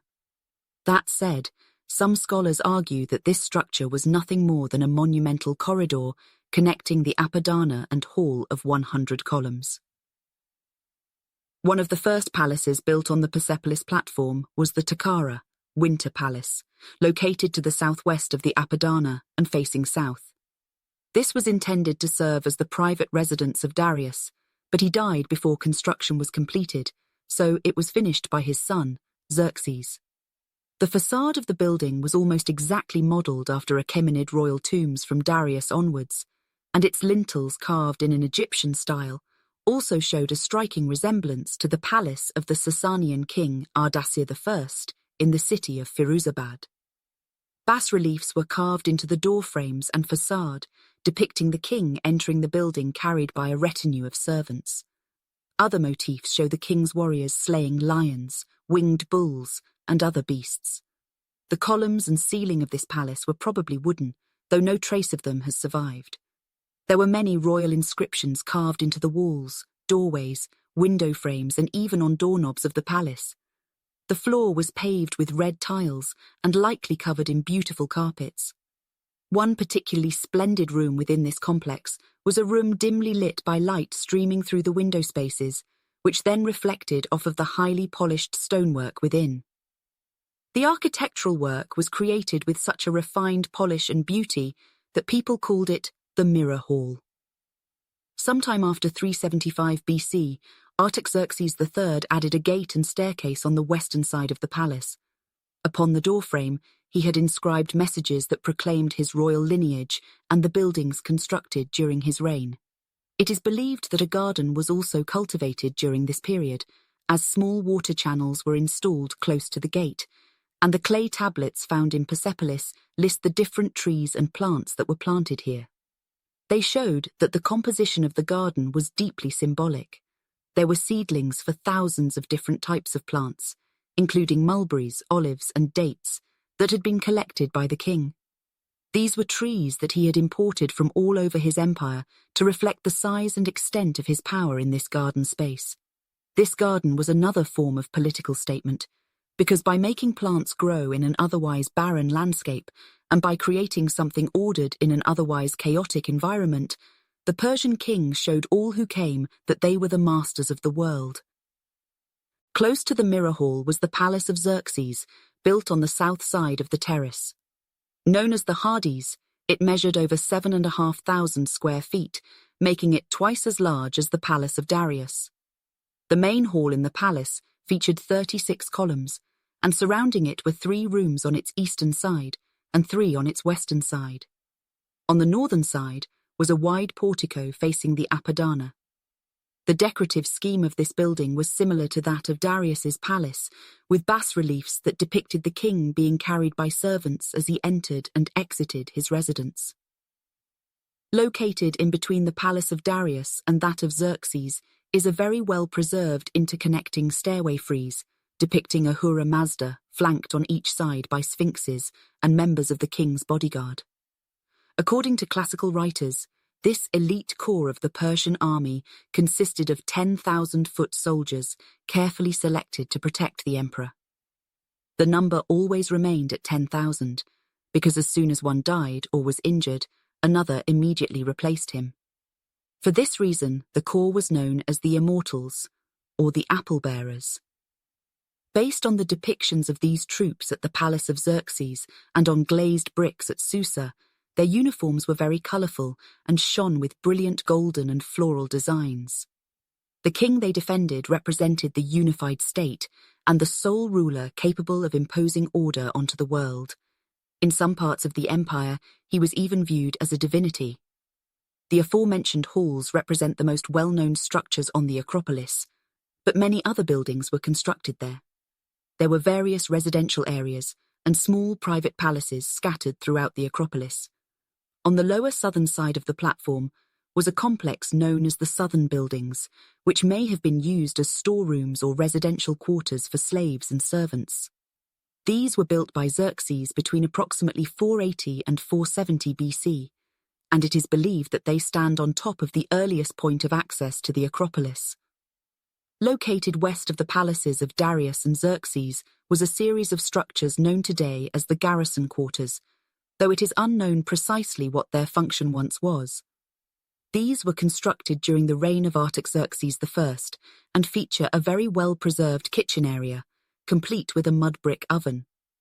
East of Xerxes's palace and west of the treasury is the so-called Queen's Quarters, an L-shaped complex also constructed during the period of Xerxes' rule. Although it has been called a harem, these institutions did not exist in Persia during the Achaemenid period of rule. The title was given by later European explorers, drawing upon fanciful stories of the Persian king's 360 wives as described by the Greeks. Although less well preserved in comparison to those of Darius and Xerxes, King Artaxerxes III had his own splendid palace constructed on the Acropolis during his reign. His palace was located in between the palace of Xerxes and the Apadana. The floor plan was roughly identical with that of Darius's palace. The western section of the palace was decorated with a series of horned stone crenellations. Artaxerxes III also constructed a structure known as the Hall of 32 Columns on the Acropolis, though its function is not known. To the north of the Hall of 100 Columns is an unfinished gate started under the rule of Artaxerxes III, which was originally intended to be a counterpart to the Gate of All Nations. It is believed that from the mid-4th century BC on this served as the main access point to the terrace, with a thoroughfare known today as the Army Road or Procession Road leading from this entrance to the Gate of All Nations. Located along the road were unfinished capitals carved in the shape of unusual eagle-headed griffins, believed to represent the Huma bird of Persian mythology. The incomplete status of the gate has provided scholars with a glimpse at the process by which many of the structures in Persepolis were built. For example, unfinished slabs were laid over one another before being carved into shape because the artists did not want to damage the lower parts with falling chips as they were working on the upper sections. There were also a series of fortifications separating the Acropolis from the lower city of Perses, which surrounded the ceremonial core of Persepolis to the south, west, and northwest. This area was likely occupied before Darius started construction of the terrace, though little is known about its earliest history. The lower city was an entire city of servants' houses, artisans' workshops, and everything else that served life in the king's court. Much of this is still waiting to be revealed by archaeologists and for their secrets to be discovered. The limited archaeological studies have revealed the foundations of a few large buildings, most of which were built in the traditional Persian style of square-shaped mud bricks, much like those of the Acropolis. Many of the door jambs were made of stone, which was very abundant in Persepolis, perched, as it was, on a terrace of rock. One is particularly well preserved, showing a floor plan that consisted of a residential core, including a central hall surrounded by smaller rooms, with a square courtyard accessed by a short flight of stairs. The lower city seems to have been looted and razed during the period of Alexander's conquest and remained uninhabited after his armies had moved on. In Persia, if someone wanted to offer tribute to a deity, they would have been hard-pressed to do so because there were no temples. All over Persia, altars have been found standing alone on open hilltops, and the traces left by fires during sacrifices can still be found. Along with other evidence, these have contributed to historians' understanding of the Persian religion. For the Persians, all of creation was divine, the sky, the earth, and all of its elements. The Persians considered natural phenomena, such as water, wind, earth, and fire, as sacred attributes. Hence, sacrifices were not held in an enclosed temple, but outside under the open sky. They offered their sacrifices to the sun, the sky, the moon, the earth, and fire. The earliest believers may have worshipped these as deities, thanks to their association with some of the most fundamental aspects of daily life. However, around the 8th century BC, fundamental changes occurred in religious beliefs across the region, as demonstrated in the Shahnameh, the Book of Kings, an epic history of the Iranian people written sometime in the late 1st millennium AD by the Persian poet Ferdowsi. In this, it is made perfectly clear that these people had begun to believe in a sort of monotheism which had been reformed and made more ethical by Zoroaster, Zarathustra, sometime during this time. Although little is known of Zoroaster's life, other than that he was Persian, his teachings were not actually compiled and documented until as late as the 3rd century AD, many centuries after his death. Nonetheless, his teachings of a dualistic religion and of the eternal conflict between good and truth and evil and deception had a profound impact on Persian society. Their faith was directed towards the worship of a single deity known as Ahura Mazda, who incarnated the supreme good. Other deities were reinterpreted as being nothing more than demons and devils. Zoroastrianism became the principal religion of the Achaemenid dynasty. On the southern retaining wall of the Acropolis terrace, there are 2 inscriptions that describe the extent and nature of its connection to Persian royal power. Both are written in the Aryan alphabet, a script created under the orders of Darius I to be used for Achaemenid royal inscriptions. These attest to the importance of Ahura Mazda to the rulers of Persepolis. Ahura Mazda was the principal Zoroastrian god, the lord of wisdom, who was worshipped at fire temples. However, the Persians did not force the people of their empire to believe in Ahura Mazda. They allowed freedom of worship. Sacrifices could be dedicated to any god they wished. The Jewish Book of Ezra offers an independent account in which the Persians are praised for liberating the Jews and allowing them to practice their religion freely. Two of the Persian kings, Artaxerxes II and Artaxerxes III, had their tombs cut into the rock above Persepolis, on the sacred Kui-Mer, mountain of Mithra, which was known as the Kui-Ramat, Mount of Mercy, from the 13th century on. This site was closely associated with the ancient Persian deity Mithra, god of oases and of the sun. There were an additional 4 Achaemenid royal tombs excavated at Naxi-Rustam, a necropolis located approximately 12 kilometers to the northwest of Persepolis. A few miles from Persepolis, archaeologists discovered a well-preserved small building with a square foundation known today as the Cube of Zoroaster. What it was is still a mystery, sparking vigorous debate among scholars, not just because of its unknown origin, but also for its location close to the walls of Mount Naxche-Rustam. There are several hypotheses regarding this site. Some say that it is a temple of fire, and others believe that it is a watchtower. The most alluring idea is that it was once a library where sacred texts were kept. Upon closer inspection, a number of figures were found carved into the rock face. They appear to be in mourning for the death of their emperor, as evidenced by the cross-shaped incisions carved high in the rock face, each with an entrance elevated far from the ground. This is where kings Darius I, Xerxes I, Artaxerxes I, and Darius II were buried, most in stone sarcophagi. Kings Artaxerxes IV and Darius III of May also have been buried in the tomb of Artaxerxes II.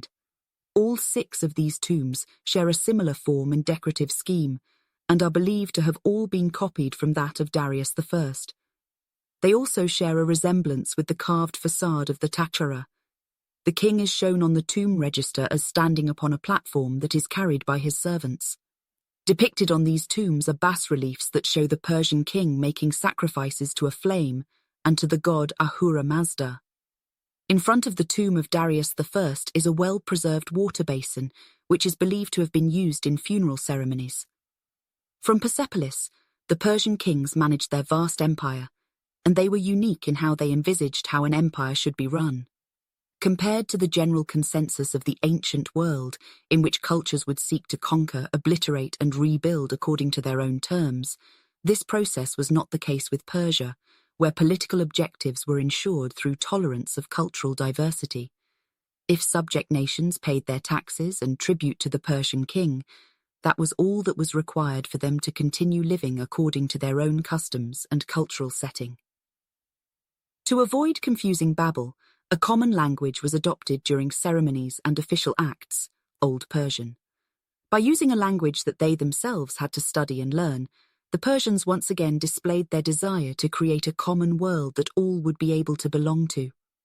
Old Persian was the official language of the Persian bureaucracy, an important step between the creation of an empire encompassing many peoples to a state composed of a single people. The Persian representation of the empire as being multifaceted and tolerant of diversity was a dramatic departure from the imperial precedents of their forebearers. The subjects of earlier empires, such as of the Babylonian and Assyrian empires, had also spoken and written many languages, but when it came to putting inscriptions into palaces and monuments of the rulers, the inscriptions were that of the rulers. In this way, the identity of the empire was expressed in the terms of the rulers.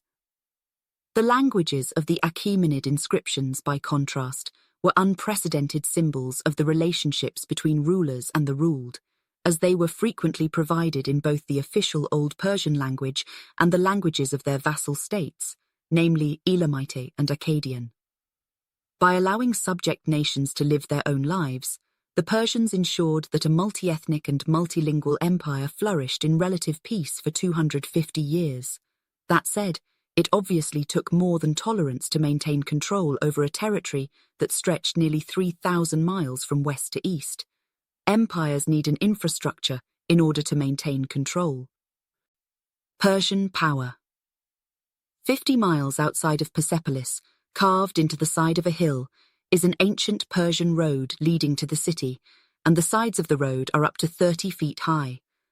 Such feats of engineering were repeated across the empire, where a network of roads and highways allowed the Persians to get information, people, and materials from one corner of the empire to wherever the king was as quickly as possible. Even the Greeks could not fail to be impressed by the Persian road system, which stretched from Persepolis to Susa and to Ecbatana via Pasargadae, and then 1,500 miles to the west to Ephesus on the Mediterranean. Roads also went east to India. The Greeks were particularly amazed by the messengers that travelled along these roads, keeping the Persian kings at Persepolis informed of everything that occurred in the empire. The great Greek historian Herodotus wrote that no mortal thing travels faster than these Persian couriers. Such speed was possible because of another Persian innovation, the staging post. Thanks to this system, a messenger would ride on one horse and be able to quickly change animals at these garrisons, located approximately every 20 miles along the highways, before continuing their journey straight away. Manned by Persian soldiers, the staging posts also ensured that for the first time in antiquity, traders and travellers could move around a vast tract of land in relative safety. Much is known about the nature and structure of imperial power through the art discovered in the city. Archaeological investigations discovered two particularly interesting sculptured scenes showing the royal audience, one of which is stored in the Iran National Museum and the other in the Persepolis Treasury. Both of these had originally ornamented the central facade of the Apadana stairways, but were later removed to the treasury for unknown reasons. The king appointed members of his family or his most trusted men to select positions. Darius I is displayed enthroned beneath a canopy, and the heir to the throne, Xerxes, stands alongside several senior officials behind him. One of these officials is likely Pharnaces, the son of Arsames, and the chief economic official who was responsible for the payment of food gifts to the residents and visitors of the city. The master of ceremonies stood before the throne and reported on the proceedings of the festivals. Ushers are depicted introducing the groups of gift-bearing delegations as they enter. The exchange of gifts was therefore a key element in the Persian mechanisms of power and royal ideology, and the Apadana served as the principal location at which this took place. It was therefore no surprise that Alexander the Great targeted this structure in particular to be destroyed. One particularly interesting inscription discovered in the Queen's quarters indicated that there might have been an element of competition when it came to a ruler's succession. Describing the ascension of Xerxes to the Persian throne after the death of Darius I, it reads, "My father Darius had other sons, but thus was Ahura Mazda's desire. My father Darius made me the largest after himself. When my father Darius went away from the throne, by the grace of Ahura Mazda, I became king on my father's throne." Researchers from the Oriental Institute of the University of Chicago began to excavate the Acropolis in 1931, and in 1933 they discovered fragments of tablets in 2 rooms of a gatehouse at the edge of the stone terrace. These became known as the Persepolis fortification tablets, as they had been discovered in the foundations of the ruined fortification wall that once surrounded the terrace. 30,000 fragments and whole tablets were found, which together provide one of the few sources of information about the workings of the empire that were written by the Persians themselves, information that we would otherwise never have access to.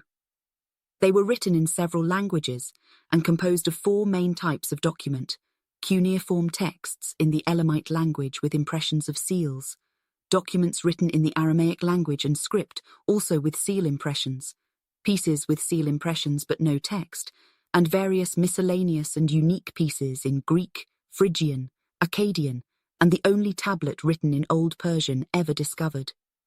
Like a treasure trove of coins, these were stored together in antiquity and found together in modern times. What do these tablets tell researchers about Persepolis? They were not about the deeds and characters of kings or armies on the march, or the eunuchs and harem intrigues, or other things that Hellenistic writers and artists were interested in. They are mostly the receipts and invoices of the empire during a narrow time of fewer than 20 years, around 500 BC. More specifically, they are the record of one particular aspect of the Persian Empire, the provision of food by a centralized body. They describe transactions involving a range of grains, beer, wine, animals, fruits, and vegetables for people that were on the Persian government's payrolls, including workers, craftsmen, clerks, travelers, and members of the king's own family. One records 1.5 shekels of silver for carpenters making sculptures, and another details 1 jug of wine each to the 74 Syrian laborers working on the columned hall. With their road infrastructure, the Persians could establish an extensive trading network across their empire, through which they acquired the luxury goods to maintain the loyalty of their elite. The purpose of luxury at Persepolis was mainly linked to their perceptions of power and the propaganda of kingship, to have superfluous articles of expensive clothing, or to have one's palace strewn with textiles, an expression of power and wealth through the conspicuous consumption of material goods. In that vein, one custom that both fascinated and appalled the Greeks was the Persian feast. Most of what is known of the Persian feast comes from Greek sources, who describe the opulence of the objects used and the amount of drinking that was an essential part of the proceedings. The Persians lived according to a principle of telling the truth, something that the Greeks begrudgingly admired in them. Drinking during feasts had an important social role. They tended to get very drunk, because they believed that only in doing so they would tell the truth and be able to effectively settle arguments. Feasting brought groups together as a community, with everyone partaking in the same food and engaging in the same experience. Perhaps not surprisingly, the Persians were renowned for their luxury. Records and archaeological evidence indicate that they purchased spices, gold, purple dyes, and reams of the finest textiles. Although all that remains today are bare stone pillars and walls, the halls and palaces of Persepolis were once splendidly decorated in sumptuous textiles. These fabrics were a way of expressing status and would have been found on walls, all over the floors and the furniture. The cost of the site must have been immeasurable, judging from its immense scale, the opulence of its decoration, and luxury of the ceremonies and events that took place there. It seems the Persians were able to afford it through state investment, and making sure the fertile region of the Persian homeland flourished under the Achaemenid rule.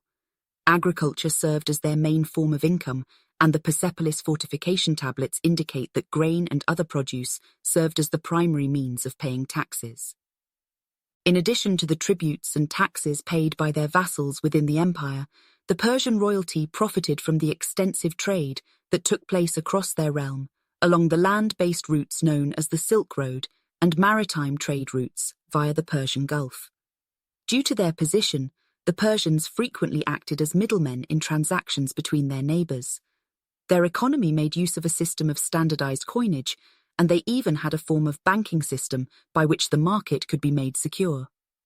Gift-giving was how the Persian kings reinforced the loyalty of their subjects, but they also had other, less benign ways of exercising power. A bas-relief at Behistun, in northwestern Iran, shows the Persian king at his most ruthless.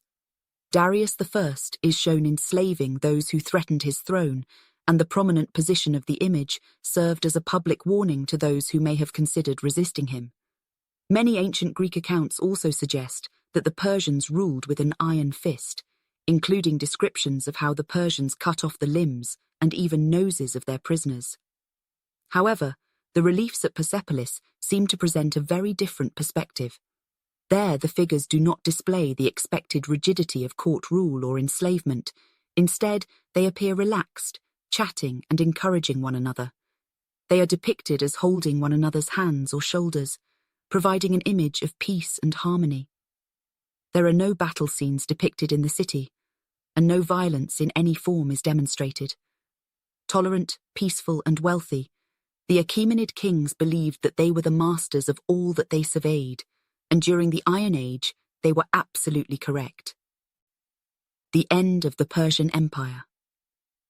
In 500 BC, the major Greek city-states Sparta and Athens were not terribly interested in the affairs of the Achaemenid Persian Empire, and for the most part, the status of the Ionian Greeks, who were under Persian control, also mattered very little to them. Sparta stood at the head of an alliance league of Peloponnesian city-states who were more concerned with their region, while Athens had recently abolished tyranny and was learning the intricacies of democratic government.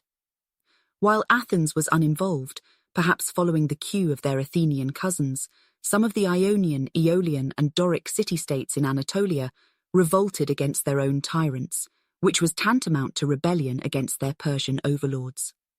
Herodotus provided the best account of the Ionian revolt, which was largely instigated by a former tyrant named Aristagoras, who believed that a successful revolt would place him in a powerful position. Herodotus wrote, "Certain substantial citizens of Naxos, forced by the commons to leave the island, took refuge in Miletus, which had been put under Aristagoras, son of Molpagoras, as deputy governor. He was nephew and son-in-law of Histiaeus, the son of Lysagoras, who was being detained by Darius at Susa. The first thing they did when they got there was to ask Aristagoras to lend them some troops, in the hope of recovering their position at home. This suggested to Aristagoras that if he helped the exiles to return, he himself would be ruler of Naxos, so using their friendship with Histiaeus to cloak his purpose, he made them an offer." Aristagoras had a keen sense of political acumen and a feel for the times, as a large part of his strategy was to gain the favour of the Ionians Greeks by promising the reward of democracy. First, he had to abdicate his own tyranny, which he did in public fashion. According to Herodotus, to induce the Milesians to support him, he began by professing to abdicate his tyranny in favour of a popular government, and then went on to do the same thing in the other Ionian states, where he got rid of the tyrants. At the same time, Aristagoras knew that enticing the Ionian states to rebel would not be enough to defeat the mighty Achaemenid Empire. For that, he would need the support of one, or both, of the Ionians' mainland Greek cousins. However, Aristagoras' efforts to obtain the aid of Sparta and Athens against the Persians would lead to his demise and set the Athenians on a crash course with the Persians that would reach its apex at Marathon. Perhaps owing to the fierce reputation of the Spartan warriors, or simply due to the fact that Sparta was farthest from Ionia, Aristagoras visited Sparta first to plead for assistance against the Persians. At the time, Sparta's government was a type of republican monarchy in which adult males had voting rights at their councils, but two kings presided over the city and largely decided on affairs of state such as diplomacy and war. When Aristagoras finally made it to Sparta, he met with the only reigning king of the time, Cleomenes, and at first tried to appeal to his patriotism, then his pride, and finally his greed. Herodotus' account of Aristagoras' plea to Cleomenes reads, "I hope, Cleomenes, that you will not be too much surprised at my anxiety to visit you. The circumstances are these. That Ionians should have become slaves in place of free men is a bitter shame and grief, not only to us, but to the rest of Greece, and especially to you, who are the leaders of the Greek world. We beg you, therefore, in the name of the gods of Greece, to save from slavery your Ionian kinsmen. It will be an easy task, for these foreigners have little taste for war, and you are the finest soldiers in the world. The Persian weapons are bows and short spears. They fight in trousers and turbans. That will show you how easy they are to beat. Moreover, the inhabitants of that continent are richer than all the rest of the world put together. They have everything: gold, silver, bronze, elaborately embroidered clothes, and beasts of burden and slaves. All this you may have if you wish." Cleomenes' interest was apparently piqued until Aristagoras showed him a map of the vast Achaemenid Empire, to which the Spartan replied, "Your proposal to take Lacedaemonians a 3-month journey from the sea is a highly improper one." Unfazed by the Spartans' denial of his proposal, Aristagoras began to sail back to Ionia, but he stopped in Athens to present the citizens of that city-state with a similar offer. Aristagoras approached the Athenians at an opportune time, as they had recently expelled their tyrant Hippias, who was supported by the Persians, so they were already inclined to campaign against them. Aristagoras used many of the same arguments he tried with the Spartans, including the weakness of the Persian military and the riches of the Achaemenid Empire, but he also appealed to common ancestry that the Athenians and Ionians shared. Herodotus noted. In addition to this, he pointed out that Miletus had been founded by Athenian settlers, so it was only natural that the Athenians, powerful as they were, should help her in her need. Once persuaded to accede to Aristagorus's appeal, the Athenians passed a decree for the dispatch of 20 ships to Ionia under the command of Melanthius, a distinguished Athenian. Athenian support for the Ionian cause was lukewarm at best, and the entire Ionian coalition soon crumbled under the weight of the mighty Achaemenid Empire. When the Persians were finally able to re-establish their rule over the rebellious Ionian city-states, Aristagoras fled and later died in exile, and the rebellious cities, especially Miletus, suffered under brutal punitive measures. Herodotus graphically wrote about the punishment the Persians meted out to the Ionians. Once the towns were in their hands, the best-looking boys were chosen for castration and made into eunuchs. The most beautiful girls were dragged from their homes and sent to Darius's court, and the towns themselves, temples and all, were burnt to the ground. The ruthless suppression of the Ionian revolt by the Persians proved to be the first act in the greater Greco-Persian Wars, and if the Athenians thought that their limited involvement in the affair would mitigate the ire of Darius, they were sorely mistaken. Through their involvement in the Ionian revolt, despite the fact it was minimal for the most part, the Athenians set themselves at odds with the Persian emperor, putting them on a crash course that would culminate at the Battle of Marathon about 9 years later. In 491 BC, following a successful invasion of Thrace over the Hellespont, Darius sent envoys to the main Greek city-states, including Sparta and Athens, demanding tokens of earth and water as symbols of submission, but Darius didn't exactly get the reply he sought.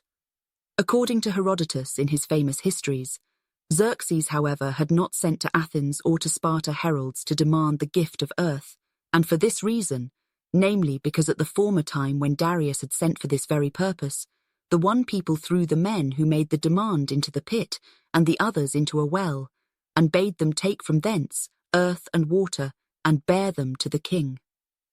Thus, in 490 BC, after the revolt in Ionia had been crushed, Darius sent his general Mardonius, at the head of a massive fleet and invading force, to destroy the meddlesome Greeks, starting with Athens. The Persian army, numbering anywhere between 30,000 and 300,000 men, landed on the plain at Marathon, a few dozen miles from Athens, where an Athenian army of 10,000 hoplite heavy infantry, supported by 1,000 plataeans, prepared to contest their passage. The Athenians appealed to the Spartans for help, but the Spartans dithered. According to the laws of Lycurgus, they were forbidden to march until the waxing moon was full. Accordingly, their army arrived too late. Thus, it fell upon the Athenians to shoulder the burden. With their army led by the great generals Miltiades and Themistocles, the Athenians charged the outnumbering Persians. Outmatched by the might of the heavy bronze-armored Greek phalanx, the inferior Persian infantry was enveloped and destroyed, causing them to flee for their ships in panic. The Athenians won a colossal victory against an overwhelming and seemingly invincible enemy. Somewhat ironically, the Battle of Marathon has been best commemorated by the race that bears its name, a tradition that started based on a legend that a Greek man named Phidippides ran the a little over 26 miles back to Athens in order to announce the Greek victory and subsequently collapsed and died as soon as he had done so. However, the importance of the battle itself cannot be overstated. The Battle of Marathon proved to be one of the biggest sources of enmity between the Greeks and Persians, and Darius's son Xerxes would seek to undo the results with his own invasion just years later. As it was, the rivalry between the Greeks and Persians would last for over 150 years and culminated with Alexander the Great's destruction of the Achaemenid Persian capital city of Persepolis. Marathon also positioned the city-state of Athens as a major power not only in Greece, but throughout the Mediterranean and Near East, as their military, diplomatic, and economic influence grew after the battle. There are few battles in history in which the vanquished are better remembered and celebrated than the victors, and even fewer where a defeat is considered a victory. But that has become the enduring legacy of the Battle of Thermopylae, a battle as unique as it is famous. The story of the battle and the willing sacrifice of the Greek defenders to buy the rest of the retreating Greeks' time is well known across the world and still resonates with audiences to this day. Last stands are the stuff of martial legends, and Thermopylae is the greatest of them all. Though there was another contingent of Greeks fighting alongside them, Thermopylae is remembered for the stand of the 300 Spartans, who, with no compulsion binding them, chose to fight and die in the remote mountain pass against insurmountable odds. Their story has been told in literature, art, film, and even in graphic novels. But the battle was more than the ultimate self-sacrifice, the embodiment of the famous statement that greater love has no one than this, that one lay down his life for his friends. It was also a veritable clash of civilizations, and one that, though in and of itself it was a defeat, helped set the stage for the eventual Greek victory that might very well have changed the course of history. It was a showdown between various Greek city-states, including Sparta and democratic Athens, against the autocratic, absolutist Persian Empire. Had the Persians triumphed, the golden age of Athens would have been snuffed out, and ancient Greece would never have formed the backbone of Roman and Western culture. Simply put, the West as people know it today might never have existed. Of course, the Greeks themselves couldn't have known that, and doubtless never viewed it that way. Famous as this battle is, it is likely that anyone with even a passing interest in military history has a basic understanding of what happened at Thermopylae. There still exist a vast number of misconceptions on the subject. First and foremost, the idea that the Persian horde was faced exclusively by the elite 300 Spartans. In actuality, until the last day of the battle, between 5,000 and 7,000 Greeks took their place in the battle line, including Arcadians, Corinthians, Mycenaeans, Mantineans, Tegeans, Thespians, Phocians, Locrians, and Thebans. Likewise, the idea that the Greeks themselves fought for democracy or any such political ideal is a fallacy. They were frequently at war with each other, and in this case banded together simply to fight for the individual independence of their own city-states and the continuing freedom of Greece itself. When the Spartans' famous and sacrificial stand at the Battle of Thermopylae ended, the Athenian fleet was forced to fall back, and Xerxes' massive Persian army marched unopposed into Greece before advancing on Athens. The Greek armies were scattered and unable to face the might of Persia, so Athens was forced to do the unthinkable, evacuate the entire population of the city to Salamis, from where the Athenians watched in horror as Xerxes' troops plundered the defenseless city, set it aflame, and razed the Acropolis. However, the Athenians remained belligerent, in part because, according to the oracle at Delphi, only the wooden wall shall save you. Indeed, this would prove true when Themistocles managed to lure the Persian fleet into the Straits of Salamis. There, on a warm day in September of 480 BC, hundreds of Greek and Persian ships faced each other in a narrow strait between the Attic peninsula of Greece and the island of Salamis. The battle that ensued would prove to be epic on a number of different levels, as it set a precedent for how later naval battles were fought in the ancient Mediterranean, turned the tide in the Greeks' favour against the Persians in the Persian Wars, and ultimately played a role in Athens' rise to a preeminent role in the Hellenic world. Bereft of much of his fleet after Salamis, Xerxes feared being stranded on the wrong side of the Hellespont, as there was a chance Themistocles might take the allied navy north to destroy his bridge across the straits. Accordingly, he retreated with the greater part of his army back through Thermopylae and then from there to Persia, and many of his men perished from lack of adequate supplies and disease. Thus, it can safely be said that while Thermopylae continues to be more celebrated and better remembered, Salamis was the decisive battle of the Second Persian War. A careful examination of the Battle of Salamis and its aftermath reveals that perhaps the most important aspect that the battle had on Greece was the fulfillment of the oracle's prophecy that a wooden wall would protect the Greeks against the Persians. The wooden wall of Greek ships proved to not only protect the Greeks from the invaders, but also helped to propel the Greeks to a position of hegemony in the Mediterranean, that was not surpassed until the rise of Rome several hundred years later. Of course, the Greco-Persian Wars also directly set the Achaemenids on a confrontational path with Alexander the Great in the following century, after the Macedonian king became the hegemon of Greece, and then set his sights to the east. Darius III, king of Persia at the time of Alexander's invasion, was no tactical genius, but he was an intelligent and persistent enemy who had been handed the throne just before the arrival of the indomitable Alexander.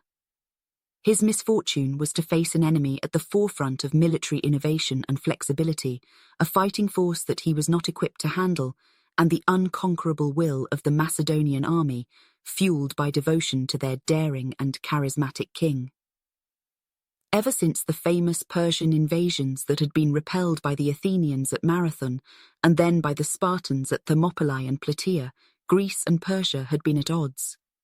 For the past few years they had enjoyed an uneasy peace, but that peace was shattered in 334 BC when Alexander crossed the Hellespont into Persia.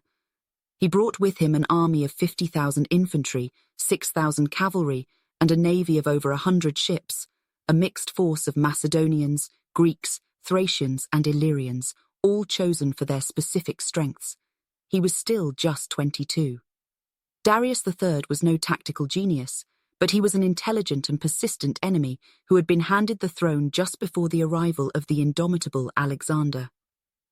His misfortune was to face an enemy at the forefront of military innovation and flexibility, a fighting force that he was not equipped to handle, and the unconquerable will of the Macedonian army, fueled by devotion to their daring and charismatic king. When Alexander crossed the Hellespont in 334 BC, his first major encounter with Persian forces took place along the Granicus River. The Persian commanders had met at the city of Zelaea, along with Memnon of Rhodes, the leader of their Greek mercenary forces, and Memnon advised the Persians not to fight Alexander head-on. Since the Persian forces were slightly outnumbered for the battle, Memnon advised that the Persians should scorch the nearby lands and make travel and supplying the army difficult for Alexander. Ultimately, however, the Persians did not trust the Greek commander and were unwilling to destroy their own lands. It's quite likely they thought that the young, inexperienced king at the head of a Greek army would not be too difficult to defeat, so they instead decided to draw Alexander into a defensive position of their own choosing. Against a lesser general, their strategy might have worked well, but at the Battle of the Granicus River, the Persians would learn that Alexander was no typical military leader. What happened there set the tone for the rest of Alexander's campaign against the Persians, including at the legendary Battle of Issus. But over 2,000 years after the Battle of the Granicus River was fought, there are still a lot of lingering questions surrounding it. Though it's frequently grouped with Alexander's other three major military encounters, the Battle of Issus, the Battle of Gaugamela, and the Battle of Hydaspes, the ancient sources lack the detailed information about the battle dispositions and the actual activities of the battle that characterize their accounts of the other three. Moreover, the facts that are presented are confusing and seem almost unlikely. For example, historians wonder why the Persian army, ostensibly a larger, stronger force than Alexander's, took up a completely defensive position on the far side of the Granicus. Others have long questioned why Memnon of Rhodes, the commander of the Greek mercenaries in Asia Minor, participated in the battle on horseback, far from his own soldiers. It's still unclear how many infantry soldiers present at the battle were even mercenaries. Ancient historians asserted that Alexander risked a direct frontal assault on a well-defended position, but the accounts of the exact progression of the battle are conflicted, with sources completely contradicting one another as to the decisions made by the legendary general. Contradictions abound in the numbers of soldiers listed on both sides, the dispositions of the armies during the battle, and how the Macedonians ultimately won. After the Battle of the Granicus River, the Persian king would personally face Alexander twice, once at the Battle of Issus and again at the Battle of Gaugamela, and the battles would decide the fate of his empire and the fate of the Western world. At Gaugamela, estimates of Persian losses range from 40,000 to 90,000, while the Macedonians probably lost something like 1,200 men. While the Persian numbers are likely exaggerated, they could easily be in the tens of thousands, since the heaviest losses would have occurred after the battle as the Persians fled the field. Either way, it was a bloody and complete loss for the Persian army, despite a massive numerical advantage due to Alexander's superior tactical ability, his leadership skills, and the discipline of his soldiers. At the head of the cavalry, Alexander renewed the chase for Darius, assuming that the Persian king would make for the city of Arbela, which indeed he did. However, night fell before Alexander could reach the city. Upon crossing the Lycus River, he and his men made camp, while Parmenion and the infantry took the remains of the Persian camp, including the baggage train, elephants, and camels. Alexander reached Arbela the next day, but Darius had already continued on, intending to regroup for the next fight. He made for Media, expecting that Alexander would take the easy open roads to the prized cities of Babylon and Susa, while the route to Media was a rough path that would be difficult to traverse with a large army that was unfamiliar with the territory. Much of Bessus's Bactrian cavalry remained with him, as well as some Persian soldiers, the immortal bodyguards, and many of his Greek mercenaries. As both Alexander and Darius knew, while Darius was living and free, the war was not yet over, and Darius was certainly persistent and resilient. He made his way to Ecbatana, always staying one step ahead of Alexander, while he attempted to reform his forces to a point that he could again challenge the young conqueror. He had accumulated approximately 3,300 cavalry, 4,000 archers, and 30,000 infantrymen, including the 4,000 Greek mercenaries who remained unswervingly loyal. When he left Ecbatana heading in the direction of Bactria, he knew that Alexander was still closely pursuing him and coming closer all the time, as his cavalry detachment moved much quicker than Darius's large force of mixed horsemen and foot soldiers. He therefore called his commanders together to exhort them for a coming battle, telling them, "I have personal experience of both your courage and your loyalty from evidence more compelling than I should have liked, and I ought to strive to prove myself worthy of such friends, rather than wonder whether you remain the men you were. Of the many thousands under my command, you are the ones who have followed me, twice defeated and twice in flight, and your unflinching loyalty makes me believe that I am a king. Even had I been considering flight, an idea I find thoroughly unacceptable, I would have been encouraged by your bravery to face the enemy. How long, I ask, am I going to be in exile in my own kingdom and flee through my own empire from a foreign king, when by trying the fortunes of war I can either recover what I have lost or else achieve death with honor? I beg and beseech you, assume the courage appropriate to your reputation and that of your nation to meet whatever fortune has in store for us, with the resolute spirit with which you have faced the events of the past. As for me, I shall certainly have perpetual fame conferred on me, whether by a glorious victory or a glorious battle." Darius's oldest friend and closest advisor, Artabazus, spoke up bravely and said, "We shall follow our king into battle, dressed in our richest robes and equipped with our finest armor, mentally prepared to expect victory, but also ready to die." Though the council applauded his words, Nabazanes and Bessus did not. They had already conspired to overthrow Darius and take him prisoner. They assumed that should Alexander catch them, they could ingratiate themselves to the Macedonian by handing him Darius. Conversely, if they escaped, they could then kill the king and lead the forces themselves. Nabazanes tried to lay the framework for their plan, suggesting that Darius temporarily give his command and his kingship to Bessus until Alexander was defeated. After that, Bessus could step down, and Darius could take back the throne. Perhaps not surprisingly, Darius was infuriated and drew his sword on Nabazanes, but Bessus and his men prevented him from the attack before withdrawing their forces for a secret council. Artabazus managed to calm Darius, reminding him that he needed to be tolerant of stupidity in such a dire situation. Darius eventually listened to him, but still frustrated, he retired to his tent, leaving the camp in a precarious state. Bessus and the Bactrians tried to encourage the Persian soldiers to join them in a mutiny, but the Persians refused to rise against their king, which they considered the very height of impiety. Meanwhile, Patron, the commander of the Greek mercenaries, was fully aware of the discontent brewing and ordered his men to be ready to arm themselves at a moment's notice.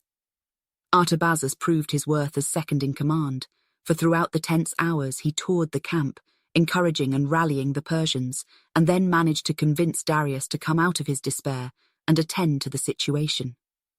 Realizing that the Persians would remain loyal, Bessus and Nabazanes returned to subtle conspiracy. The next morning they came before Darius, contrite and apologetic, shedding tears and insisting that they had meant no disrespect by their misguided suggestion. Chug explained, their humble pleas moved Darius, who was naturally kind-hearted and sincere, not merely to believe their protestations, but even himself to shed a tear. He fully accepted their apologies and returned to planning for another eventual battle with Alexander. Patron, however, was not convinced. He had his men remain armed and armoured on the coming march, and he resolved himself to warn Darius, though he was not permitted in the king's presence without a direct invitation. He therefore rode as close as he dared to Darius's chariot, endeavouring to catch the Persian king's attention. Bessus feared that the Greek had perceived their treachery, so he stayed directly by Darius's side to interfere with the warning. Eventually, Darius noticed Patron, and when asked if he wished to speak with the king, Patron confirmed that he did, but only in private. Darius knew enough Greek to be able to converse with Patron, so he dismissed all of his attendants and motioned the Greek to speak. Patron reiterated the loyalty of his men and begged Darius to camp among the Greek mercenaries that night for his own protection. Upon further inquiry, Patron revealed his belief that Bessus and Nabazanes were still plotting against Darius. Though Darius appreciated the gesture and the loyalty of the Greeks, he insisted that he could not abandon his own countrymen, and that, if his own soldiers did not wish to save him, then his end had come too late. Despairing of the king's welfare, Patron returned to those over whom he exercised authority in order to prepare for every trial of loyalty. Bessus, now convinced that Patron had given away his plot, could not follow through with his desire to murder Darius on the spot for fear of turning the army against him. Instead, he degraded Patron for being a mercenary and called his honesty into question before calling upon all the gods to witness his own loyalty. His speech only made Darius even more certain of the truth of Patron's words, but he pretended to take Bessus's side. It made little difference, since Darius was already in a perilous position. The Greeks numbered only 4,000, while those that might possibly be considering treachery were closer to 30,000. Furthermore, if Darius abandoned his own Persians and went to the Greeks, many of those undecided about the plot might see it as a violation of their trust and a justifiable reason to join the conspirators. In the end, Darius decided he would rather be betrayed as an innocent than deserve it, so he merely remarked to Bessus that he had as much evidence of Alexander's sense of justice as of his courage, and any who expected a reward for betrayal from him were mistaken. None would be a more severe avenger or punisher of treason than Alexander. At camp that evening, Darius called Artabazus to him and told him of the charges made by Patron. Artabazus urged Darius to take refuge with the Greeks, certain that the Persian ruler would take the advice, but Darius had already despaired of his life, broken by the treachery of his commanders. He embraced Artabazus, and the two exchanged mutual tears at the farewell. Eventually, Darius had to order his attendants to remove Artabazus by force, for he clung to his king and refused to abandon him. Darius had to look away rather than see the grief of his friend. After spending time in prayer, he ordered his personal attendants and eunuchs to leave him and save themselves, but they remained in the tent until the arrival of Bessus and Nabazanes, who entered and ordered Darius arrested and bound with golden chains. They put him in a dirty wagon covered in animal skins, and the wagon was driven by men who did not recognize the Persian king in order to keep his presence a secret. Despite his captivity, Darius was destined to have some vindication, for his assertion that Alexander would despise the treacherous generals would be proven true. Upon encountering deserters and learning of Darius's imprisonment, Alexander and a small force of the most physically fit men in his army tore across the countryside on horseback, intent on catching the Persians. When Bessus and Nabazanes learned of Alexander's impending arrival, they went to the wagons serving as Darius's prison and tried to convince the king to mount a horse and run with them to escape Alexander. Darius, however, declared that the gods had come to avenge him and, calling for Alexander's protection, refused to go along with the traitors. In a fury, they speared the king many times and left him for dead in the cart. They also wounded the animals so that they could not carry Darius away. Alexander and his men came upon the column of fleeing Persians, but though they searched the camp and the throngs of men, they could not find the king. It was by mere chance that a Macedonian named Polystratus eventually came upon the grisly sight. He was overcome with thirst and sought out a spring that the locals had told him about in order to get a drink. Darius's wounded animals had wandered in a painful daze and finally came to a stop in the same valley, moving towards the water when they finally died of their wounds. Coming across the speared animals, Polystratus was surprised to hear the moans of a man in pain, and upon further investigation, he found the king in the back of the wagon, alone and at the point of death. Upon Darius's request, Polystratus brought him some water from the stream, and he then desired that the following message should be given to Alexander, that he died without having done him any acts of kindness, but a debtor to him for the greatest, since he had found his feelings towards his mother and children to be those of a prince, not of a foe, that he had been more happy in his enemy than in his relations, for by his enemy life had been granted to his mother and children, but taken from himself by his relatives, to whom he had given both life and kingdoms, and that such a requital must therefore be made them as his conqueror should please. For himself, that he made the only return to Alexander which he could at the point of death, by praying to the gods above and below, and the powers that protected kings, that the empire of the world might fall to his lot. Some sources indicate that Alexander arrived before Darius had died, received the Persian king's final blessing in person, and swore to Darius that he would avenge his death. Either way, upon seeing the great king of Persia come to such an end, Alexander was grieved to the point of tears. He covered the body with his own cloak and ordered that Darius's body be returned to Persepolis to lie in state, before being honored with a full Persian funeral and laid to rest among his royal ancestors. The circumstances of Alexander's death are unclear. Certainly there were plenty of ambitious men, even among his inner circle, who might have wanted him dead, yet all of the main historians for Alexander's life discount the possibility of foul play, claiming no poison was used, and slow-acting venom capable of prolonging a man's agony for 2 weeks seems technologically unviable for the period in question. Perhaps Alexander was simply exhausted. After all, he was a famous binge drinker, like his father, which did little for his health, and he had been on campaign for more than a decade, having sustained at least 3 serious wounds in the process.